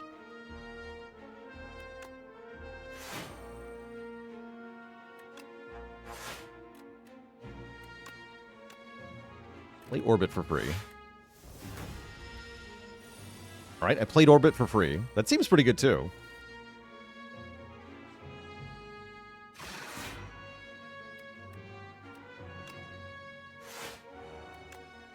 Well, I probably wanted to triple defend there.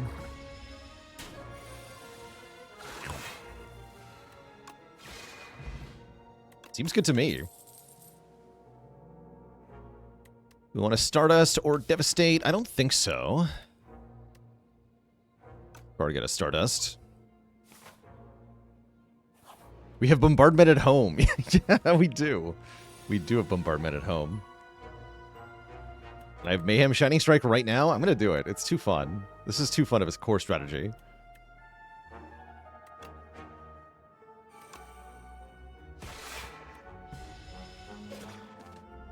Although, wait, no, I draw it. Oh, no! That's fine.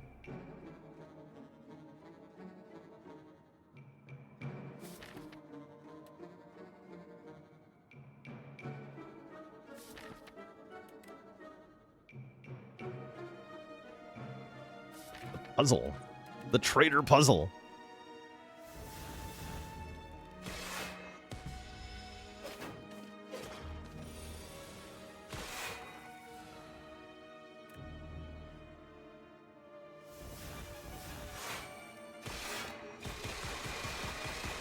Random, huh?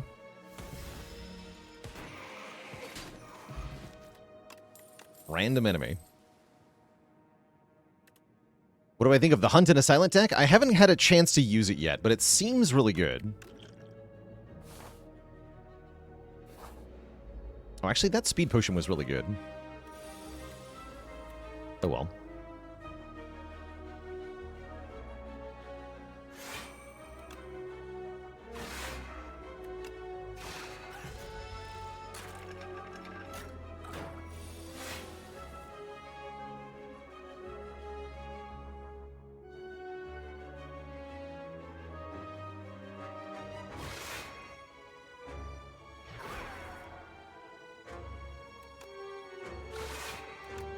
Play Alignment, play Mayhem, play Shining Strike again. This is great.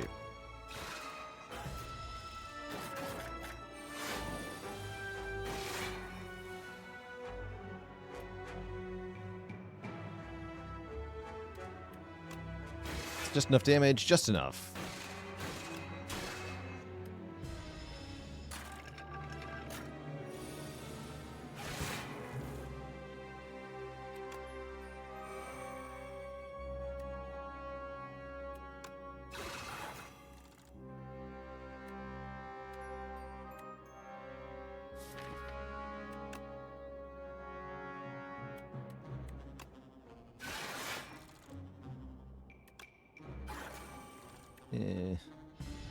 Ow.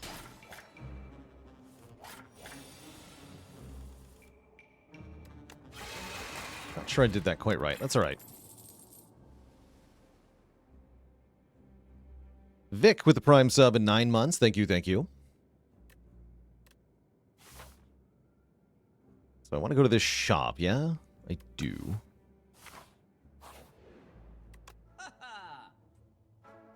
Whenever you spend stars, gain block. Seems pretty good here. And a Carter move seems pretty good here. My child. Nostalgia's very funny. Nostalgia Mayhem is very funny. Wait, Nostalgia Mayhem's hilarious.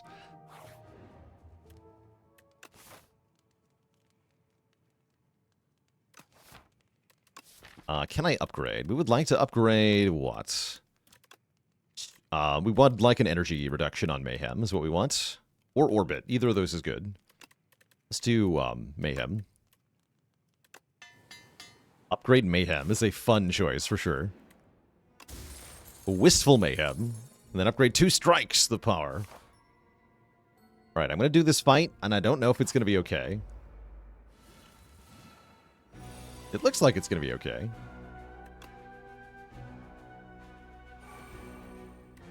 I think I'm going to go ahead and use a power potion here. That seems pretty good. Just don't click it first. Don't click that first. Very careful. Defend, defend, tyranny, void form.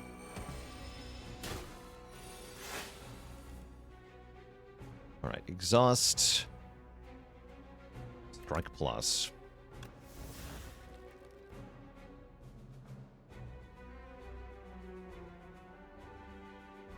Does that count the Mayhem card is a good question.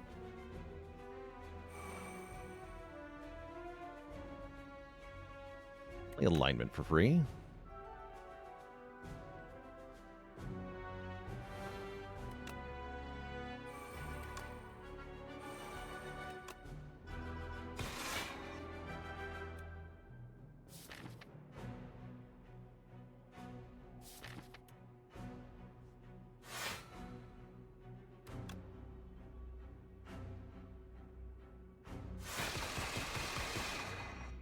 Could Cosmic Indifference something other than the Shining Strike, but I don't think I want to.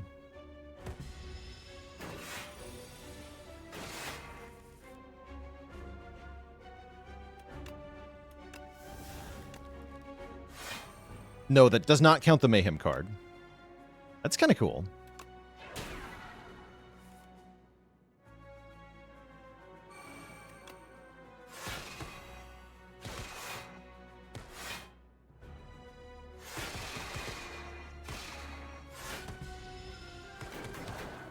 Oh, the reflects.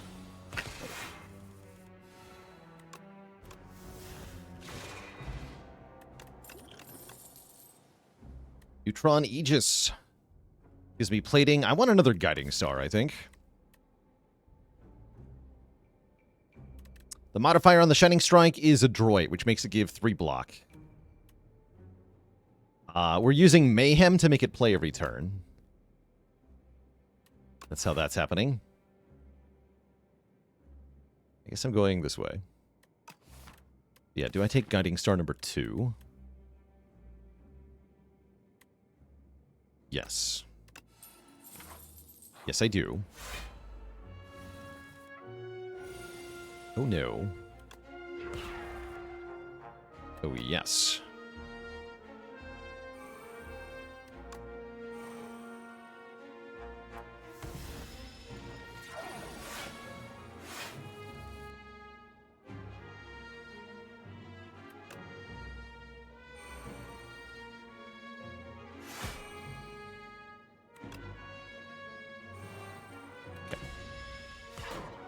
Guys, reflect. That makes... Oh, dying to reflect is actually really good, because then he spends an entire turn not bothering me. That's great.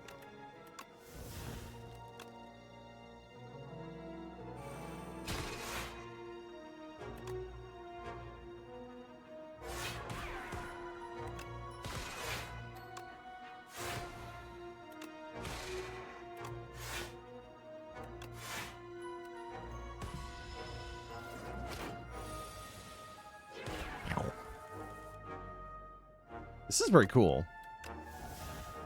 definitely like what this deck is doing.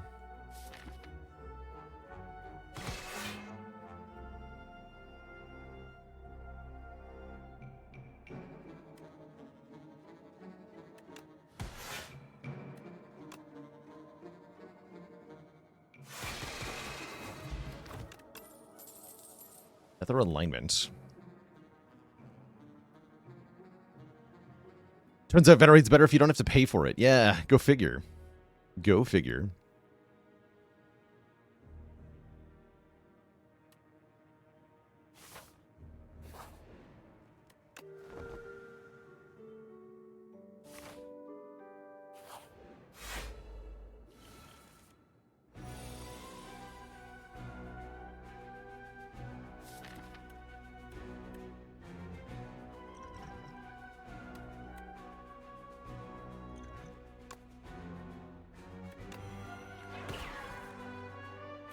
Get him. Kill it. Okay, that does mean Shining Strike goes away. Am I okay with that? We have Cosmic Indifference to bring it back.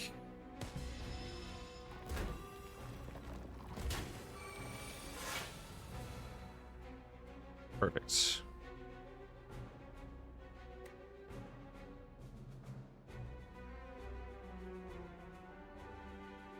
This is what? Child of the Stars, Mayhem, Cosmic Indifference. And do one more thing. I actually want to put Guiding Star on top. Draw through these.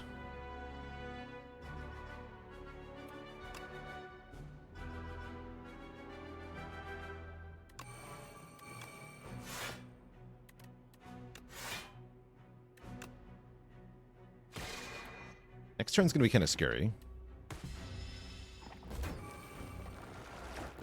We've desynchronized their pattern. Yeah, now we have two multi-attacking at the same time. That's horrifying. Shining Strike is back. Lets me play alignment, which is great.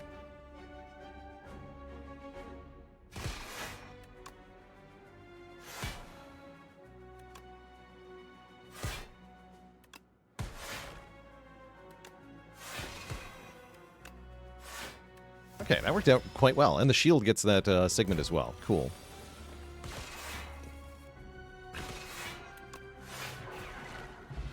Brilliant. We get the Kansari Gamma, rewarding us with random damage for playing 3 attacks in a turn. And stuff I probably don't want. Stuff I probably don't want. Yeah, Black Hole really did a good job there. That was a good fight. We're having a good run here. I guess I'll take a heal 4 from the event. Heal 5, rather. Heal 5.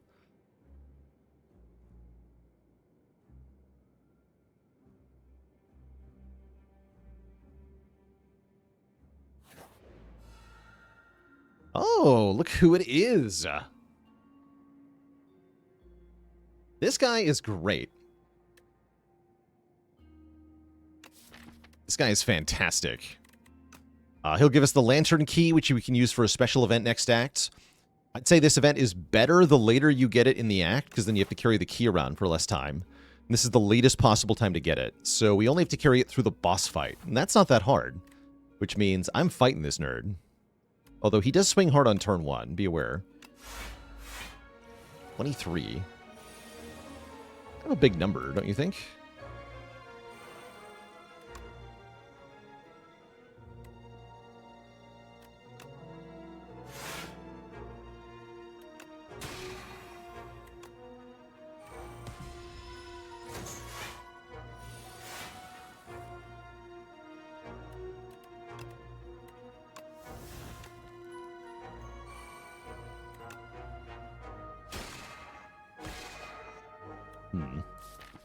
A little concerning. Oh, nice. Shining Strike was conveniently the top card there. It just happened to be the top card. Great.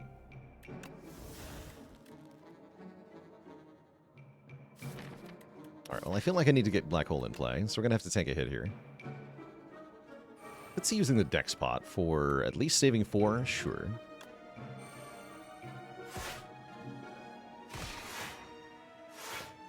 Oh yeah, good deck spot there.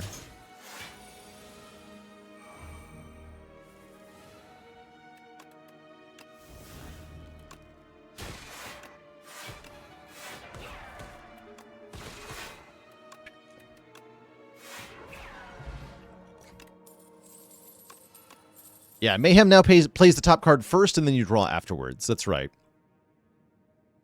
And yes, Dex works with the Adroit enchantment, which makes it really, really good on Silent in particular.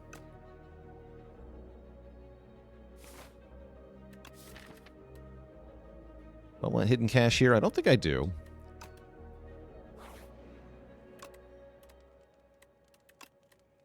Innate, huh?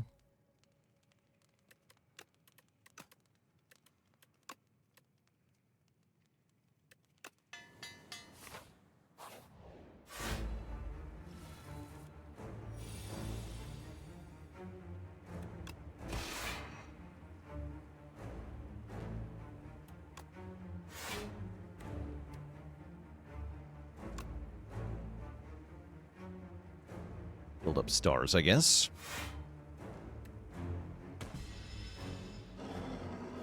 Rawr.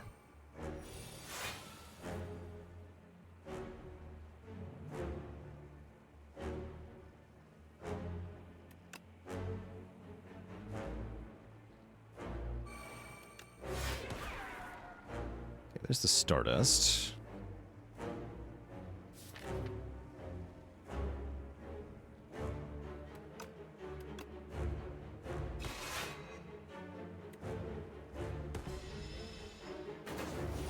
Oh, I didn't realize rewinding was a sub-feature. That makes a lot of sense.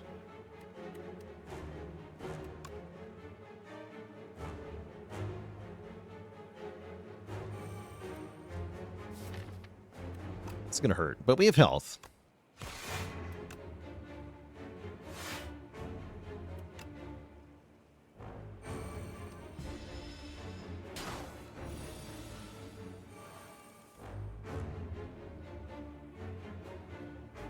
Now we just go Orbit, Alignment, Tyranny, Frantic Escape, Shining Strike, Strike. Autoplay the Shining Strike.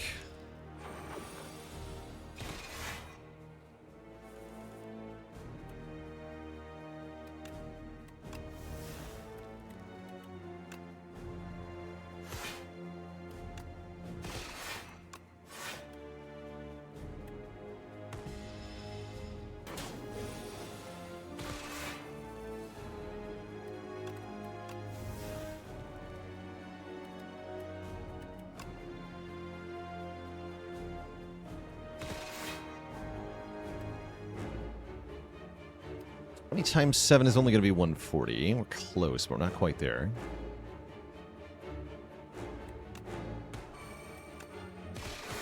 Might as well unleash the power, though.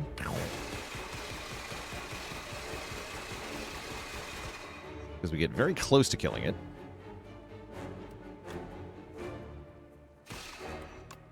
I also generated an absolute metric load of block there.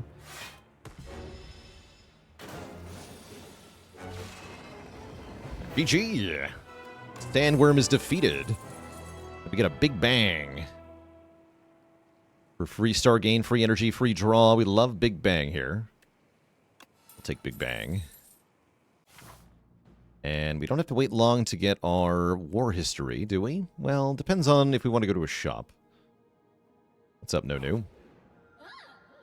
Why does Shining Strike always autoplay? That's because of Mayhem. Mayhem says, at the start of your turn, play the top card of your draw pile. And because Shining Strike always puts itself on top of the draw pile, that's always the target for Mayhem. We do get offered money.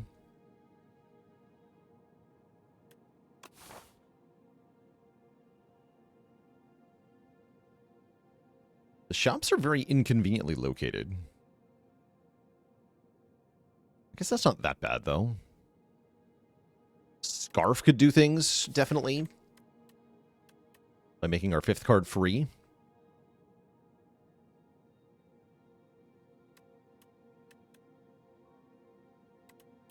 Yeah, free includes star cost, which is pretty strong. Okay, let's go Scarf.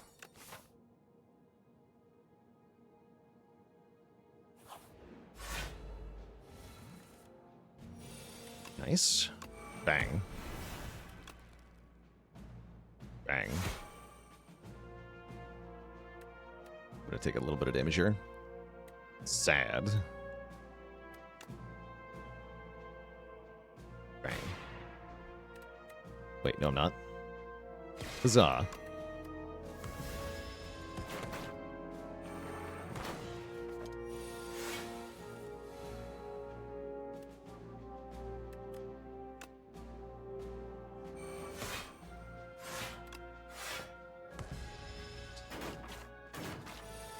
My scarf.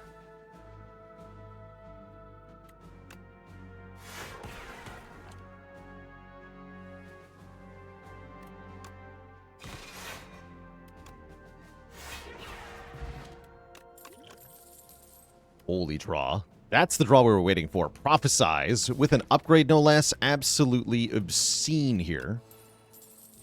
For draw freaking 9. And I'm going to go ahead and go this way and get our war history right now. The history course. For freeing Reppy, we get, at the start of our turn, play a copy of our last played attack or skill. And I'm hoping I can do something very silly with this. We'll see, though.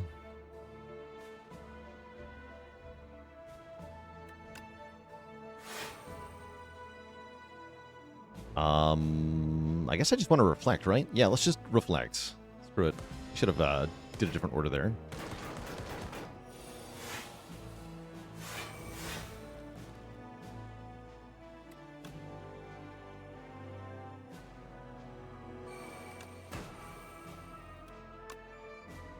Okay, this time we'll get a copy of Glow.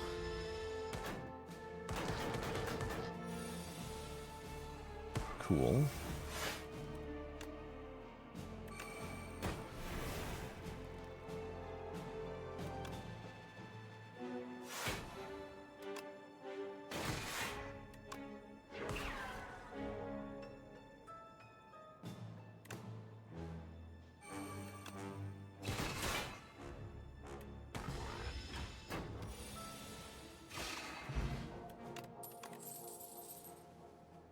Plus or Guiding Star Plus? Guiding Star Plus is better.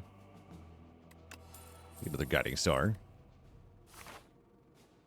Should not have played any cards in the second turn. No, it doesn't work that way. Although the wording implies otherwise, I've already tested this. If you play no cards during your turn, it will not use the card from like the first turn. It will not carry over across multiple turns. So it actually says play of your last played attacker skill last turn is what it should say.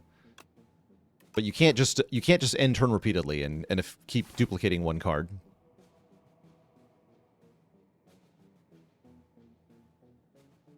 Oh yeah, because I tried to do that with the with the tanks thing, by eternally stunning a boss. Yeah, no, it doesn't work that way.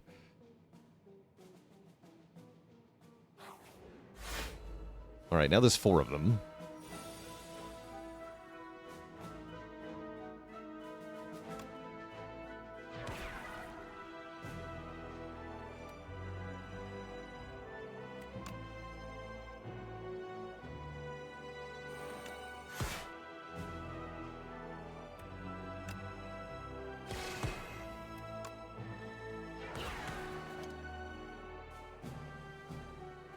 Security. I'll play a free Guiding Star.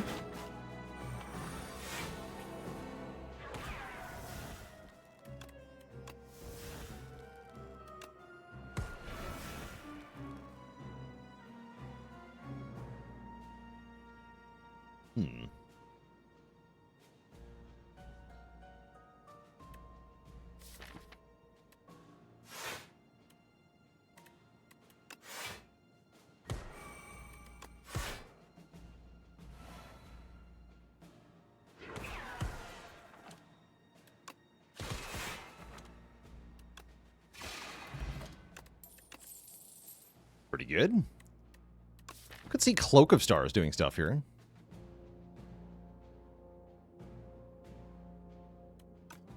Does this work with Vaku's last plate attacker skill? I have to imagine it would.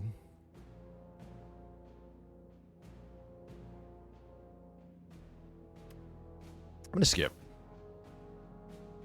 Yeah, I'm going to skip.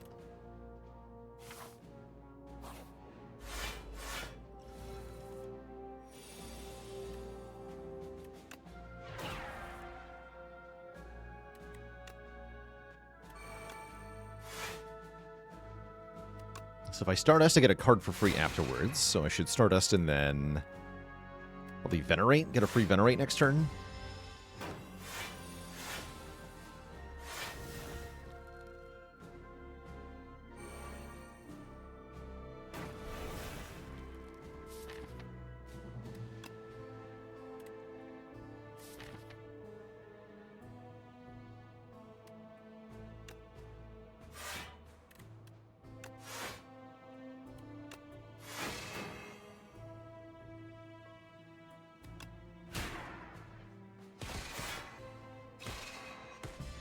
Oops, I shouldn't have played Strike afterwards.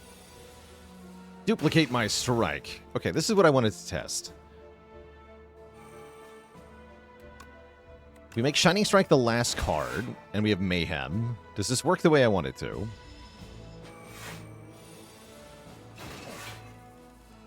Yes! Double Shining Strike. Triple Shining Strike. Neither of those count for the Scarf, interestingly. The power.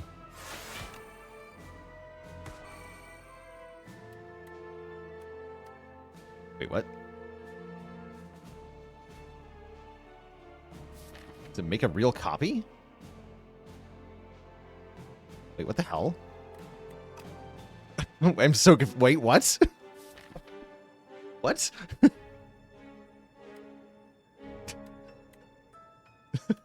Why is there another card? I don't have a second Venerate, right? Like, that's what we duped originally. It doesn't make a real copy of any other card.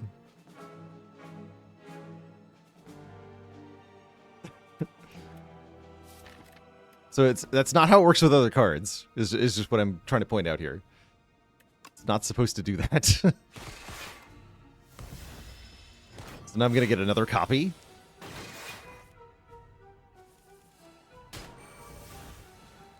Oh, that's bonkers.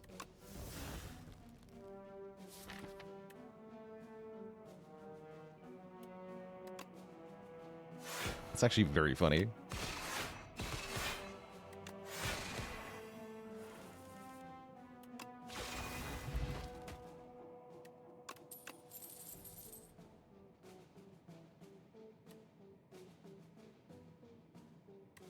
We have 8,000 characters to give feedback with now. Alright, I'm going to test this a little bit more before we properly file a feedback report. This is funny, though. I think I go this way. Get that shop. I could also get some rest sites in.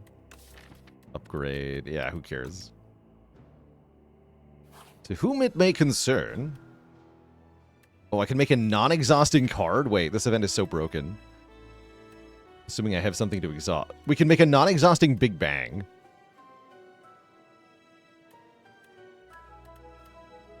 That seems pretty good.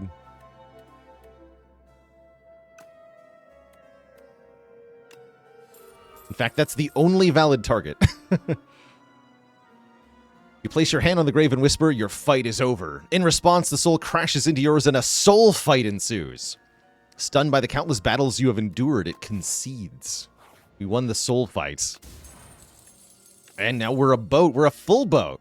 We have all 3 boat thingies and are therefore invincible, as well as nautical. A regret and 300 bucks, huh? So I'd have to keep the decay, but I have tyranny. Give me more money. I'm rich.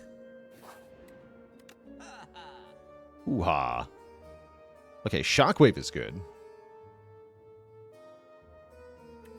Probably didn't need the second curse, honestly. No regrets. We could try Calamity things. Calamity is very funny.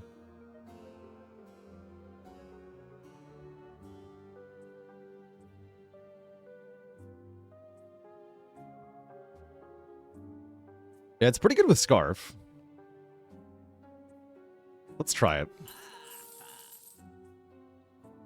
I think the Wing Charm is probably not doing a whole lot here, unfortunately. So, Ripple Basin. Ripple Basin sounds good. And maybe a second Child of the Stars for more block. It's a lot of powers now, but that's okay.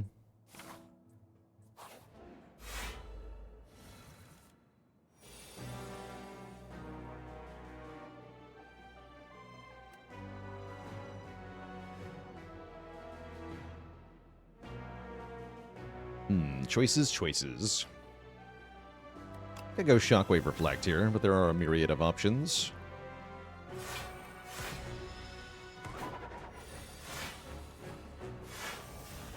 Nice.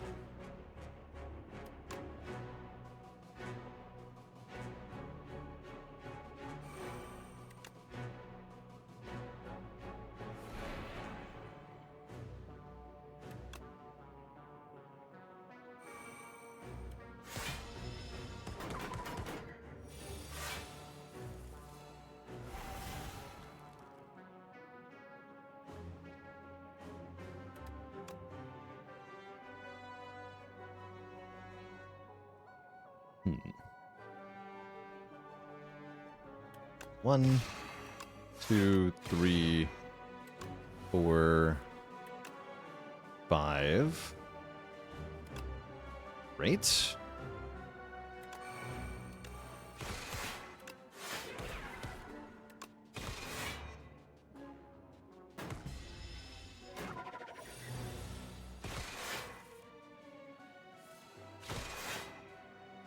Yeah, so now we get another permanent Shining Strike. Note, again, we duplicated, we did the thing with the Big Bang. It doesn't do Big Bang. There's only one copy of Big Bang here. So yeah, I'm gonna give official feedback here. Using War History. Wow, this is Bug Report. With Shining Strike. History Course, rather. History Course, that's what it's called. Right? Yeah, History Course.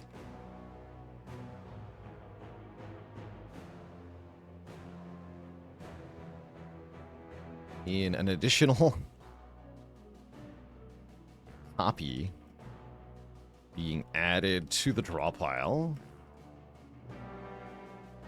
for the rest of the fight.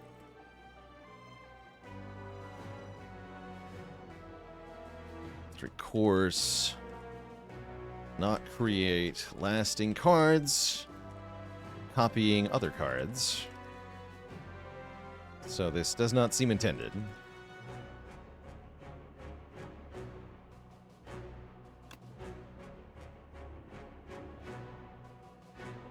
Chat thinks it's History Course Mayhem causing the problem together.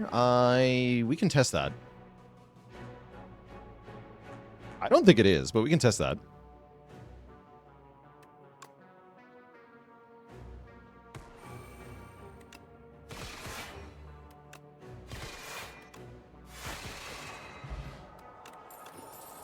The Intimidating Helmet. We get another Shining Strike? This one doesn't block, though.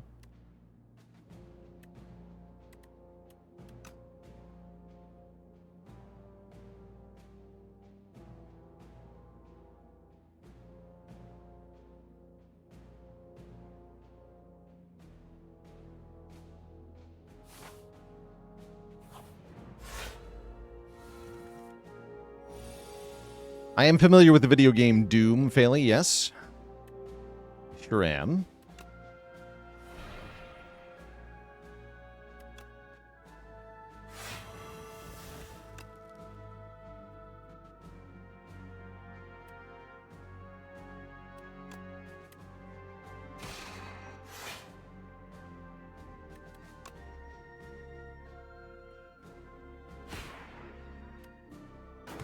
So skip the Mayhem here so we can test the War History.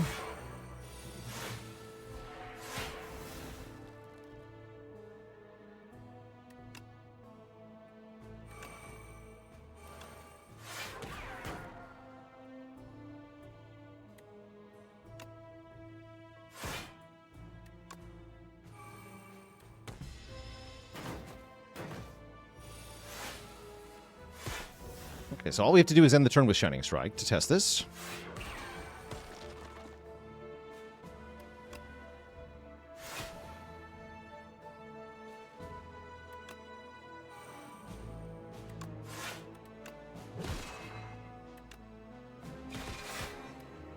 Sure doesn't kill, though.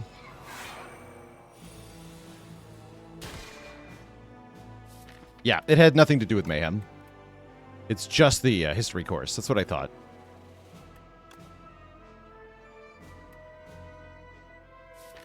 Confirmed.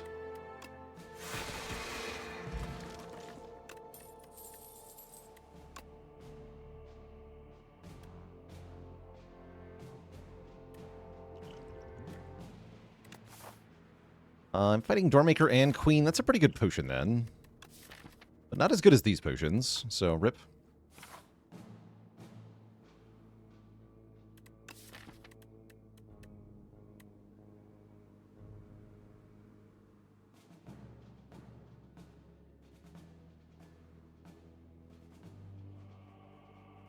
How do I like the new Doorkeeper? I think he's better than the previous Doom that we had. Or previous Doormaker. Reading chat and trying to talk at the same time. Previous Doormaker version. I think it is better. We're about to fight him now, so we'll find out a better opinion in a second, I think. Is it better to upgrade and take an event, or fight in the Elite and rest? I want to upgrade and take an event. Or I can upgrade 3 cards at random and rest. I like that, too. Reflect, Big Bang, and Child of the Stars is a hell of a trio of upgrades. That's great. Okay. Let us face the Doormaker. Oh, boy. Get Mayhem, Child of the Stars on turn 1.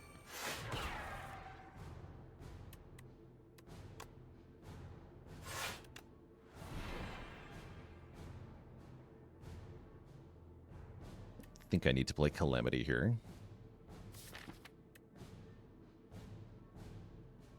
But Calamity can do some fun stuff.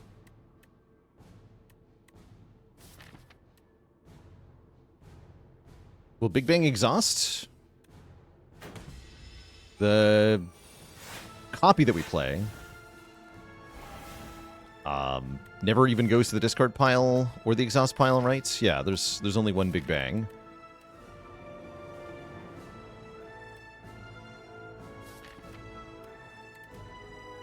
Oh, it gained the exhaust keyword, though? Oh, because it's devoured. We're in the discard pile. Interesting. Interesting. Also, I don't want to play Shining Strike here. We want to play all the bad cards.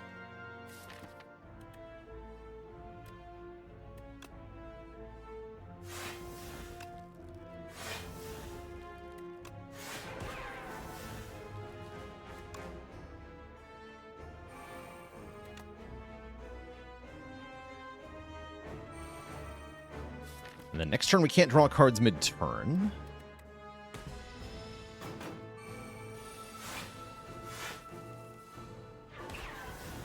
Rip. I'm going to dupe pot the Orbit.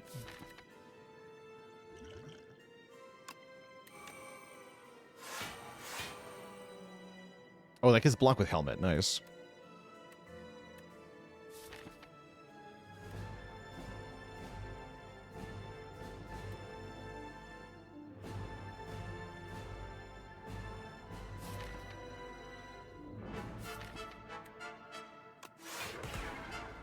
Alright, can't draw.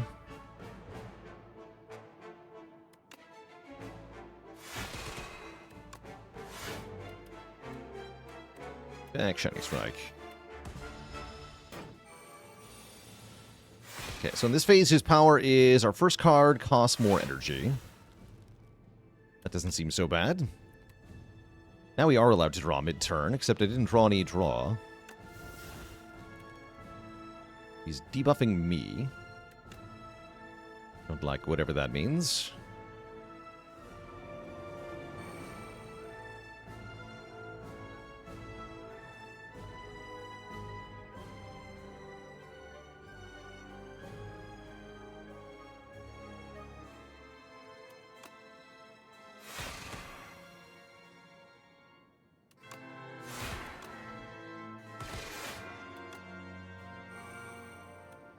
All right, now he can never exhaust all our cards because we get random stuff back.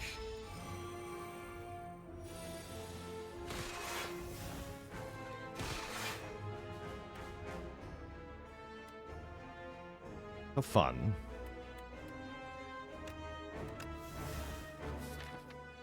We have one Shining Strike because one of them exhausted.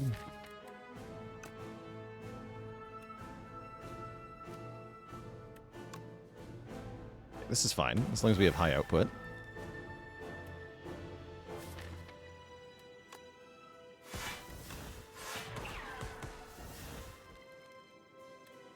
Shockwave him. 2 energy back.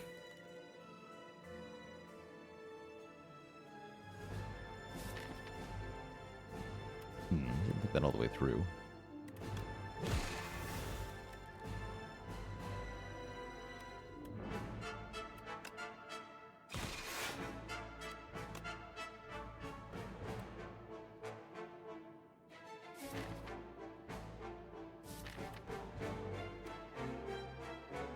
Doesn't have the exhaust keyword? Huh? Confusing. Something weird is happening.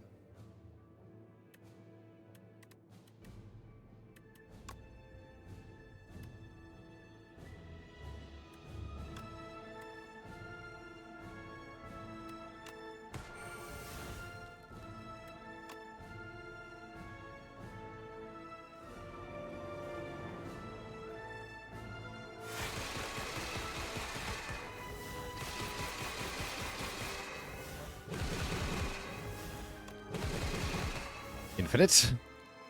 Yeah, that was a good turn. I didn't think about the Lunar Blast getting played, though. I didn't think that through. Oops. Now I put myself in an awkward spot. Actually, no, I can play Reflect here. Ignore me. Everything is fine. Wait, this guy lowers our strength and dex? It's kind of scary.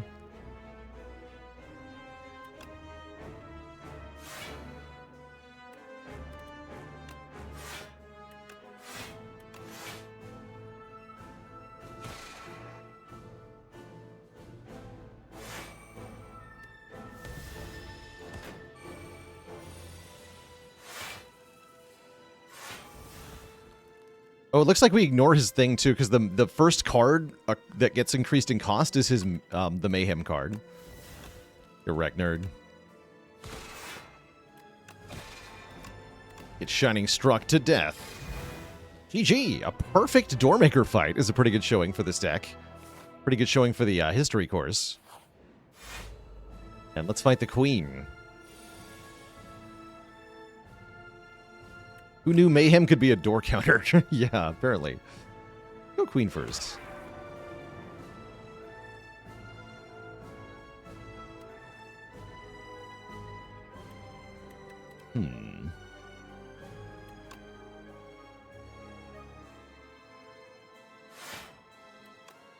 Right, defend, Big Bang, Tyranny, Mayhem. Pick one.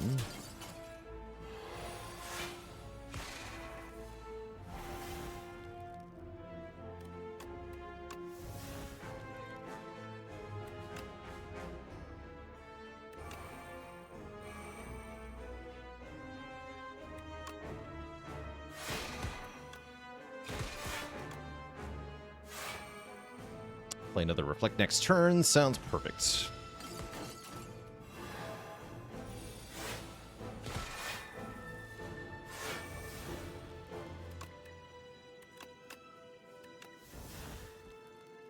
I've assessed on Steam how I choose to split damage in this fight. Currently, I'm just trying stuff out. That's my decision making in most of these fights so far has been, let's try one of them and just see what happens.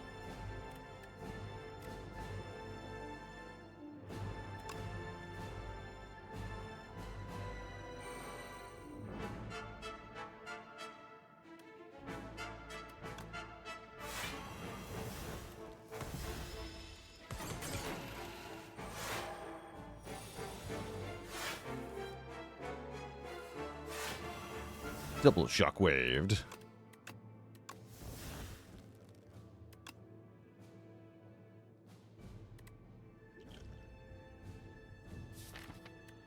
Alright, what card do I want? A Touch of Insanity. Probably should have used this earlier. Do one of these Guiding Stars.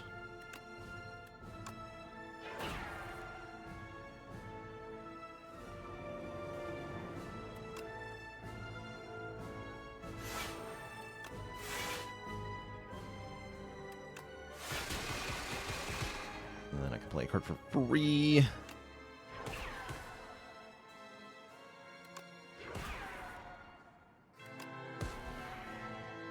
Play Big Bang at the beginning of next turn. Looks like we're doing enough random area damage that the Amalgam will get destroyed anyhow.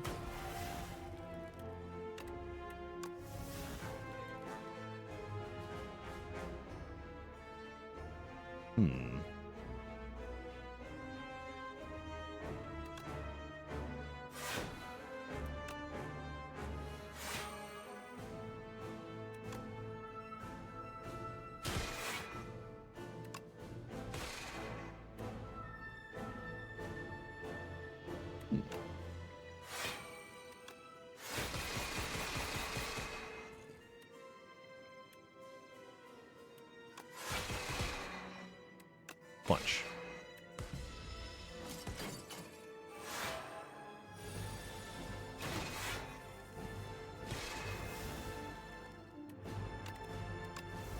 Shining Strike always gets bound with the way this interaction works, so the Queen is kind of countering me a little bit.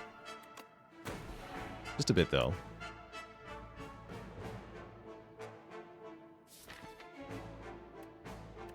Guess I have backup Shining Strike.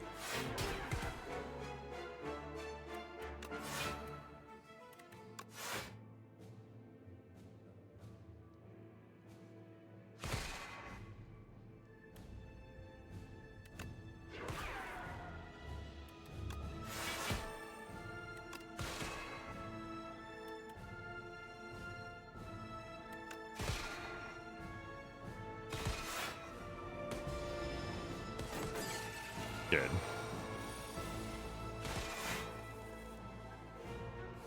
Infinite Shining Striking. The power. GG. Okay, we took 1 damage in that fight, so Queen objectively harder than the Doormaker. GG.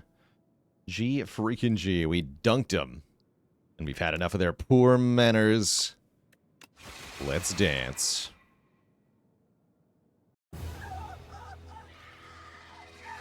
The power. How's it going, Crane X? That'd be a better share for the Discord, actually. Shout out to our Discord.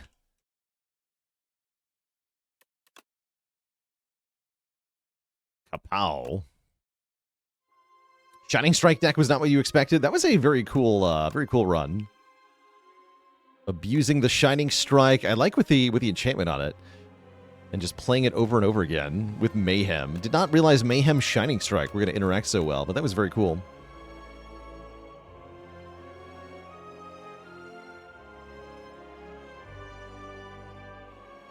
I would recommend not dying in Act 2. You've been pretty successful thus far with a 90%-ish win rate up to A9/10, where it feels like the deck you need to beat the Act 1 boss cannot survive Act 2. That's where it starts to get tricky. That is where it starts to get really tricky. The enemies do so much damage that it becomes a really difficult game to figure out where you can get away with picking stuff up and where you can't.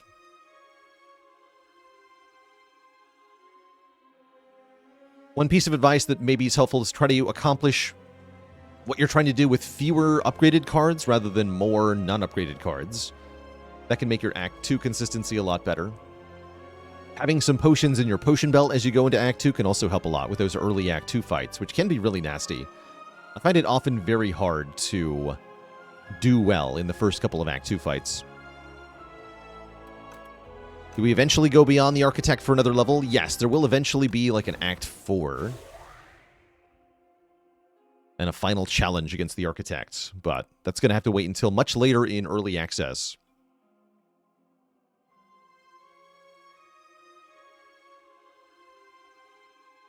Bunga Bunga Rock Only Run. Yeah, Rock Only Run could be fun. Oh, you can use Rolling Boulder for the Rock Only Run. Oh, that's so fun. I love that idea. I love that idea. We know it'll be against the Architect. So in Spire 1, the final battle is against the Heart. And in Spire 1's early access, at the very end of the run, you would be killed by the Heart. Prior to the Heart being added as a boss fight. So we knew about the Heart way in advance in Spire 1. I am reasoning that it'll be the same, and the Architect is going to be our final fight. Darwin with the Prime sub. Welcome to the Cozy Sub Club. Was there a copy of Big Bang in the exhaust pile? No, there was not.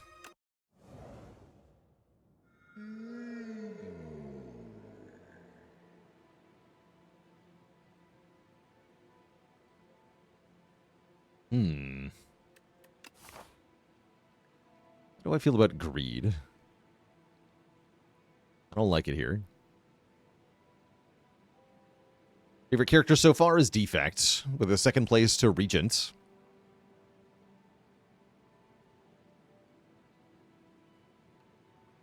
All the characters have beef with the Architect. Yeah, their story is indicating that the Architect is our final challenge in some way, shape, or form. So do I want Niao's Fury or the Oyster? Seems like a bad start. Maybe I'll just take the max health. I'm eyeballing this path. Get a couple key upgrades for our first elite fight.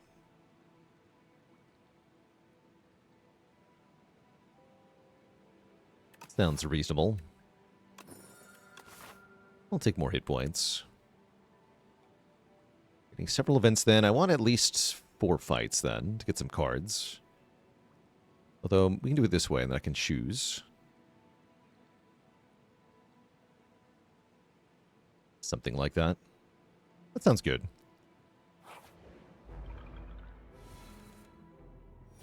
Have I messed with Ethereal build Necrobinder much? Not much.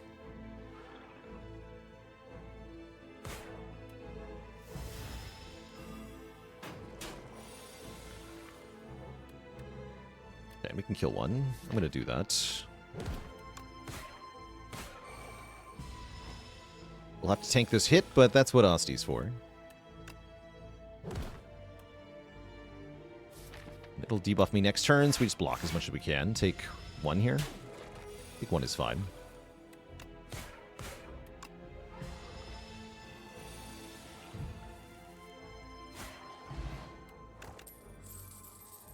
Deathbringer, I think, is a very good early game card.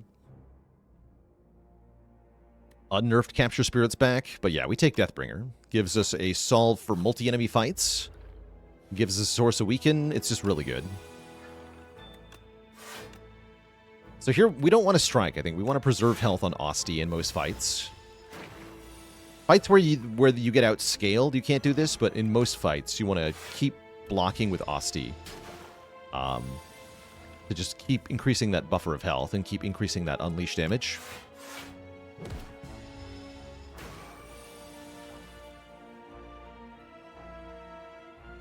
If I Deathbringer him, I will take at least 1 damage, so let's not take 1 damage.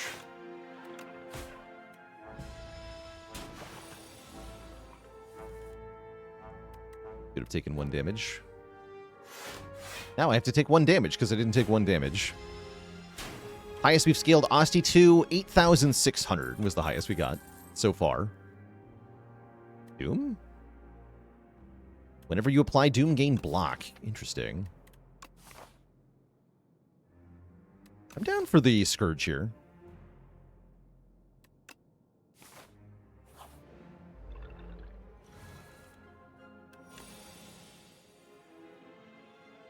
No block, huh? Ouch. We should have Scourged first. Yeah, I should have. Should have taken 0 here.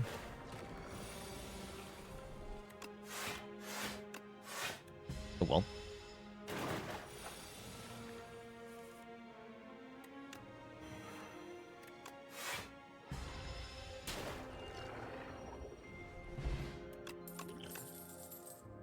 I like negative pulse for a source of area doom as well. 5 block, 7 doom to all enemies. We've got a really interesting doom start here. Seems cool, and I've got 2 good potions, so how about some events? Any Doomers? Ooh, how about a colorless card? I really like the colorless cards. Automation can be really good on Necrobinder. So can Stratagem. Actually, yeah, I prefer Stratagem. When we shuffle our draw pile, choose a card to put into our hands. And then we have this or that. Get a crappy curse and a relic. I'll take a crappy curse and a relic.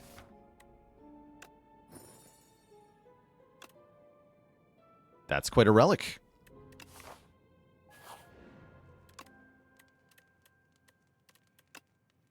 That makes Stratagem upgrade really good. That makes Bodyguard upgrade really good.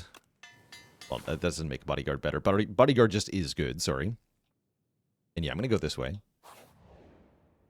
The self-help book.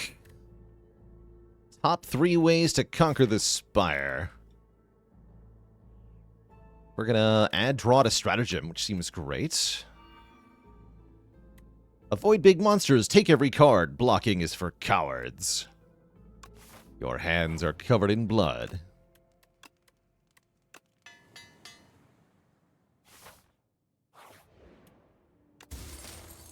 Holy money. Okay, I'm rich. I guess maybe I go to this shop now.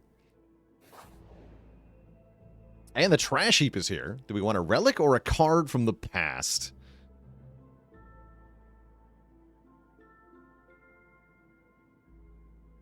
Card comes with money, but it's also a crappy card.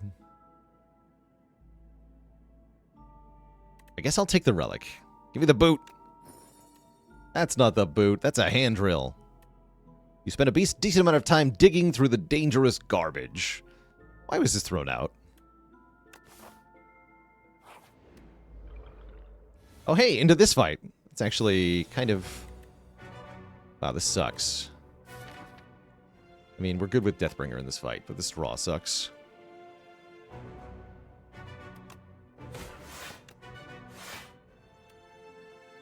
I guess I will just save energy.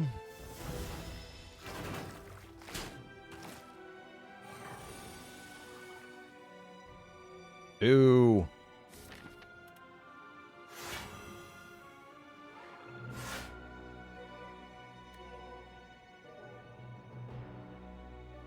I just really want a fire pot, huh?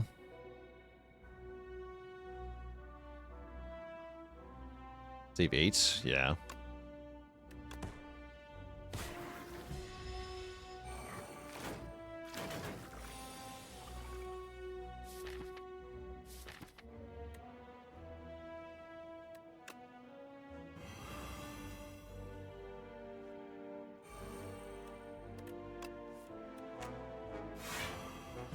Cool.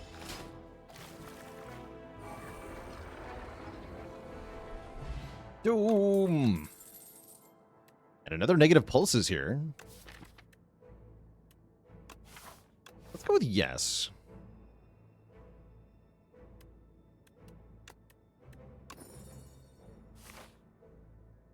Two strike upgrades aren't very important.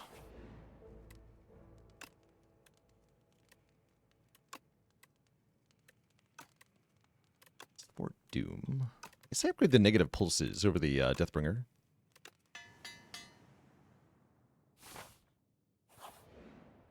Oh, and I get a shop anyway. Cool, I don't have to choose. I can take a second stratagem. I can take a Page Storm. I do like Page Storm, because I have 2 Ethereal Curses currently. Although once those are gone, eh.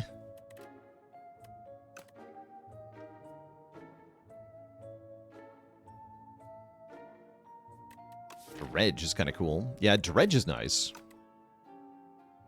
I like Dredge.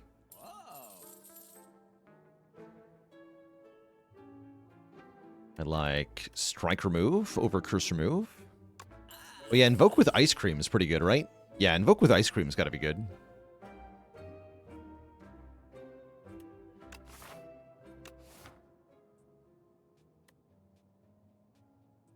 And then I buy the Cure-All and probably a Relic.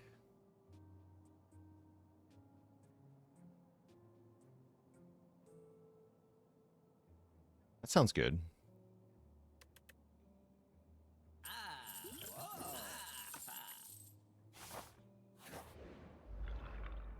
Aw.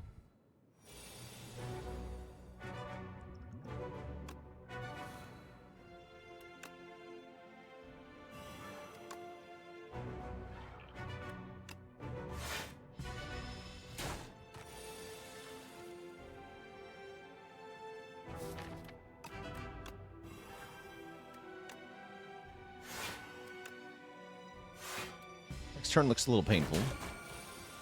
24 incoming. I don't have that much block.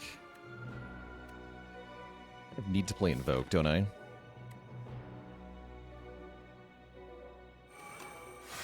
What does Doom do? If the enemy's Doom exceeds their health, then they will die at the end of their turn, after they take their action. Ugh.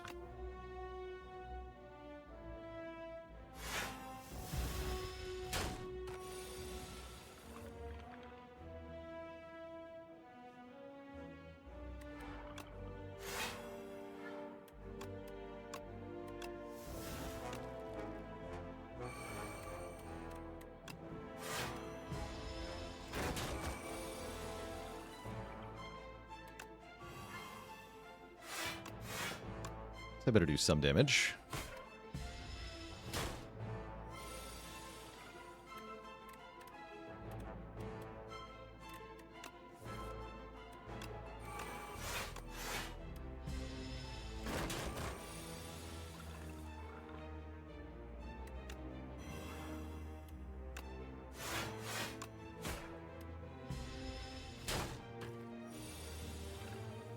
Cool. We win. Boom. We get Bone Brew, 715, and the Bellows upgrade our first hand of each combat. And another Invoke is here, which I am very much clicking on. And then I'm going to click on Upgrade of Invoke as we go into the boss fight. I think we can do the fish with 20 health if I'm willing to use the Bone Brew, which we might need to do. Oh, but I got both Invokes upgraded for this fight, so I think we're just kind of crushing this boss fight here.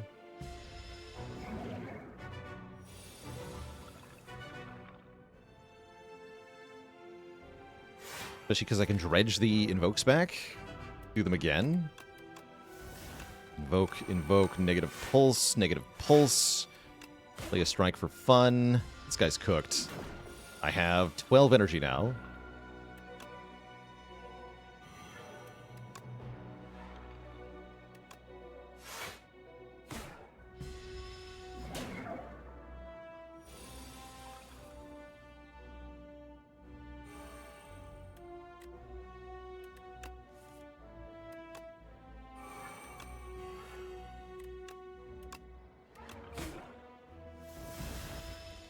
Ish.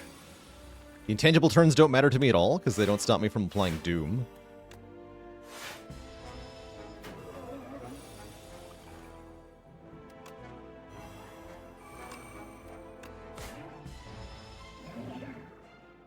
Now my hand is huge.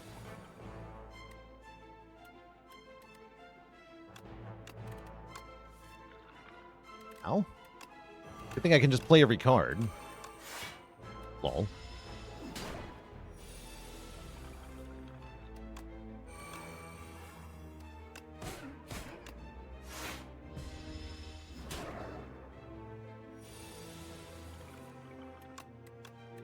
Bonk. Boom. Dies while intangible. Rip. And then 3 kind of mediocre rares. Not really using attacks to do damage. So I probably skip these.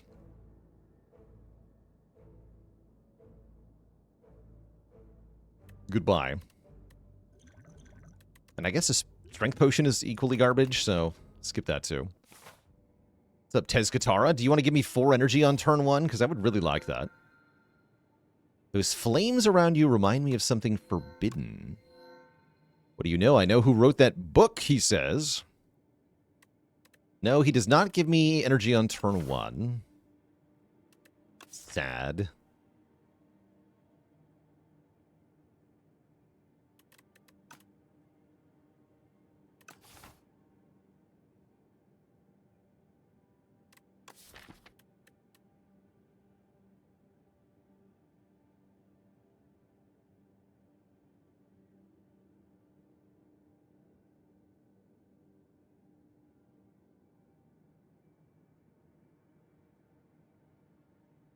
Free strikes are energy? I mean, kind of.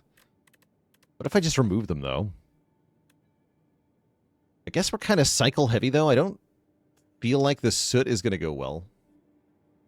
So do I take the golden compass?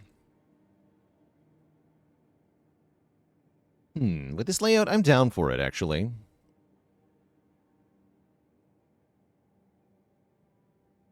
Yeah, I'm down for compass here.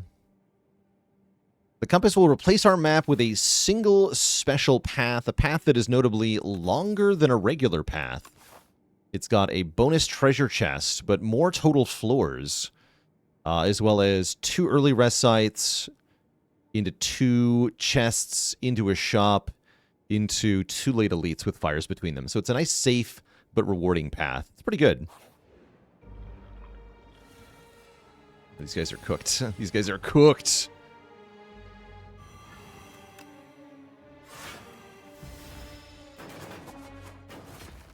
Boom.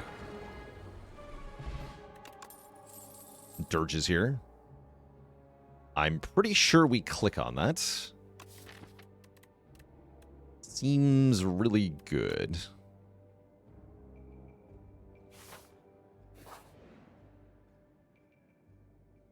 Upgraded uncommon power or upgraded common skill. Guaranteed upgraded power sounds pretty sweet, right? What do you got? Give me the block for doom thing. Oh, we got Slate of Flesh, even better. Yes, I will take Slate of Flesh. Whenever we apply a debuff to an enemy, they take 13 damage. Notably, Doom is a debuff. Also, freaking ouch. Ouch. It's going to hurt a lot.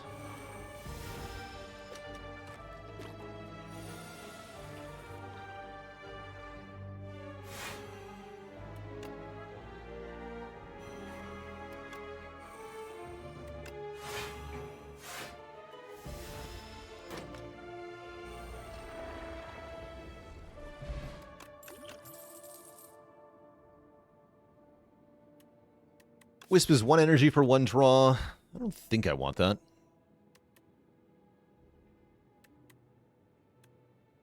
This was on my list of cards that I thought would get nerfed to Slate of Flesh. I think the number on it is just huge. Positively huge.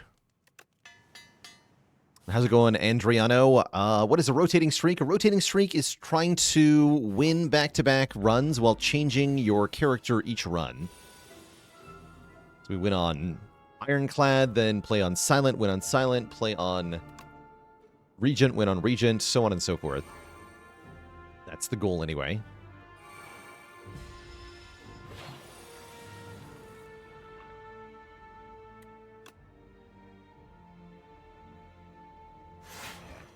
I maybe should have speed potions. Probably should have. That's fine. Yeah, Deathbringer does huge damage with that. I guess I'll dredge up the better invoke and play that. Slightly better. It's only very slightly better.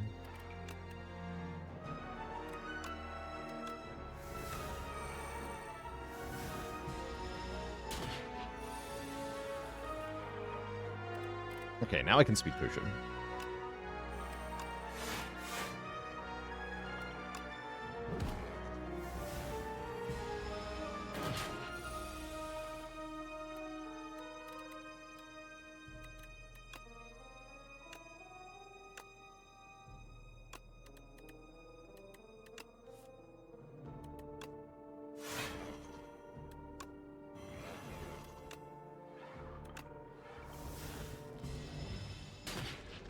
Doomed. Will I play Spire 1 in the future? Probably. I have no idea when I would do that, though. I'm not planning on doing it in the near future. But it seems likely that at some point I will want to play Spire 1 again. Foul potions going into the merchant, huh? My current potions are really good, is the thing. But I might run into the fake merchant here or here. Okay, no, we have to. We have to.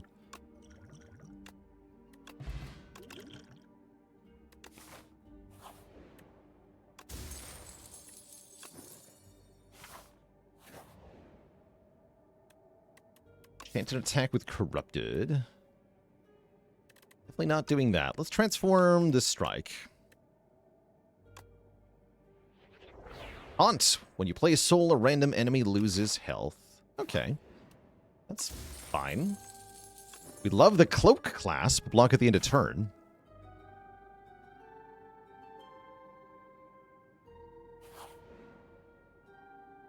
And we can obtain either a random power or a random zero-cost card.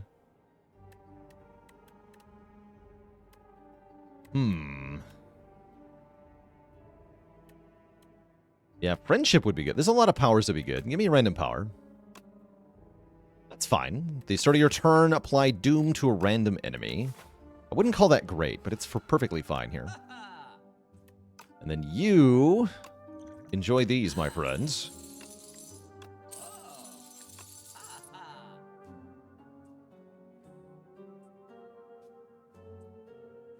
Make 3 attacks sharp. Not a very good shop, actually. I like Master Strategy and I like card remove. But beyond that, what do I like? Not sure. You take a Defy. Yeah, Defy is okay. Grave Blast is good. Actually, I want Grave Blast. Yeah, I'll buy a Grave Blast over a Defy. And I'm going to buy a Gamble Brew, just for safety. I'm going to keep the rest of this money.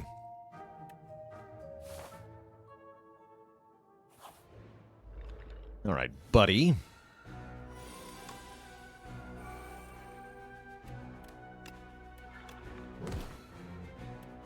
Ouch.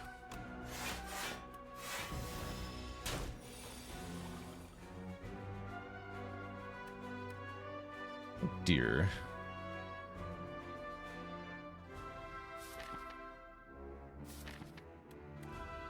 I'm going to gamble here.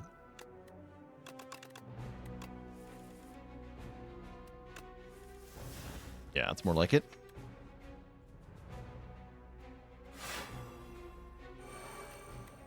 I need a soul plus in the draw pile.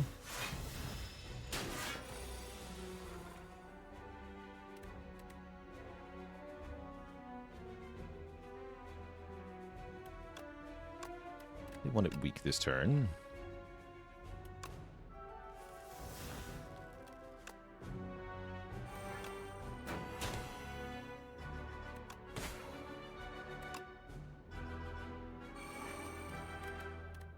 Ouch.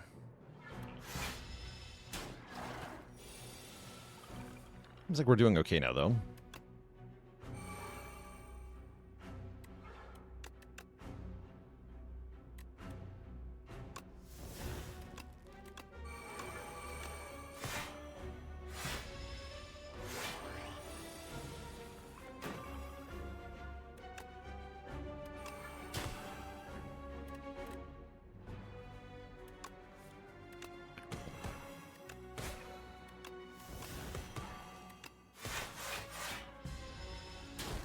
Doomed. Eclectic Chameleon, thanks for the Prime sub and 2 months of support.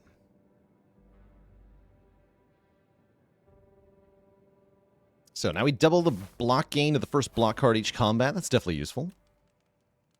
And I'm going to upgrade Grave Blast so it can be used more than once. As we go into the Decimillipede fight. These guys are kind of scary. Looks like I just play Sleight of Flesh turn 1 and then defend. No Deathbringer, feels bad. But we have upgraded Dredge, which retains, so we're almost there. So we just go defend, Sleight of Flesh.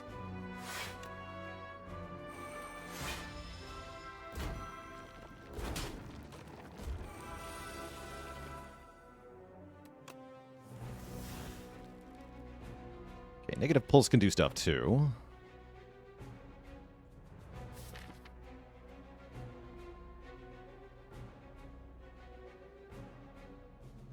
The Dredge into Deathbringer just instantly kills them all. That's kind of insane.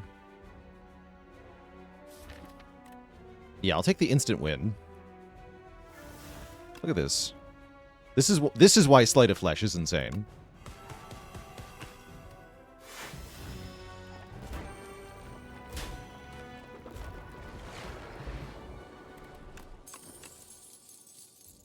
GG. No escape. Apply more doom for all the doom the enemy already has. Yes, this is very good. You could think of this like multiply the doom times 1.5. It's effectively what it does.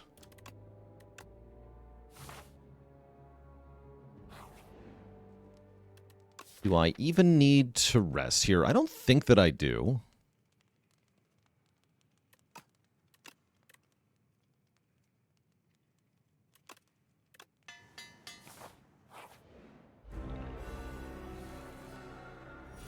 Nice. Got Evoke turn 1. Invoke Bodyguard. Looks good then. Don't bother with Unleash here. Famous last words? Yeah, it could be. I handle Disintegrating. I don't think I can. Or can I handle Mind Rot, rather? No, I don't think I can. We must Disintegrate. It's a very unfortunate draw this turn. Need my defend back? Or tank a hit? Now tank a hit, so I can use a double defend next turn. Gonna take a bunch of damage to the face here. Get set up proper-like.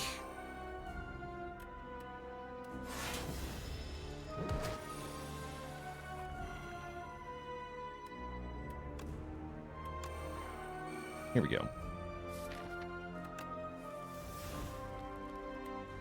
Toot.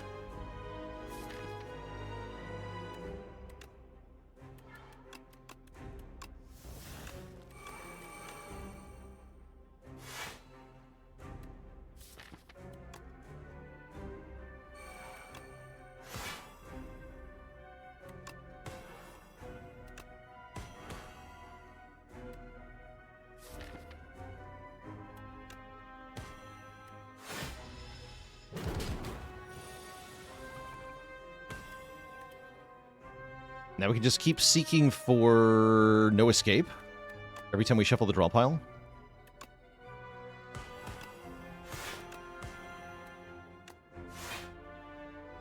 Seems pretty good.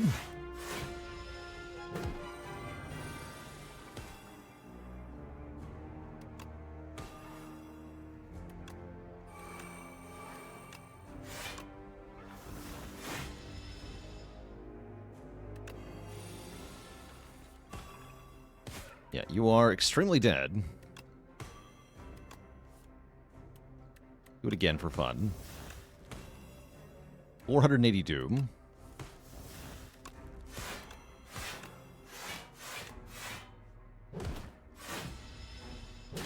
GG.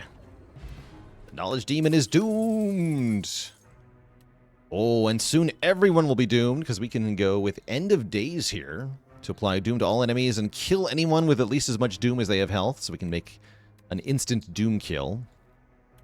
Or I can have a giant summon, but I think I want End of Days here. Tom OG with the Prime sub. Welcome to the Cozy Sub Club. Me, Necrobinder. The Necrobinder and Asti scuffle with tanks. Mighty teamwork. Have a weapon. We can transform our cards into Maul. We can gain more energy, but powers cost more, and I sure have a lot of powers. 1, 2, 3, 4 powers. It's actually not that bad. And I don't have to play Haunt, right? It's just Countdown, Slate of Flesh, Stratagem that I want to play.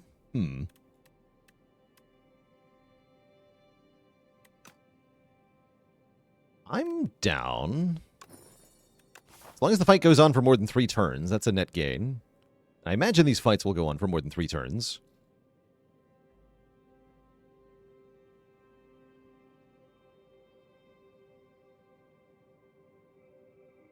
Cool.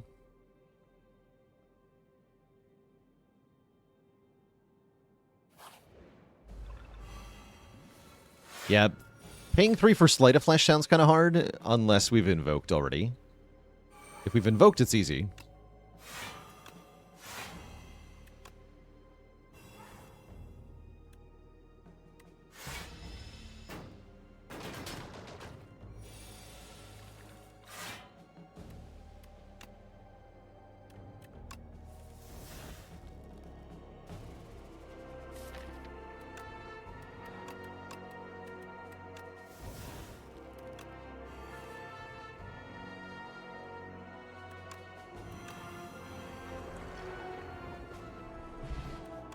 Days are numbered. I'm going to take another Dredge, because Dredge is very good. Ooh, the game piece when we play a power draw card. Is Grave Warden bad? It's fine. It's just an unupgraded block card. I don't want those. Automation takes a little while to pay off because the braces. I think Ori is bait. Yeah, it could be. Card removal is not bait, though. I'm going to remove a card. That's not the right one. That one. Great. You like removing cards. 37, huh? We go no escape. End of days. Doom!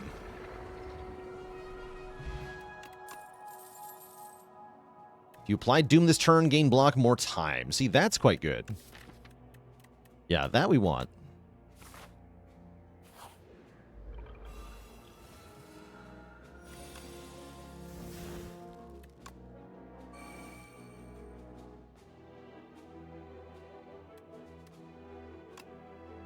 I want to invoke. Go invoke, Dredge invoke, actually.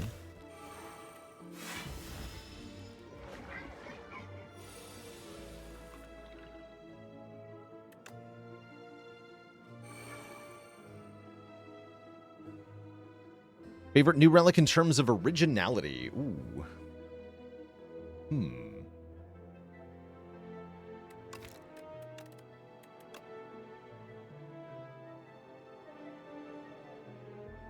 I like the White Star a lot. This might be my favorite one for Clad, though. The first time you get strength each combat, double the amount. This one's very cool. So this is definitely up there. In terms of the visual design of the relic, I like Vitruvian Minion the most, but I don't really care for what it does. I just think it's hilarious.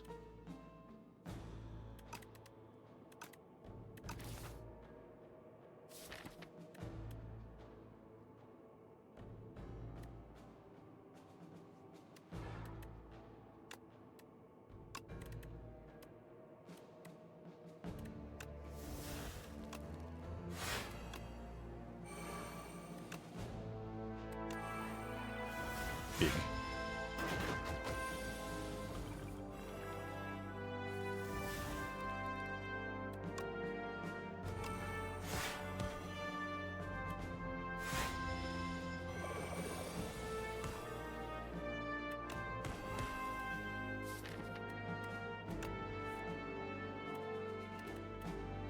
Again. Again.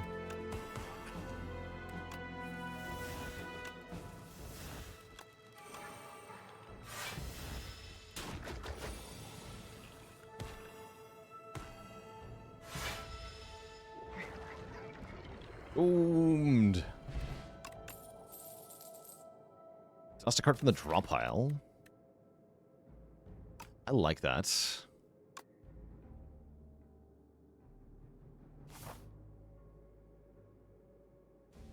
Going to this shop? I don't think I am.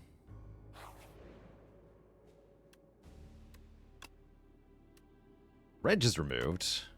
Defend is removed. Goodbye, Defend. I love bridges.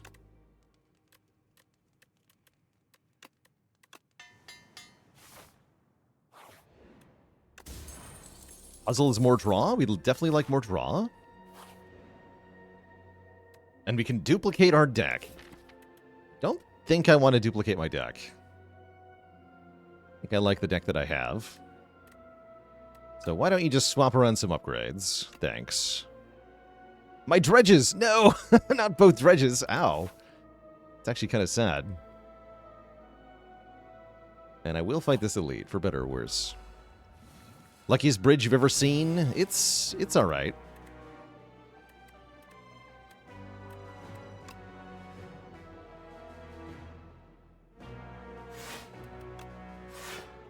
Yeah, didn't think that would work.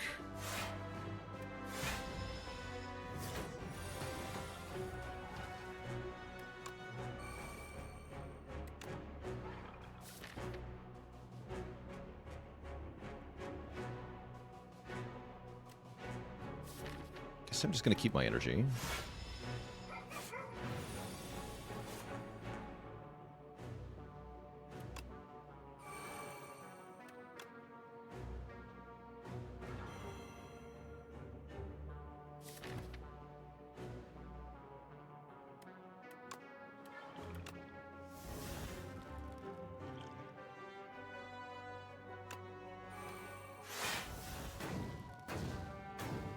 Didn't want the burn to use my puzzle up here. That would have been kind of annoying, I think.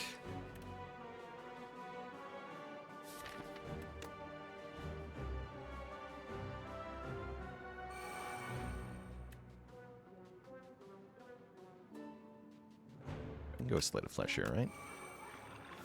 Yeah.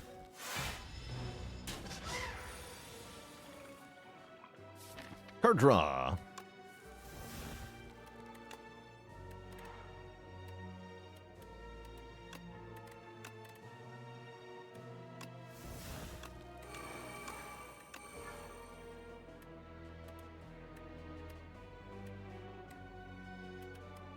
Or invoking, please.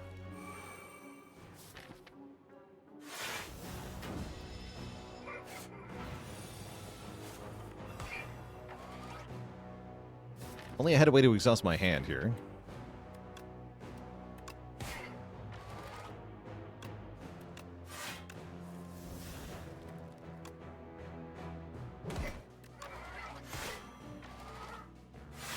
A little scary.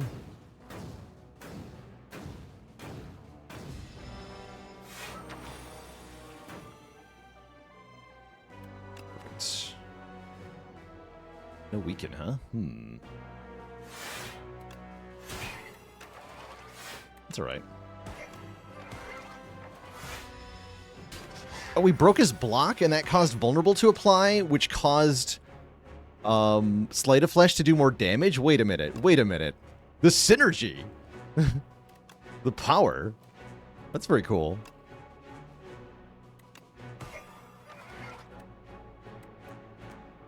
Alright, just give him the end of days treatment. That's fine. Imagine hand drill doing something. Imagine getting a relic that does something. Imagine.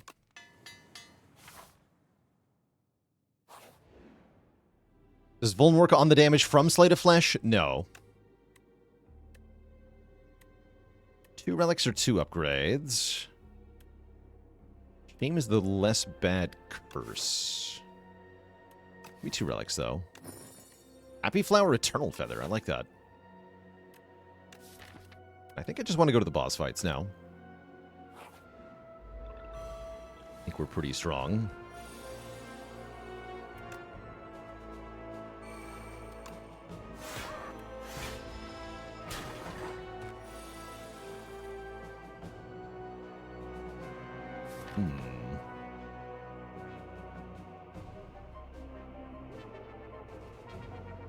Not good.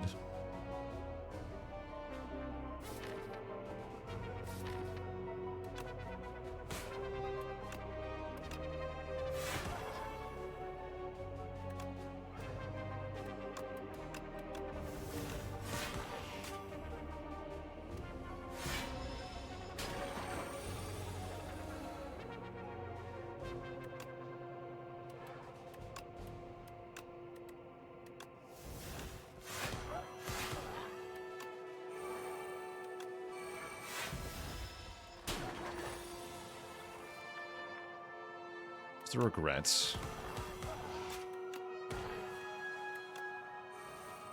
Kill him. Yes. Good. Okay, I'm going to skip all that. We get to heal to full. We do. And then I can upgrade the other dredge. All right. Doormaker Man.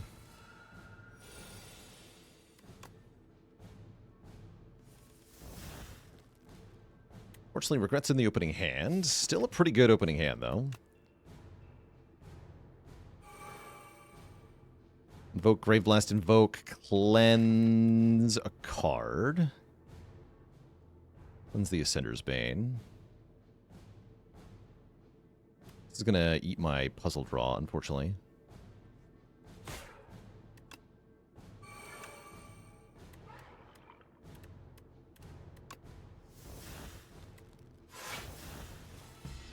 Yeah, sad. Alright, so on this turn, any attack or skill we play is exhausted.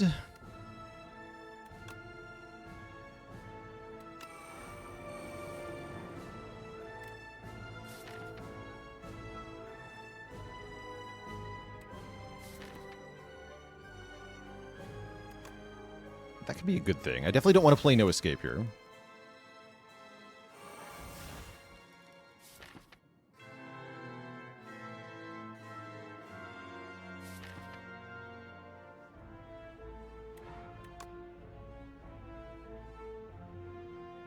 Rich Scourge.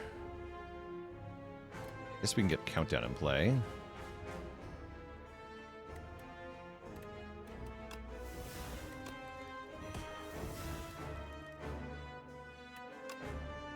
Maybe not. Need to be weak. Okay, we lose a whole bunch of cards there. Bonus energy next turn. On this turn, we're not allowed to draw cards during our turn. That's actually quite good. Dredge. Invoke. No Escape. Death's Door again. Play all three of them.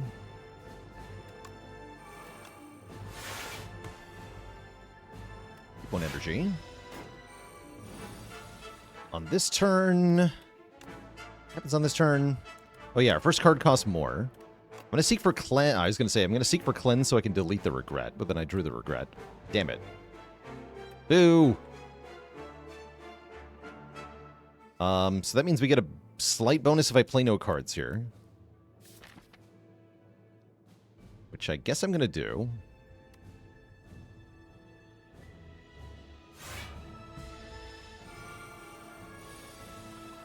Yeah, and his damage numbers are much more reasonable. Turn 5, the previous incarnation of Doorkeeper would be doing 18 by 3 here. Which was extremely rude. I guess I'm going to play Haunt and then Dirge. In fact, we can play Invoke too. Hoot.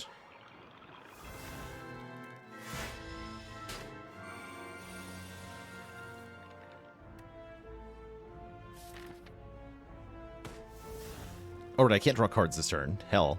Help!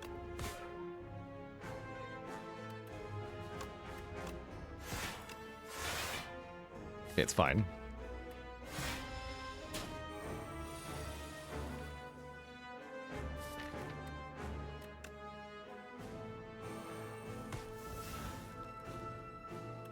Now he's cooked, though.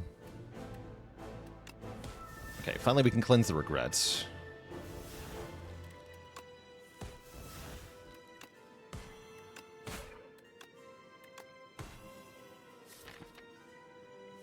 And then just cycle through. He's literally dead right now, actually. Oops, that's the wrong card, though. Well, good, because there's only one card left. No escape. Doomed. Pronounce it. Jeff.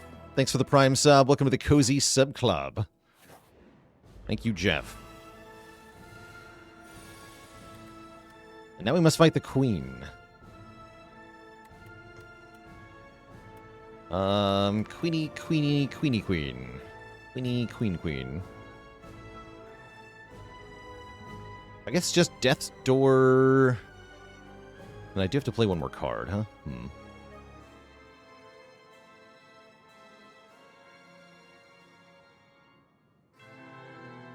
So I guess I do want to play Haunt. Ugh. Fine. Haunt and then Death's Door. That way I take 1 damage. I needed 1 less block from Cloak Clasp. So that I would take 1, so that I would draw cards. So that I would take a bunch of damage from Regret. Why did I do this to myself? Help.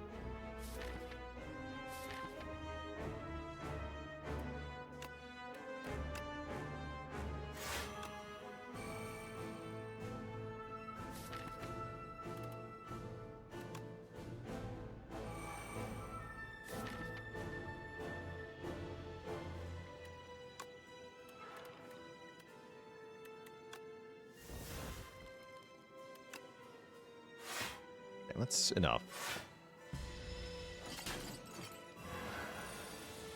We are mega debuffed. Here's the Sleight of Flesh. Play that for sure. That means no Invoke. That feels bad, but that's okay.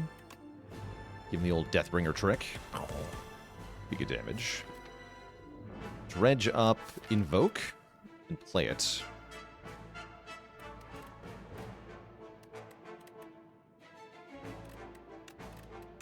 Probably negative Pulse, too. Definitely hurting for block here. No, Death's Door, even better. That's actually real block.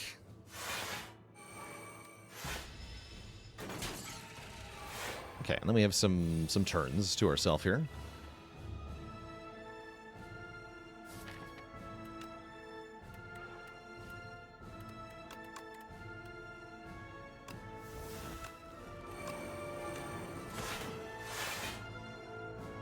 It's either Countdown or Dirge. I think it's Dirge.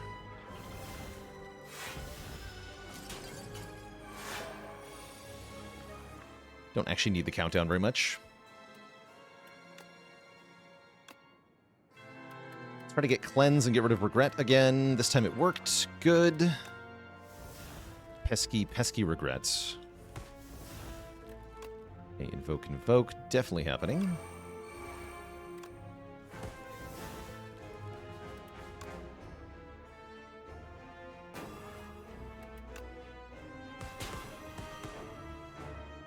The damage. We got the bonus, the hand drill went in again. Good job, hand drill.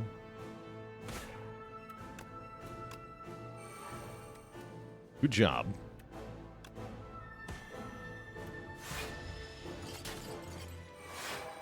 Has Invoke been the secret MVP this run? It's no secret. Yeah, it's been very good.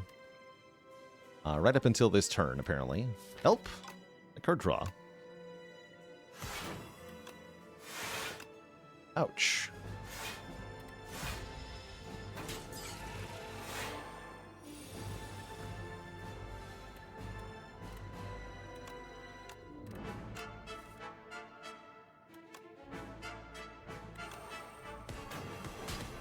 Okay, I'll just use End of Days to kill the Torch Head here.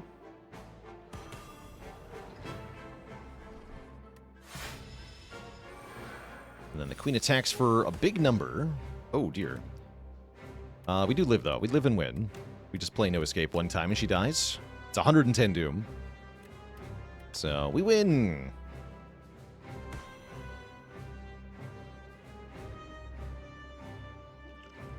Yeah. Take 13. GG! Doom! GG! Alright, we gotta win with a Necrobinder. Heck yeah. You killed my friends and my life. Blastoise with the Prime sub. Welcome to the Cozy Sub Club. GG. That's a big number. What's that? 1,000 million. We're at 81 billion? 81 billion. That's a big number.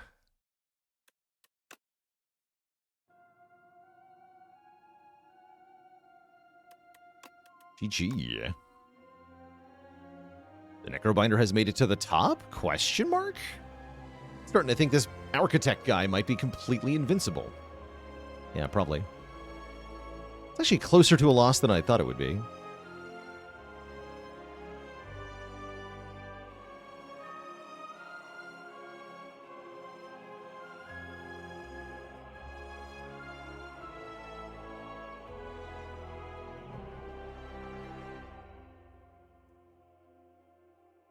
How does it determine how much damage you deal to the Architect? That's your score, which at the moment seems to be entirely just based on what Ascension you played on.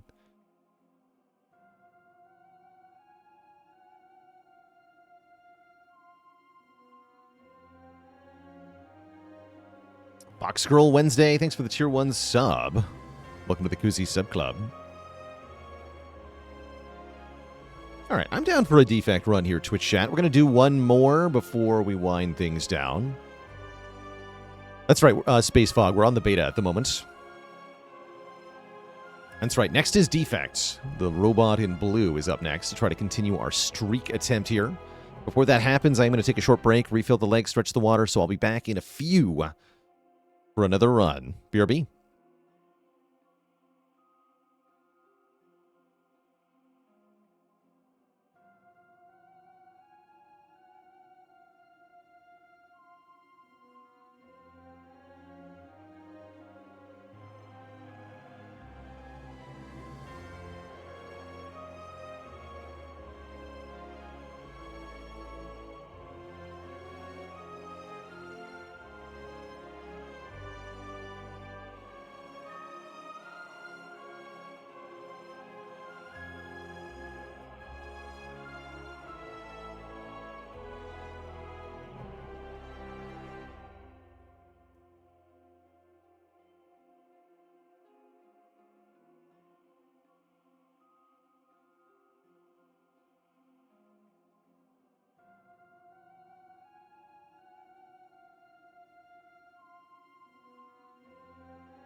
right, Twitch chat, we are back. Siefkin says, just made an infinite anger deck with the Doorman boss. They keep exhausting and creating. Lord Vaku played your Dark Embrace turn 1, so you guess you win. That's really funny. Anger becomes... do 6 damage, exhaust, make a copy of this card in the discard pile, draw 1, which draws the copy you just made. That's very funny. That's very funny. That's called good anger management, yes. Excellent. The power of the dark side. Defect has some insane infinite energy decks. He does. Yeah, in our co-op with Grubby yesterday, we ended up with a deck with ice cream and multiple meteor strikes, which was a very good time. We're embarking here on Ascension 10, trying to get 3 wins in a row. I love all of these options. Wow. Upgrade 1 strike and defend. Choose a colorless card or transform 1 strike and defend for max health. I like the transform especially. Oh, and I can get a lot of upgrades. This path looks pretty juicy.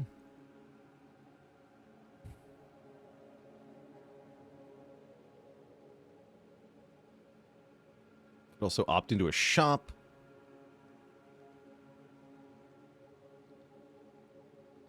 Many choices.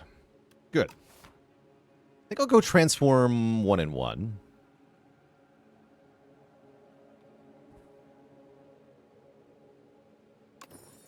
We get Tesla Coil Focus Strike. Those are nice starting cards.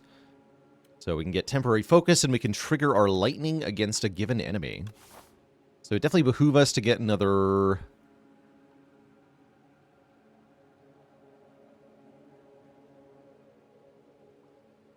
thingy.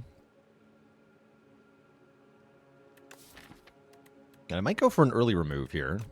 Let's go this way.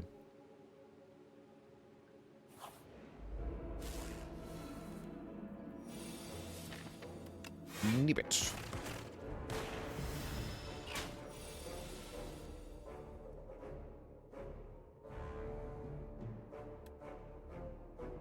Defend, zap Tesla Coil, I think. I don't think we had a kill right away with Focus Strike there.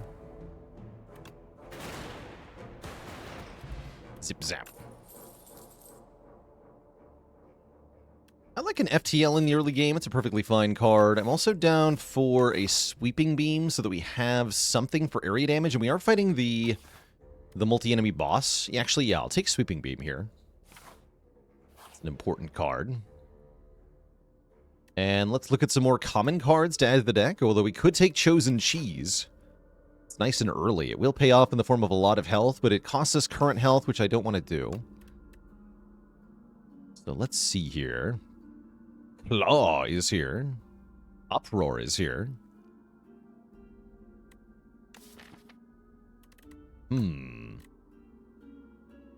Frozen FF8, thanks for the Prime sub in 10 months. I was kind of hoping to see Ball Lightning. I guess Lightning Rod is like Ball Lightning. Let's take Lightning Rod and Hotfix, maybe.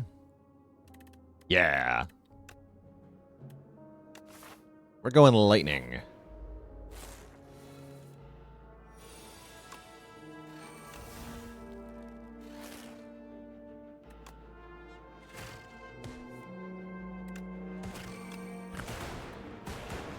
Ow.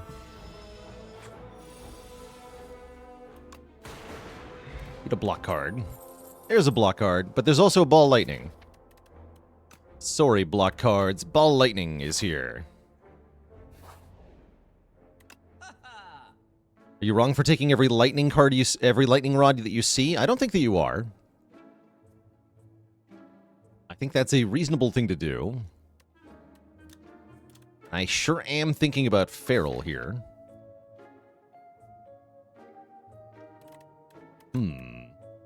Charge battery is quite good, too.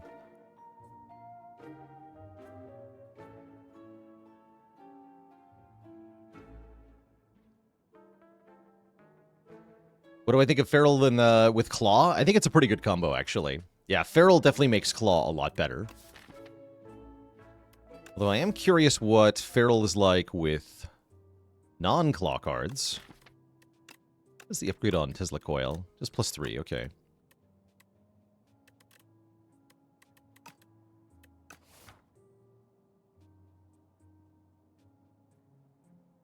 Is that a Defect eating cheese? He seems to be eating something. He's munching.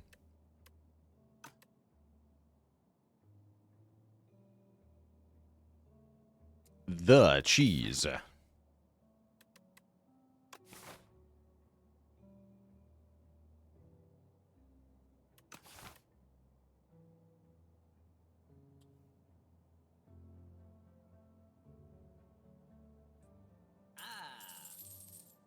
Do I buy Cold Snap is my only question. I think the answer is yes. The answer is no. Can I buy a potion? No, your potions are too expensive. Why are you like this, merchant?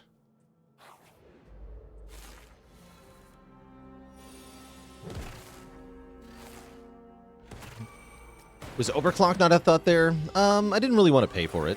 I guess it could have been okay.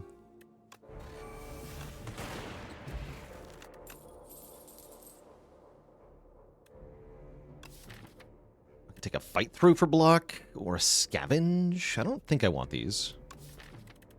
No, I don't think I want these.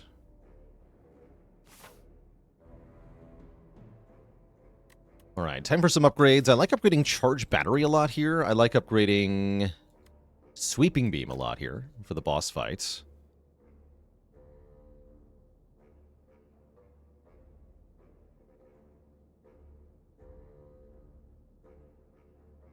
How do I decide when it's worth it to pay for something that I want? Kind of a want versus need question. It's worth paying for things you need, but not for things you want.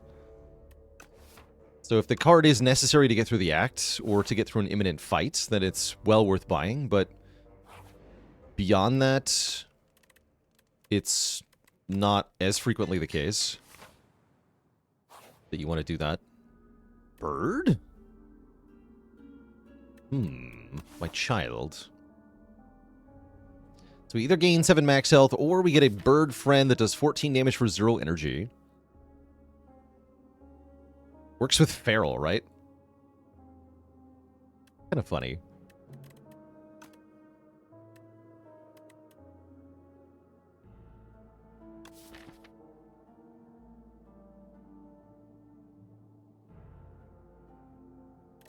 I would like a bird friend. I mean, it's very cute, right? Give me the egg.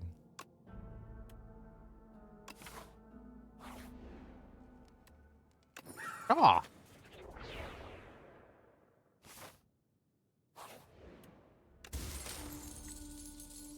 Order? Apparently I was supposed to hatch after? Oh, well. When is egg good?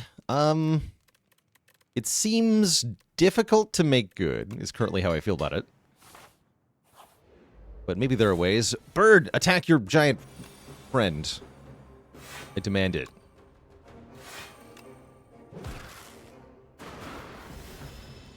Bird on bird violence.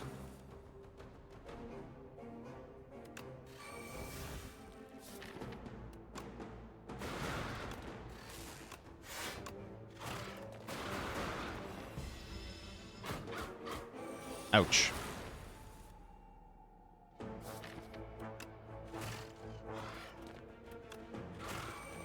Show them your power, bird. Ah. Excellent. Now we have a lantern for energy on turn 1. Capacitor is here, which I actually quite like.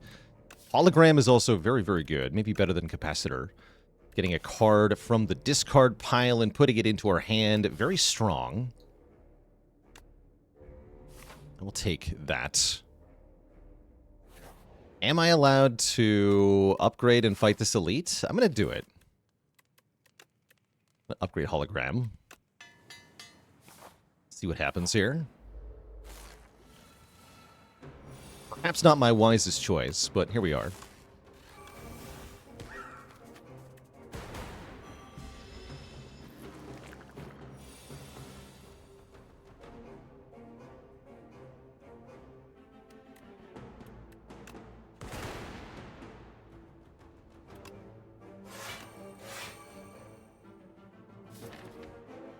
And I guess I probably want to dual cast here.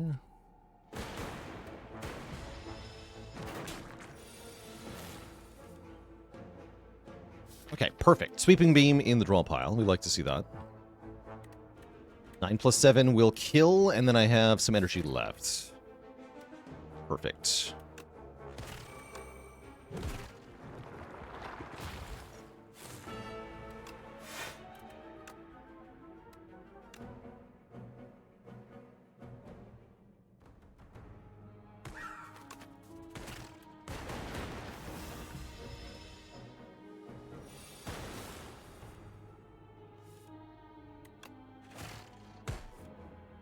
Bird. Okay, that went really well. We get a fairy in a bottle and a frozen egg, which are awesome rewards. I feel really good about that fight. Thunder Plus. When you evoke lightning, deal 8 damage to each enemy hit. I think we got a lightning build going. Let's do it. And then I think I want to take an event now. We should be set for the boss with that. The Merchant. With a bulk up plus. Oh, fast. Holy Fasten. I'm definitely going to buy hologram number 2 here.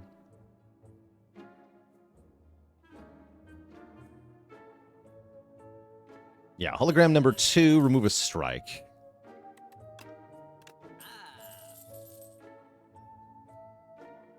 This would be pretty good if I didn't have only 3 defense left.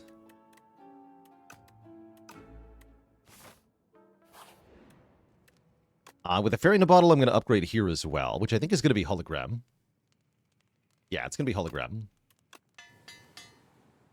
You can never have too many upgraded holograms.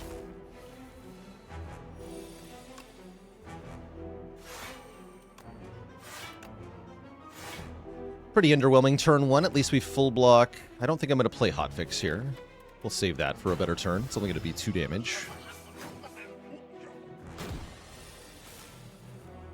Uh-oh. Well, we have the fairy, right? We'll be fine. But yeah, normally I try to, like, kill this kin follower on this turn. We are not even close to doing that with this draw. Unfortunate.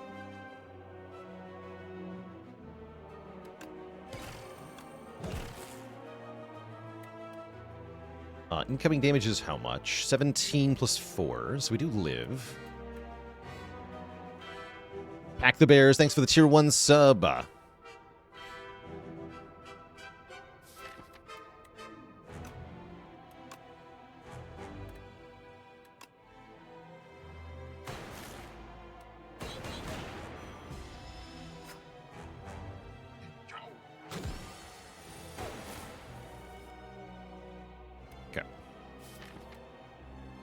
That certainly is one of the draws of all time.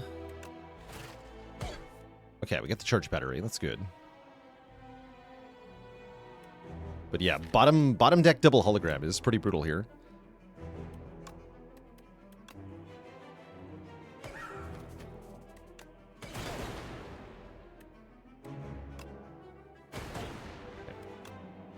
So we do lose the fairy.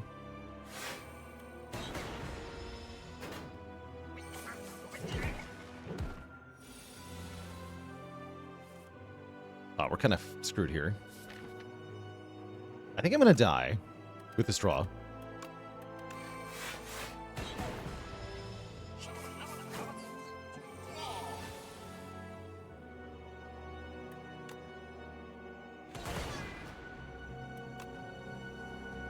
Yeah, we're pretty cooked here.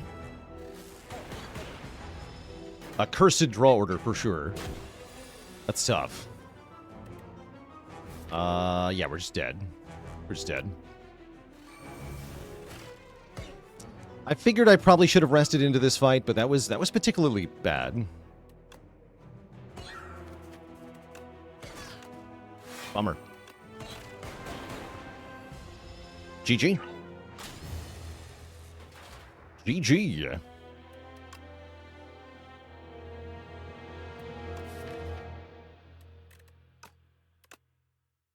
We were annihilated by the kin. Is how that went. So we had plenty of block. We had We had 25 health plus 18 from the fairy, plus we had a charge battery plus and 2 holograms to fetch the charge battery plus. But note how many times I was able to use hologram to get charge battery plus into my hands. That was pretty tough. I think we win that fight most of the time. It's not exactly free, but I think we win that fight most of the time.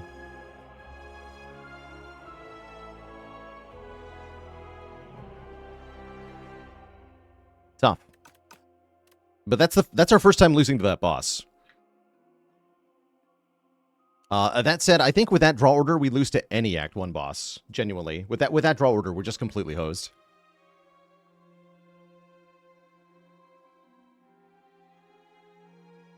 Maybe against Waterfall boss. With that draw, but every other boss kills us.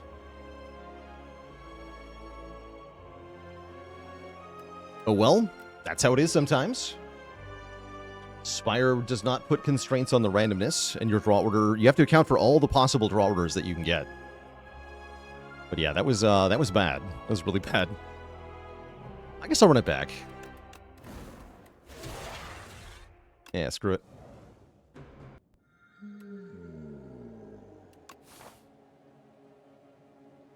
I immediately regret my choice. Oh well, here we are.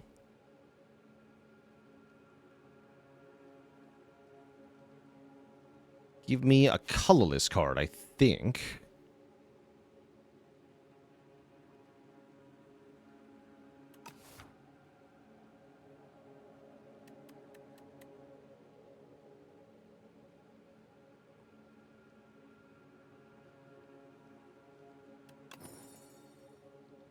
Sure.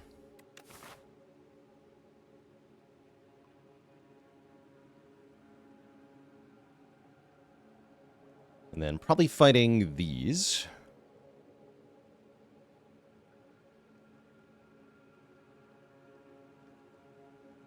Okay.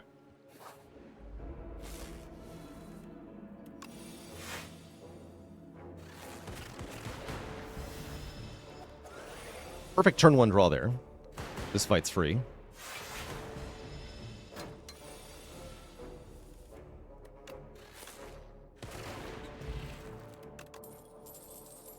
Scrape is here. Scrape with finesse is a thing? And I'm in the mood to try weird stuff.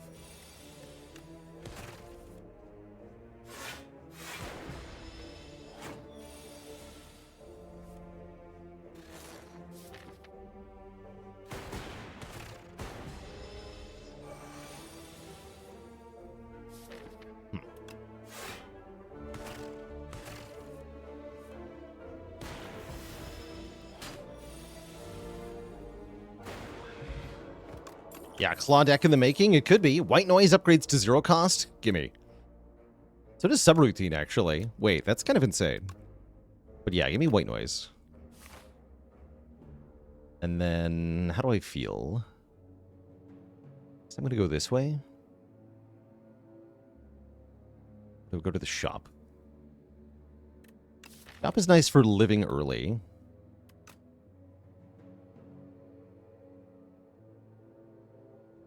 Takes more fights, though. I'll take the events. The bird is back. All right, I think what went wrong last run is that I didn't eat the bird. Yum.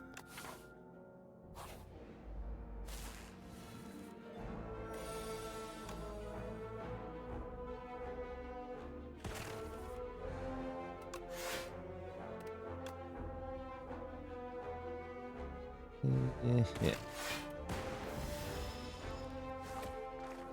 He's gone feral. He has. Yeah, he has.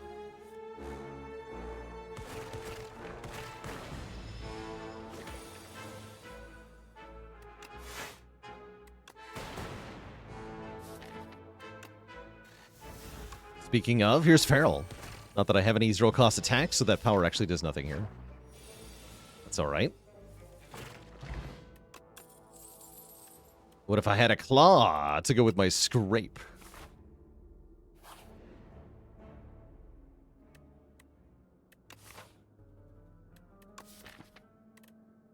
And perhaps better yet, what if my scrape was upgraded? Resisting the temptation to give in, you climb atop a tree where the aroma doesn't reach, but its effects claw at your mind. Beep, boop, beep. Claw. So change money for potions or lose health for a transform. I would like a transform here. Transform a strike into a claw. Holy, that's almost a claw. Make hug? How do I rate Claw in Spire 2 compared to Claw 1? It's definitely a lot better. It's actually usable. So that's nice. Yeah, actually usable. That's how I rate it.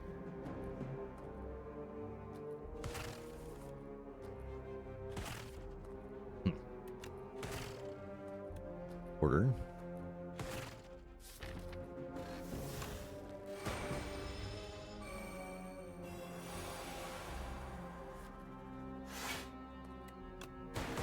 Okay, good.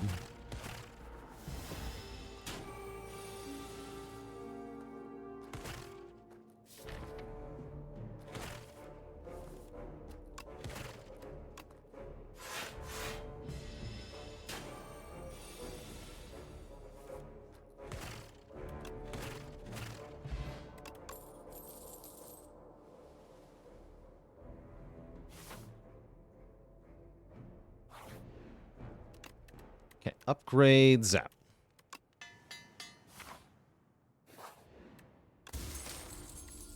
Start of each combat, upgrade 2 random cards in the draw pile. That's not bad.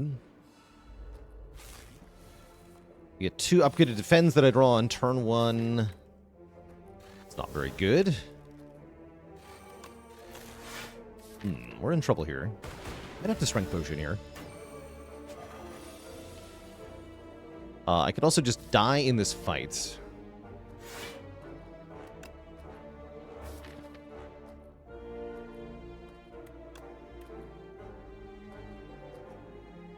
I guess I have to kill this thing.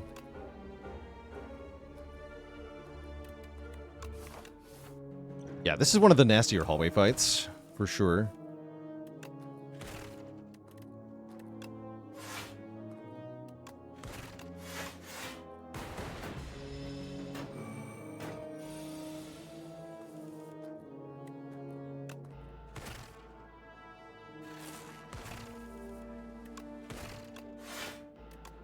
Okay. We made it.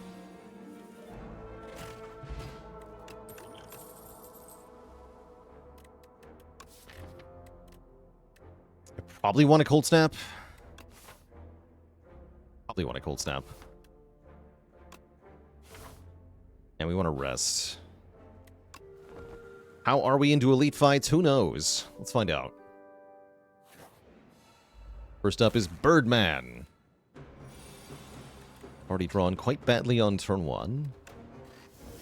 That's going to help, though. Okay, we get a useful power for once.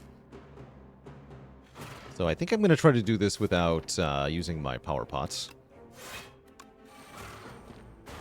Lieutenant Dan with the Prime sub. Thank you, thank you. And welcome to the Koozie Sub Club.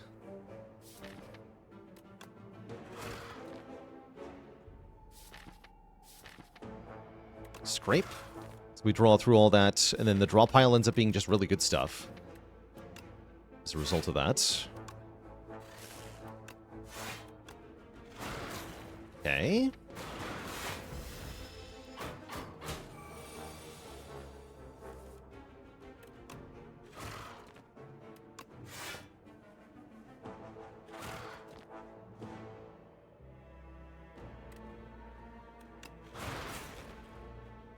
Perfect. Actually went quite well. We get another power potion and a reptile trinket, giving us 3 strength for the turn when we use a potion. And Go for the Eyes does fit the deck. So welcome, Go for the Eyes.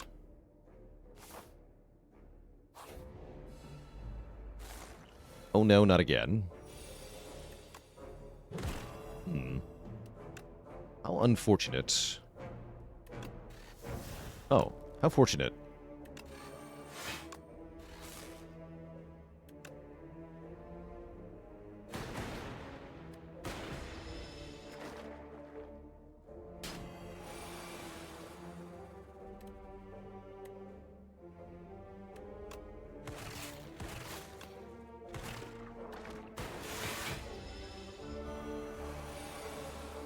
Guy making you vuln and frail is pretty spooky.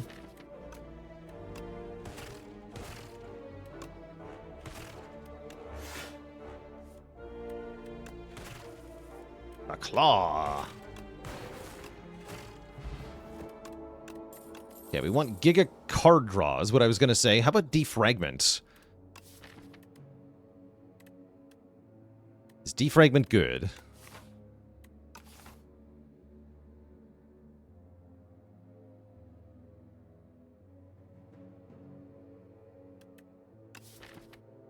Hologram is quite tempting as well.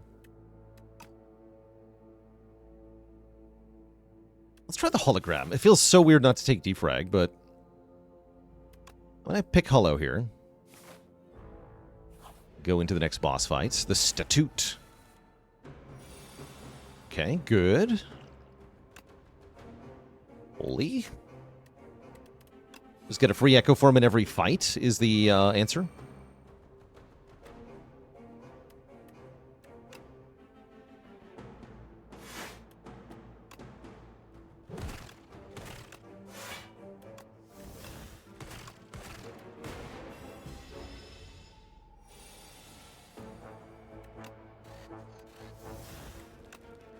Bulky.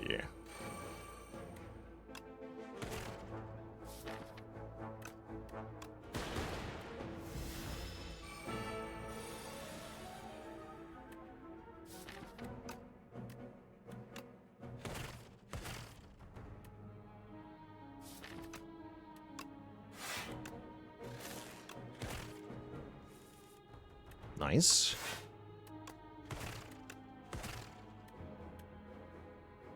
You're dead. Ocean Bell. We love that. Especially with the trinket. That's kind of cool. Overclock is still kind of stinky. Yeah, I don't really want Overclock here. I am maybe down for another Cold Snap. Frost for blocking is quite nice.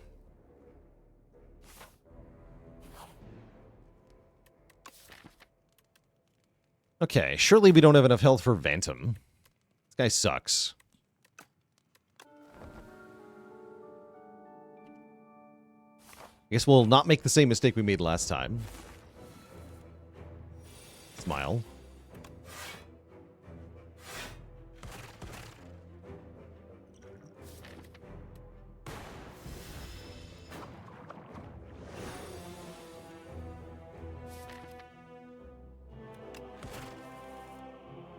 Good.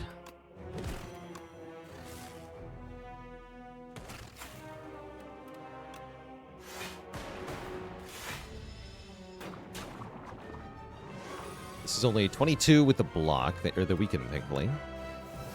We get a bulk up. Sure.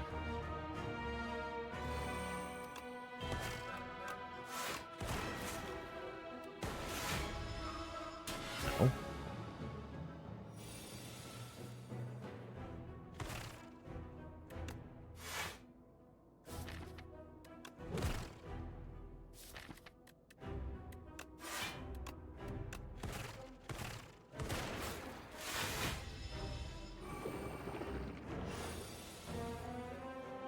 Okay, scrape on the bottom. I can live with that, actually.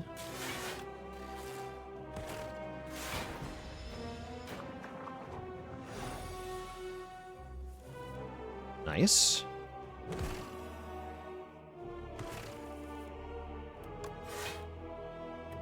And then finesse into Cold Snap, pretty good here.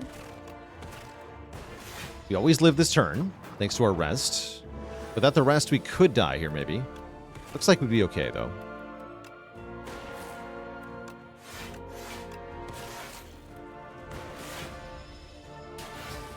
Keep pushing damage so we kill him soon here.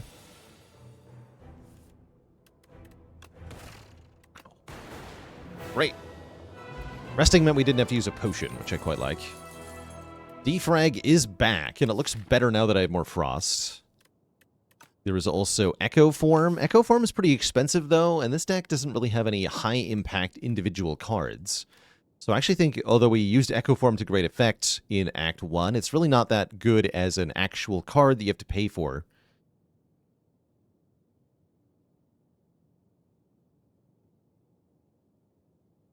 Echo is extra claw scaling. Why would I pay 3 times the price of a hologram to get the same claw scaling as one hologram? I'm taking defrag here. No draw per turn. Draw per turn would be good here. I definitely don't mind the upgrade 5. We can remove defrag, hologram, white noise. Maybe dual cast.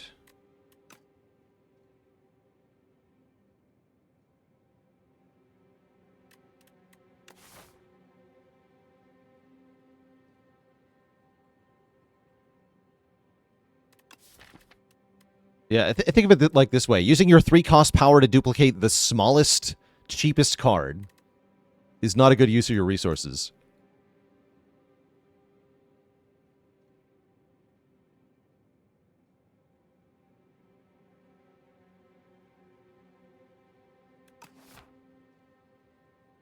Is this just a worse cookie? It can have some fun little interactions that are better. Like if you get money per card added or something. Take the tooth.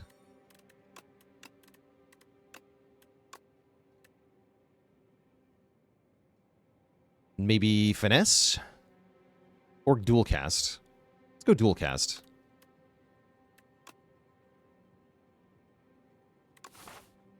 We are going to want to find more card draw somehow. Okay, I like this path, I think. Early shop.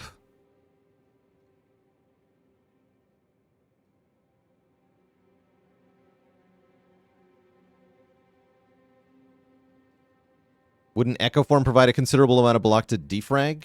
A comparable amount of block to defrag?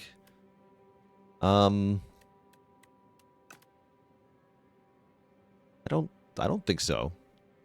I mean, like, yes, but one of those is 3 energy and one of them is not. Is maybe a better way to answer that. If it's comparable to defrag, I'm not paying 3 for it. I'm only going to pay 1 for that.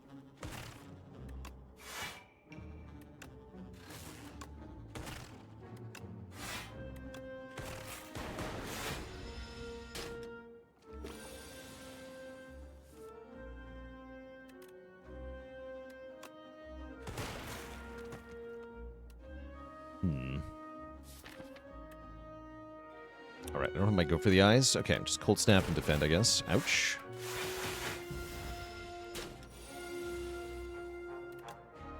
Bit of an annoying fight, but it makes sense as we're currently not benefiting from our ancient bonus yet.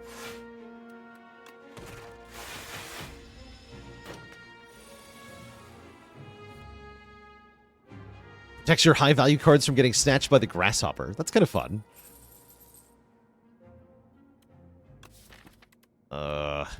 These are all skip. What about Turbo? Turbo is a skip.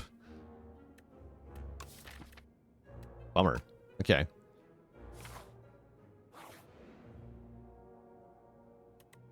Skip Turbo, you heard me. We can have the perfect claw.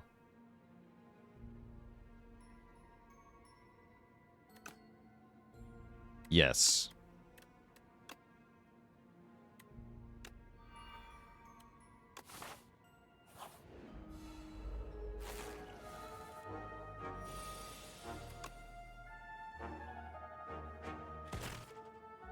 Rather have the perfect scrape. Valid, actually. Ooh, spinner. Get him.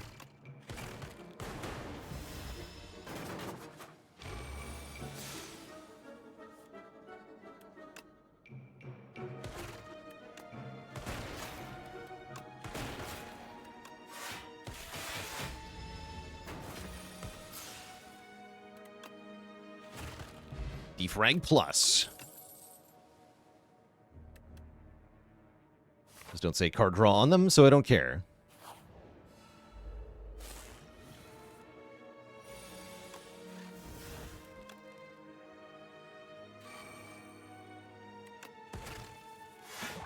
Nice.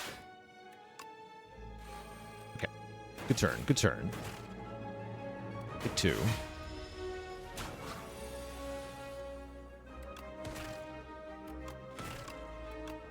Give him the Zip Zap.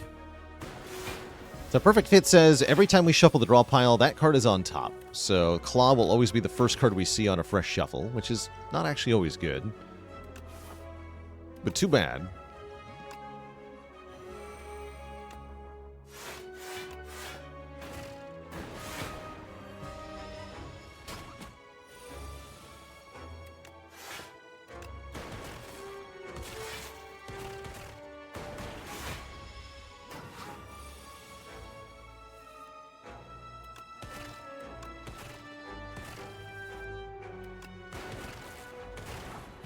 Good. Boost away is not bad, but we just want to keep taking hologram, I think, every time we see it. Hologram is a good card. Okay, this boost away we can take if we want it. The tent is here, so we can rest and upgrade. We do like that. Scrawl is here. You want card draw? Look at Scrawl. Holy Scrawl. I think I'm buying Scrawl. Now I want Turbo back. And I can still buy the tent. Just barely. That seems pretty good. Does Scrawl still upgrade to 0? No. Now it retains. Good question. I'll take the tent. I like tent here. I definitely going to want to rest and upgrade, so that's good.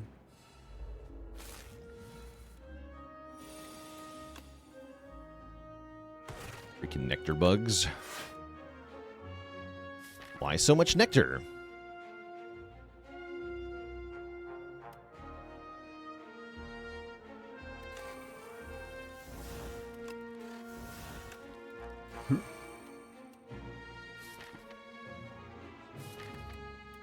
Go Hollow Finesse.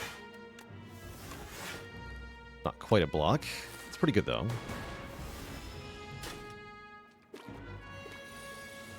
Oh, that's really scary, though. Oh, this fight's scary. Why is this fight scary? Dang.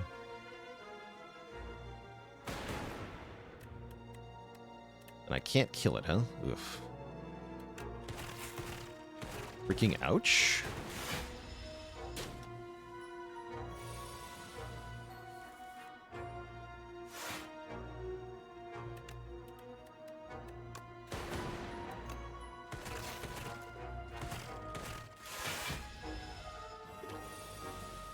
Tent stonks going up. Yeah, I'm really glad we have it now. About to buy us an upgrade. Holy machine learning. Card draw. We love card draw here.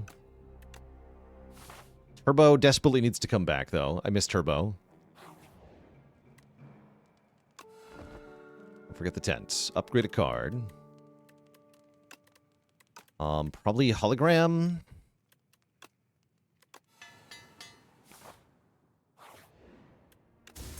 We don't actually have a very efficient way to block yet. Is the part of the core problem we're having. Uh-oh. The bee guy. Not the bees. Help! This guy is very scary. Wait. Everything's fine.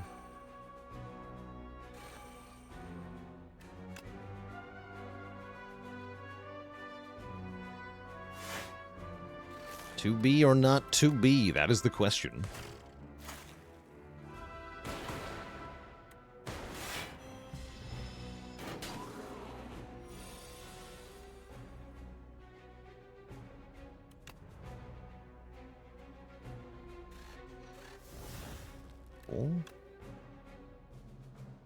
Would Trash to Treasure work on the days this guy makes? No, unfortunately. I wish it did, but it does not.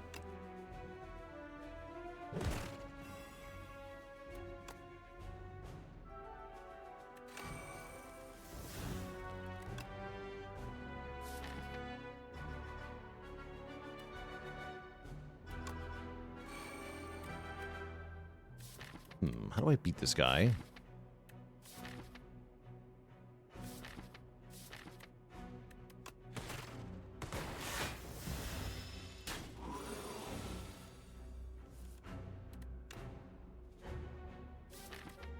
Playing Claw against him a whole bunch of times doesn't seem like a good idea, and yet it's my best idea yet.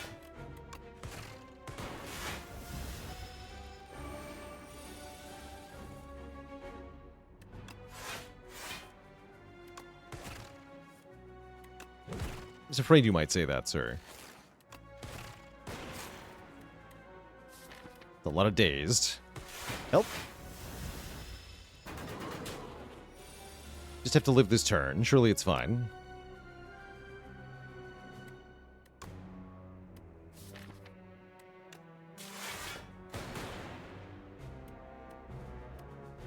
Okay. Looks like we win. That wasn't too bad. We still have one more fight to get through, though.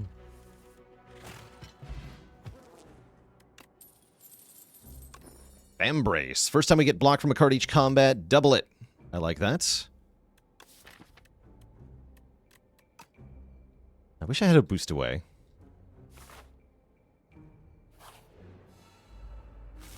Okay, Frog Guy. This might not be bad.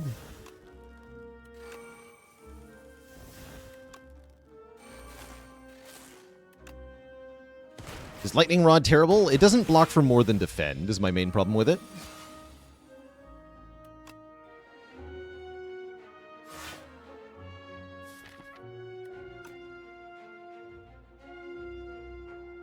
Unfortunate.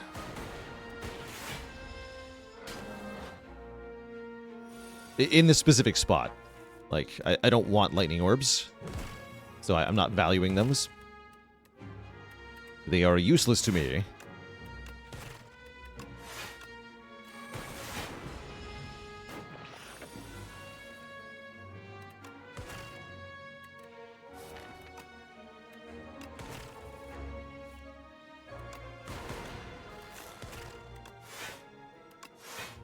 Claw. Okay, we survived. Take another cold snap, which I do not want to do.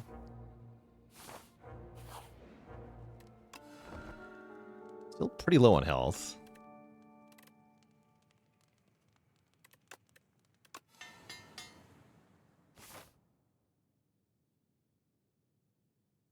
I don't think I get to go here, much as I would like to.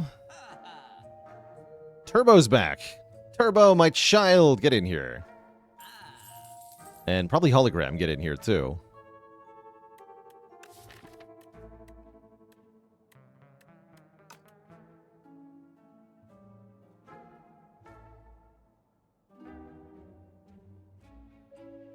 Great.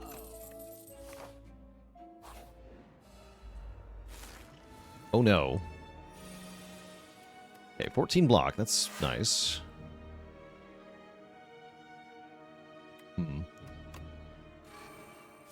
Is Hollow the finesse? Okay. Let's kill this one first. I'm scared. I do have an explosive potion for this fight, which might help a lot.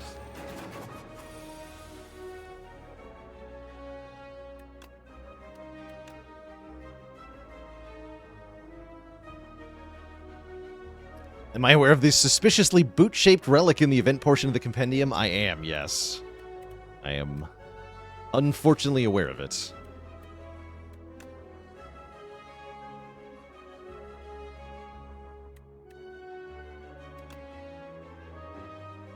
Heal this one. Bulk Up is here. Okay, Bulk Up might save everything.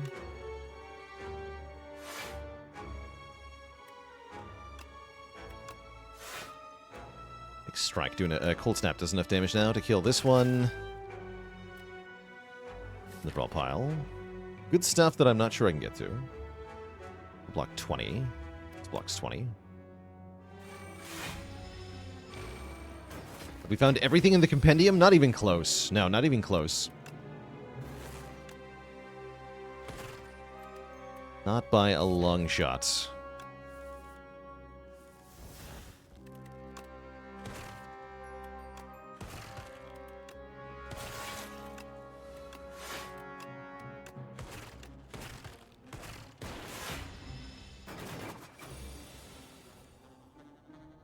Do I think they'll ever nerf hologram? I don't think so. I think hologram being really good, because hologram is just a card that brings a card back to your hand. Hologram is only really good if there are broken cards for you to fetch from the discard pile. So I think that's what you would want to nerf, is the cards that hologram is fetching, rather than hologram itself. But who knows?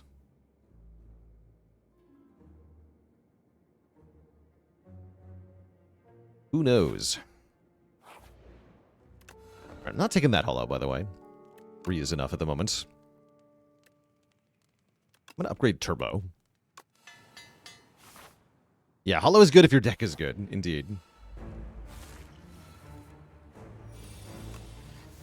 Okay, Loop is pretty good with our defrag. What if holo's upgrade? Holo's still exhausted on the upgrade? Ooh. That'd be kind of rude. I could see that being balanced, though.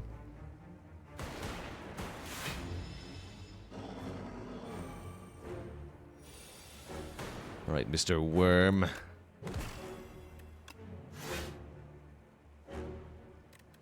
So just hologram a frantic escape? Sure.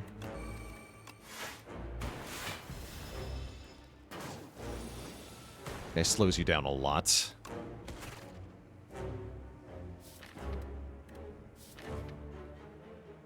Okay, let's do a scrape here. Okay, we discarded Scrawl, unfortunately. Bummer.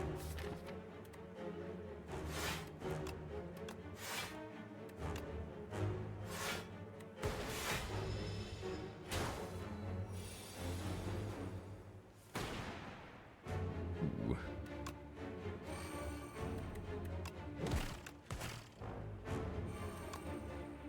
It's a pretty lousy draw. Oh well.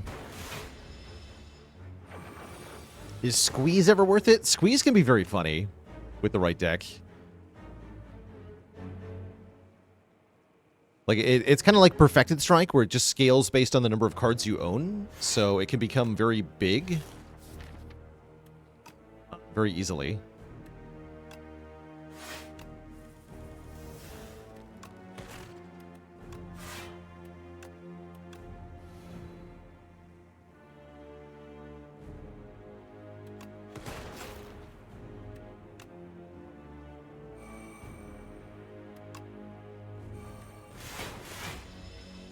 Enkidu, thanks for the gifted sub. Heck yeah.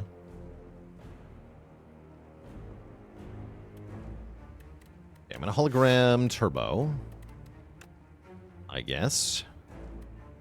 Scrape is always gonna get the magic claw, right? That's pretty cool. Yo, I like that.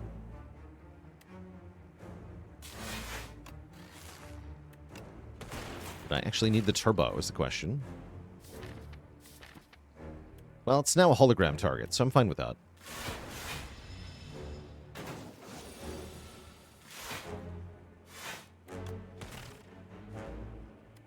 Brilliant.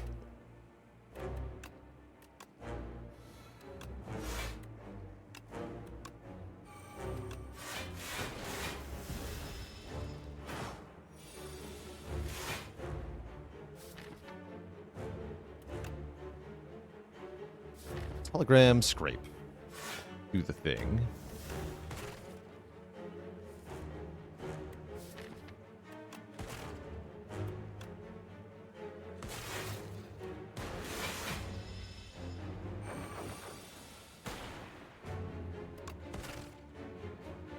Okay, it's starting to get big.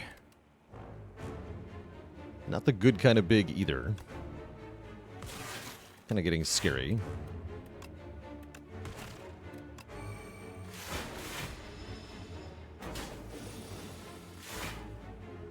Wait, it can do the multi-hit twice in a row? Huh. I don't think I knew that. Huh.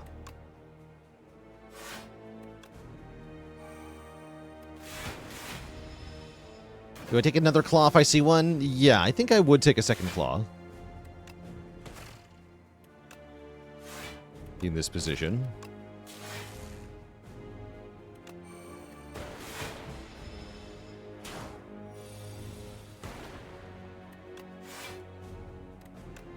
Bar's most underrated candy bars, huh? They're not too bad. It's been quite a long time since I've had one, though. Ooh, modded. Modded I'm kind of into here. Second machine learning also an option, but I really like modded. Really like modded here. To gain more orb slots. The claw deck must happen. Fight me, Defect. Defect valiantly fights. Orbs are weapons? Yes. First card we play each combat is played twice. If we upgrade machine learning, that's kind of hilarious.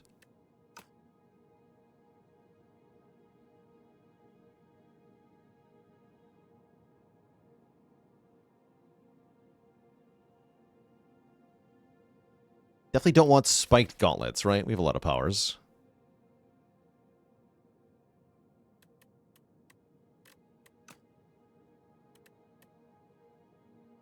I'm going to try the throwing axe.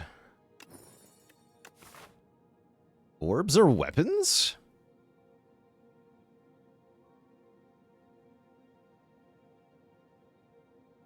Go to this shop? That means fighting 2 elites? Can I do that? I don't know. Only one way to find out. Bruh. What is this opening draw? What are you talking about? Oh, terrible.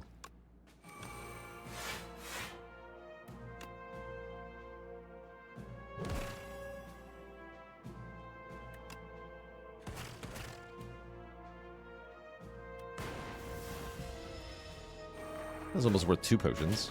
Almost.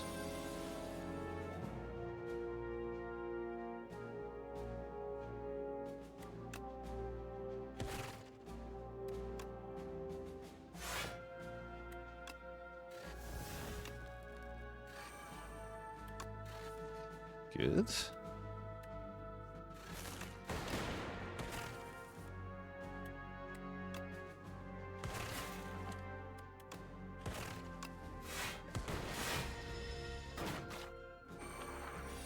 Lost 2 max health, but that's perfectly fine. That just happens sometimes.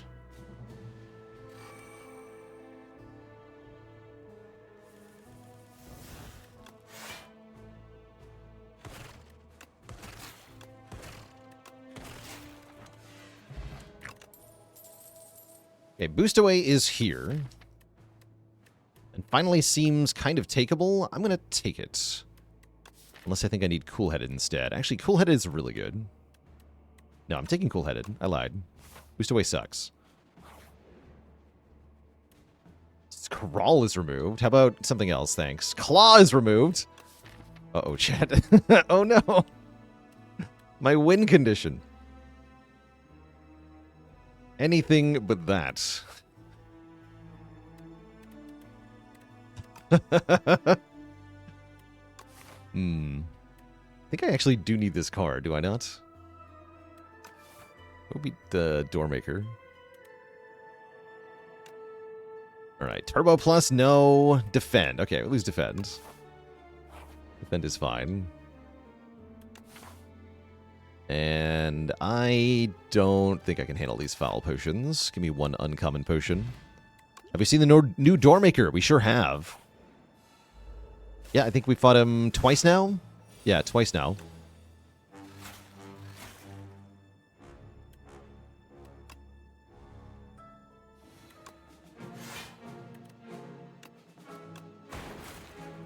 Okay, weaken you. Now it's 21 damage. Block.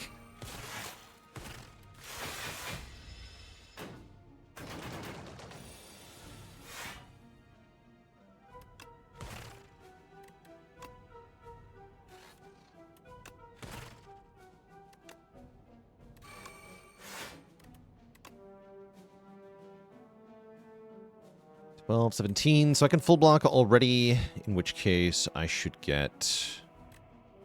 Just keep you weak for another attack cycle.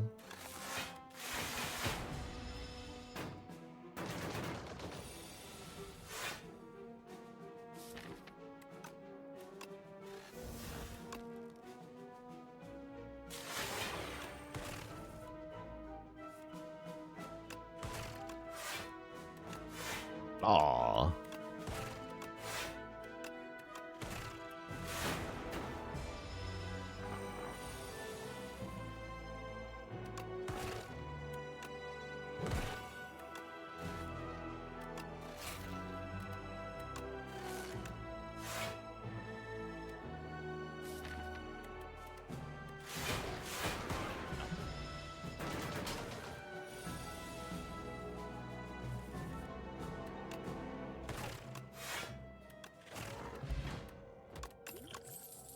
Glacier is here. Yes. We'll take a Glacier.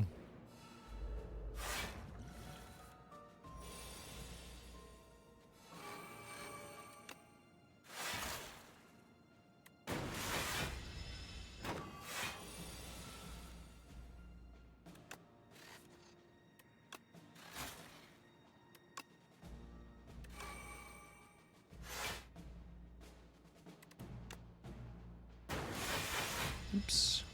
Need to take 2 there. That's all right. Trash.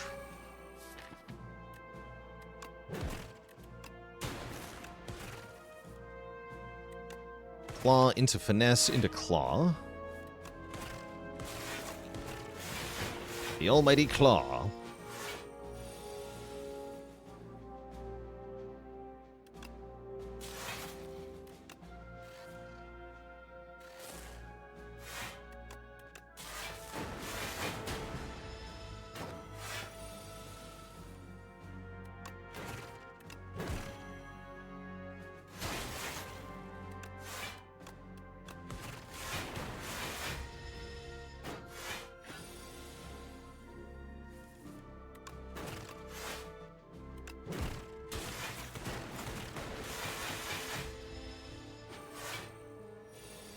$50? Wait, what? You have a base 40 attack? I don't think I've seen that before.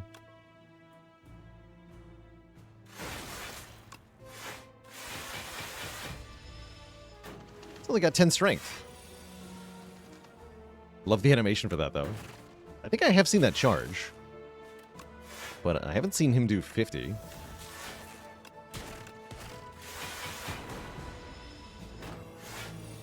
Maybe I have seen that before? I've said that before? Perhaps.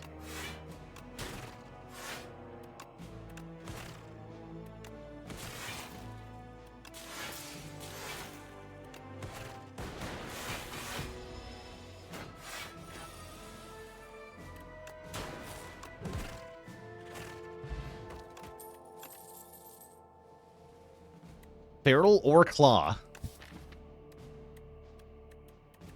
Feral is better than another copy of Claw. I'm going to take the Feral.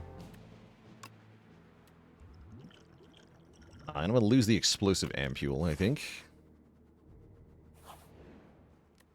Okay, rest here. Upgrade Machine Learning, so I guaranteed have a power to dupe on turn 1, and a good one at that. And Happy Flower for more energy. Okay, we really like that.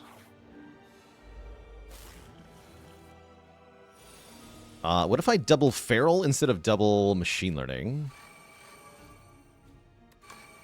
That says, the first 2 times you play a 0-cost attack each turn, return it to your hand. Do I find myself resting more often than in Spire 1? I do. It is yet unclear whether that's just because I'm not as good yet.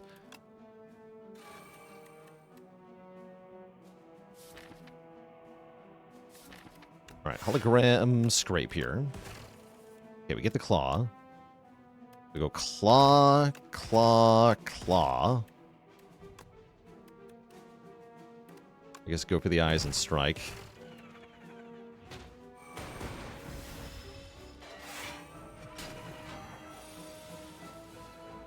Then we're going to hologram the Claw, so we can go... whoops. We can go Claw, Claw, Claw. Seems good.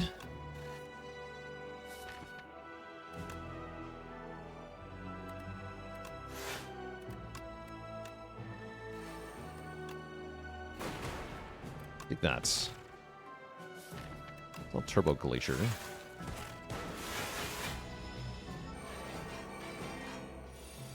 And then Claw comes back, so we can go Claw, Claw, Claw, Claw again.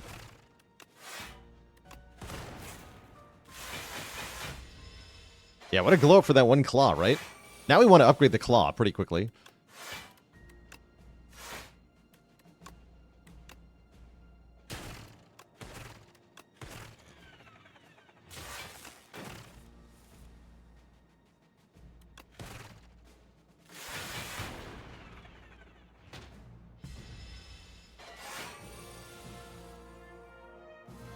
Claw.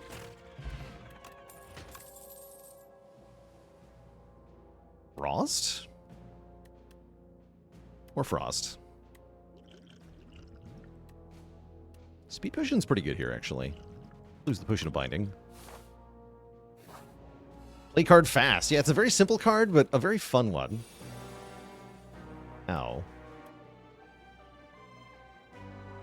Double Cool-Headed here? I think double Cool-Headed here. The double Machine Learning. Yeah, I feel good about that. And then this is what the Speed Potion's for. It doubles the output of this Defend, because we're multiplying it with the Vambrace, so it's 20 now.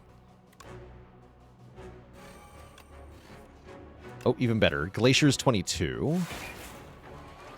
Full block.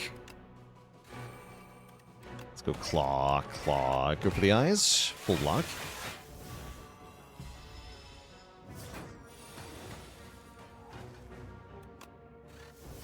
Holy.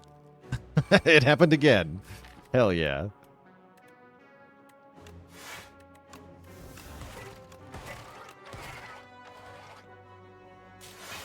Nice.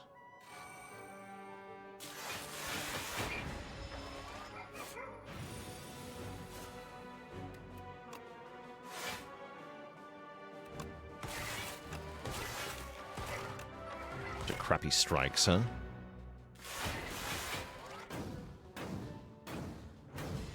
Thoughts on Defrag being a rare in Spire 2? Justified change, honestly, especially with the broader approach to the lack of focus availability. So, it seems like a reasonable change. How do I not die? Nope. Ah, crap. Need to get Turbo. Sweet, okay. Thank you, Turbo, for being awesome.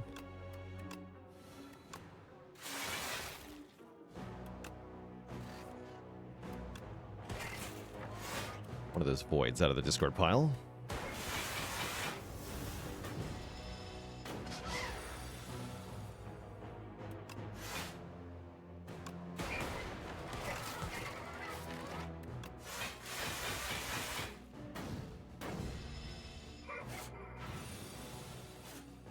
Getting roasty toasty here.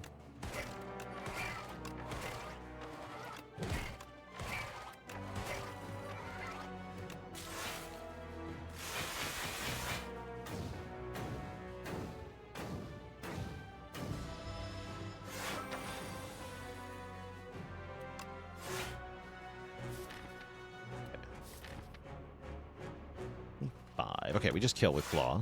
That's the power of Claw. Speed Potion's back. +1 Dex is here. Skip all this.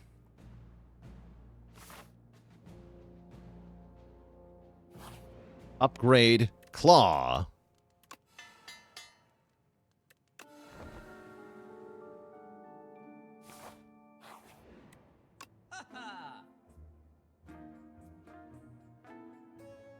Power Cell would have been sweet. We probably just want to remove and buy a potion. I'm eyeballing this Gigantification potion.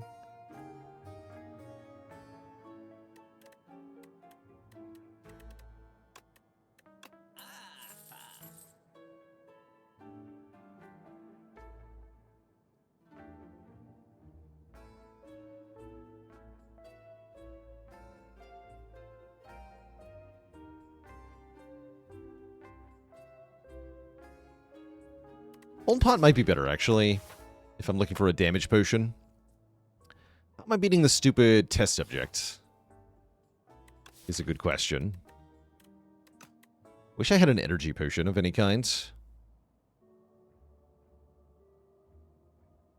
Maybe Dex potion over speed potion? Let's do that. This relic is the Power Cell. At the start of each combat, put 2 0-cost cards from your draw pile into your hand. Really good relic. It's a rare relic. Very good relic. Alright, it's you. I can double defrag here. I'm going to do that.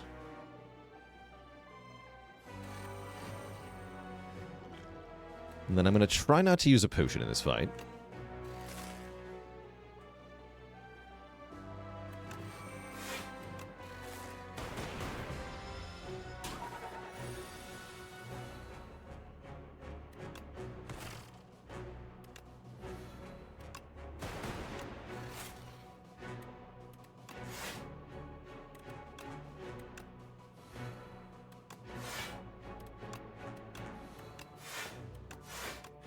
Raw.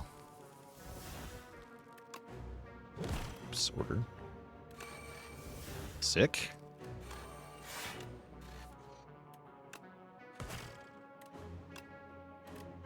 And then scrape into that. Discard a void kind of hurts. Fine though.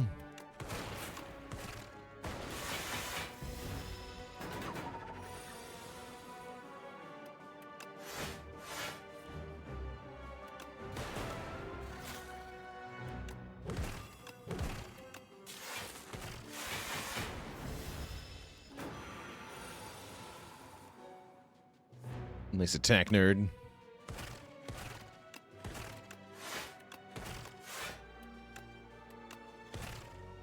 Power.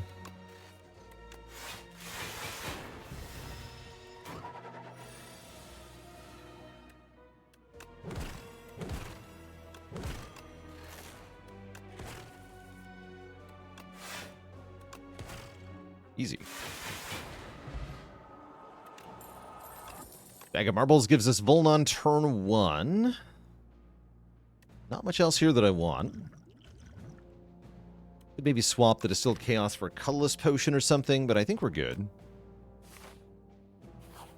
You're going to rest to go to full health here into the Boss Gauntlet and upgrade what? Barrel to make it cheaper is tempting.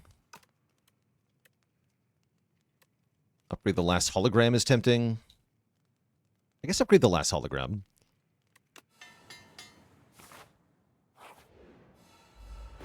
Okay, we get Feral upgraded in this fight. This is going to be a double machine learning fight.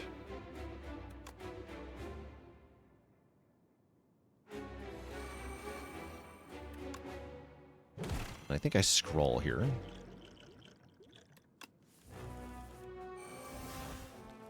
Okay, I gotta be careful about playing skills. I don't want to play every skill. So I don't really want to play modded here. Not sure about white noise either. I think I might wait on white noise.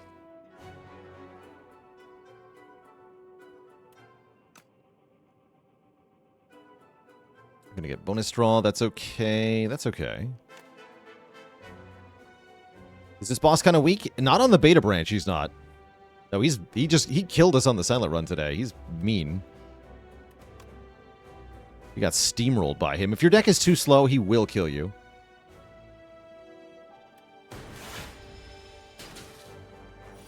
Much more of a damage race than the other Act 3 bosses. The main thing that changes is the Phase 2, where he'll just multi-attack for one more attack every single turn. So he goes 11 by 3, 11 by 4, 11 by 5, 11 by 6. If you get to that, you're probably dead.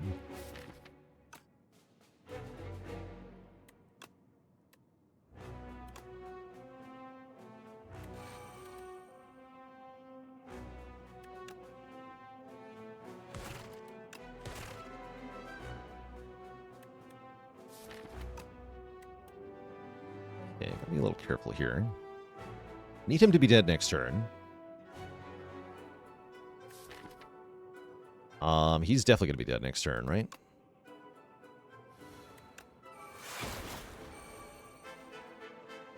Am I scraping here? I don't think I am. Hologram Claw, though. Or Defrag? Should get that in play.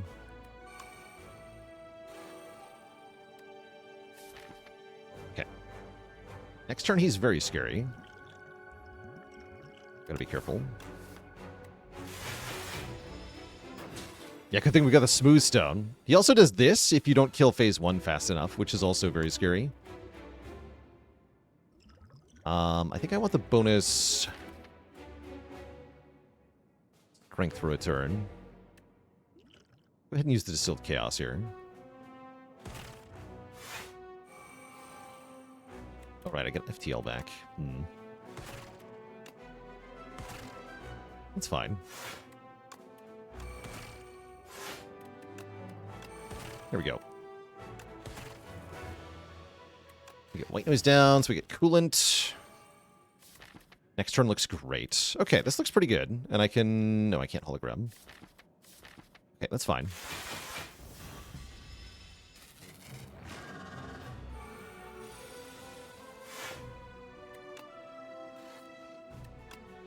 But yeah, this is the scary phase, in my opinion. Where these multi-attacks just get deadlier and deadlier.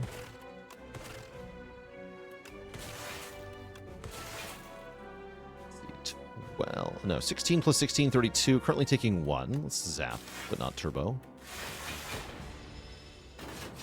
Yeah, now 44? That's pretty scary.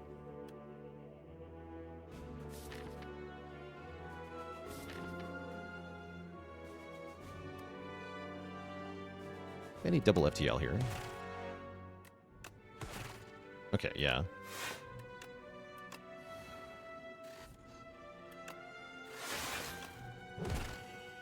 Cool. Okay. Get him.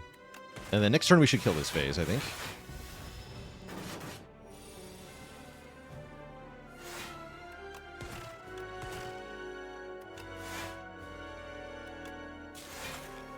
Ooh, well, I say that, and then I can't kill him.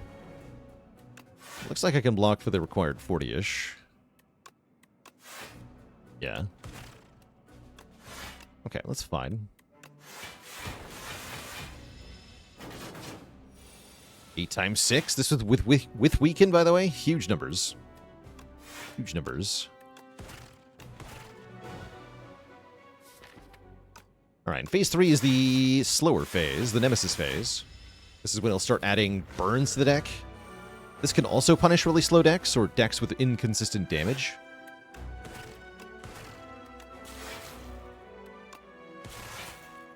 Thankfully, it just scales strength a lot slower than the other phases.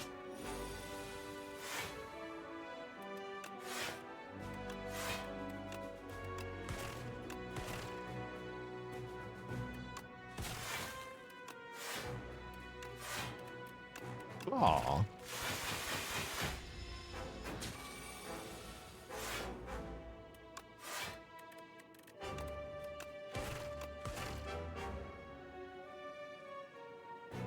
And then we should kill next turn.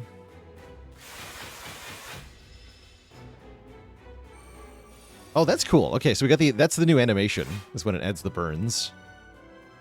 With a shower of sparks. I like that. Very cool.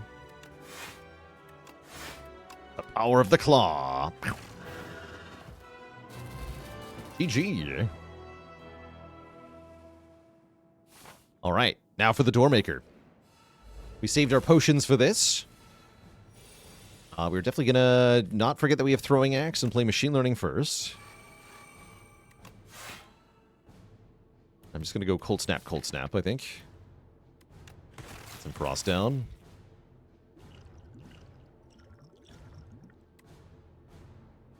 So this guy now has essentially 3 phases that he cycles between. Still has that sort of turn 1 where nothing happens, but then he cycles through 3 powers on the turns.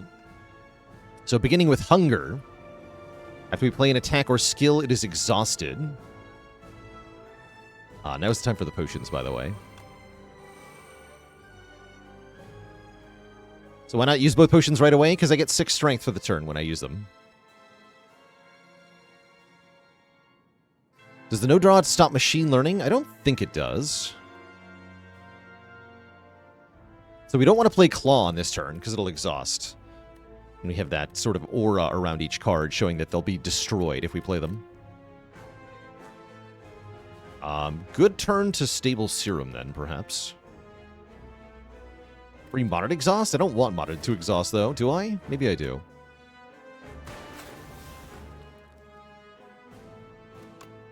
I'm going to go Defrag Defend. Yeah, I'm actually not playing attacks this turn, so we ended up wasting the strength anyway. That's alright. Let's exhaust Zap.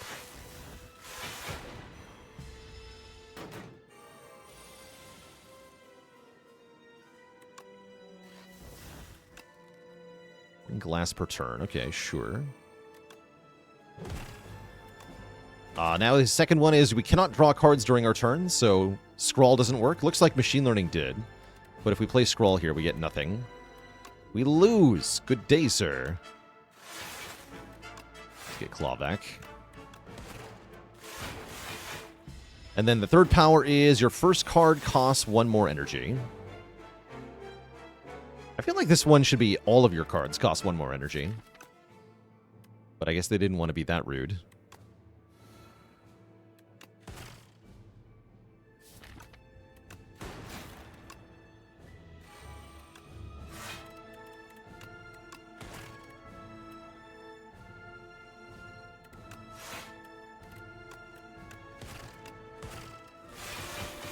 Oh yeah, and I should have drawn there actually, because I don't want to play Claw on this turn. Foolish.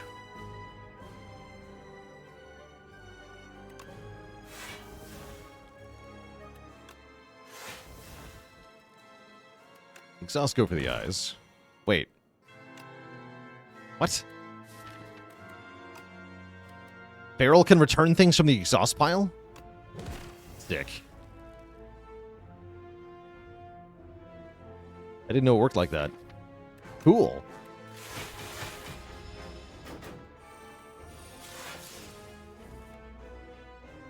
Very cool.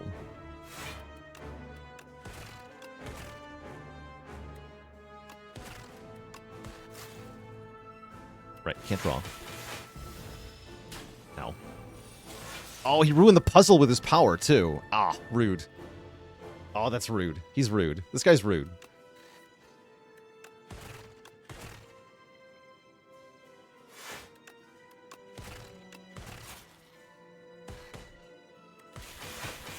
Thankfully, he's also dying. Yeah, it is a much more reasonable amount of damage now.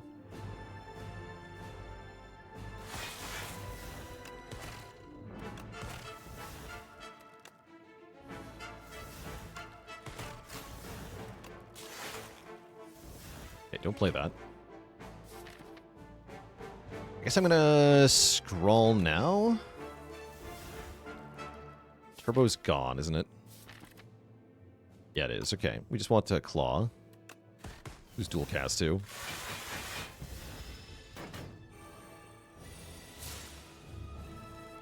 Yeah, so the Giga Claw turn, we get to Claw, Claw, Claw, Claw, and most importantly, Claw. GG!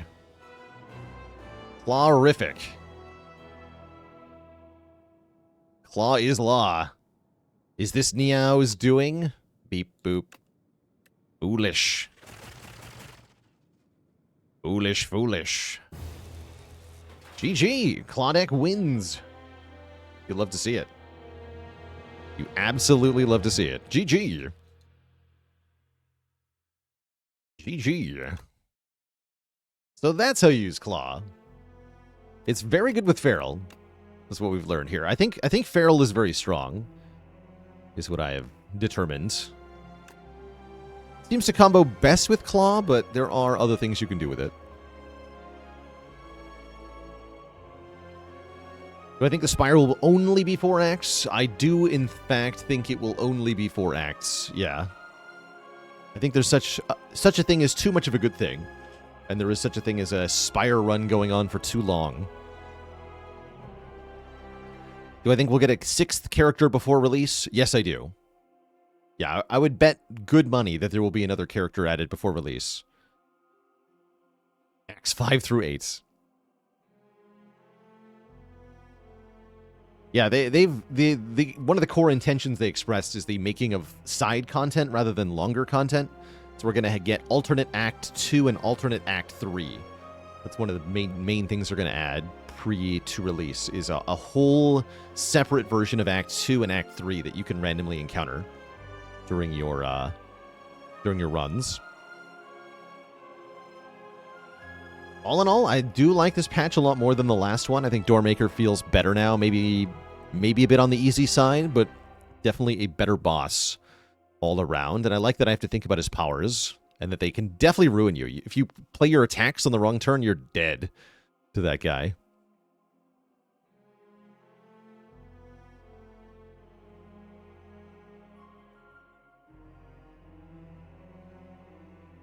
And I think Watcher has about a 50-50 chance of getting added back in. Totally possible.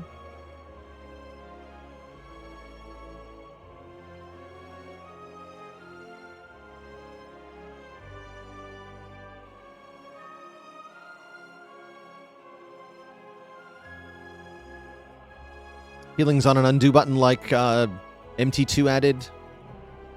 I hope we don't get one like MT2. I think it'd be a little tricky. I don't like the use of an undo button if it allows you to know any new information. So, like, if you draw any cards or you use any random targeted effects and then undo, I don't like that. Because you get information about what's going to get hit or what's going to get drawn.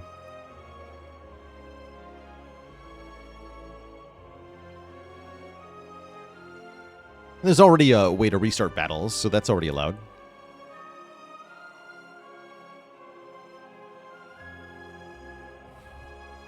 All right, chat. I have got to get out of here. It is dinner time for me. So I'm going to say so long and farewell, everybody.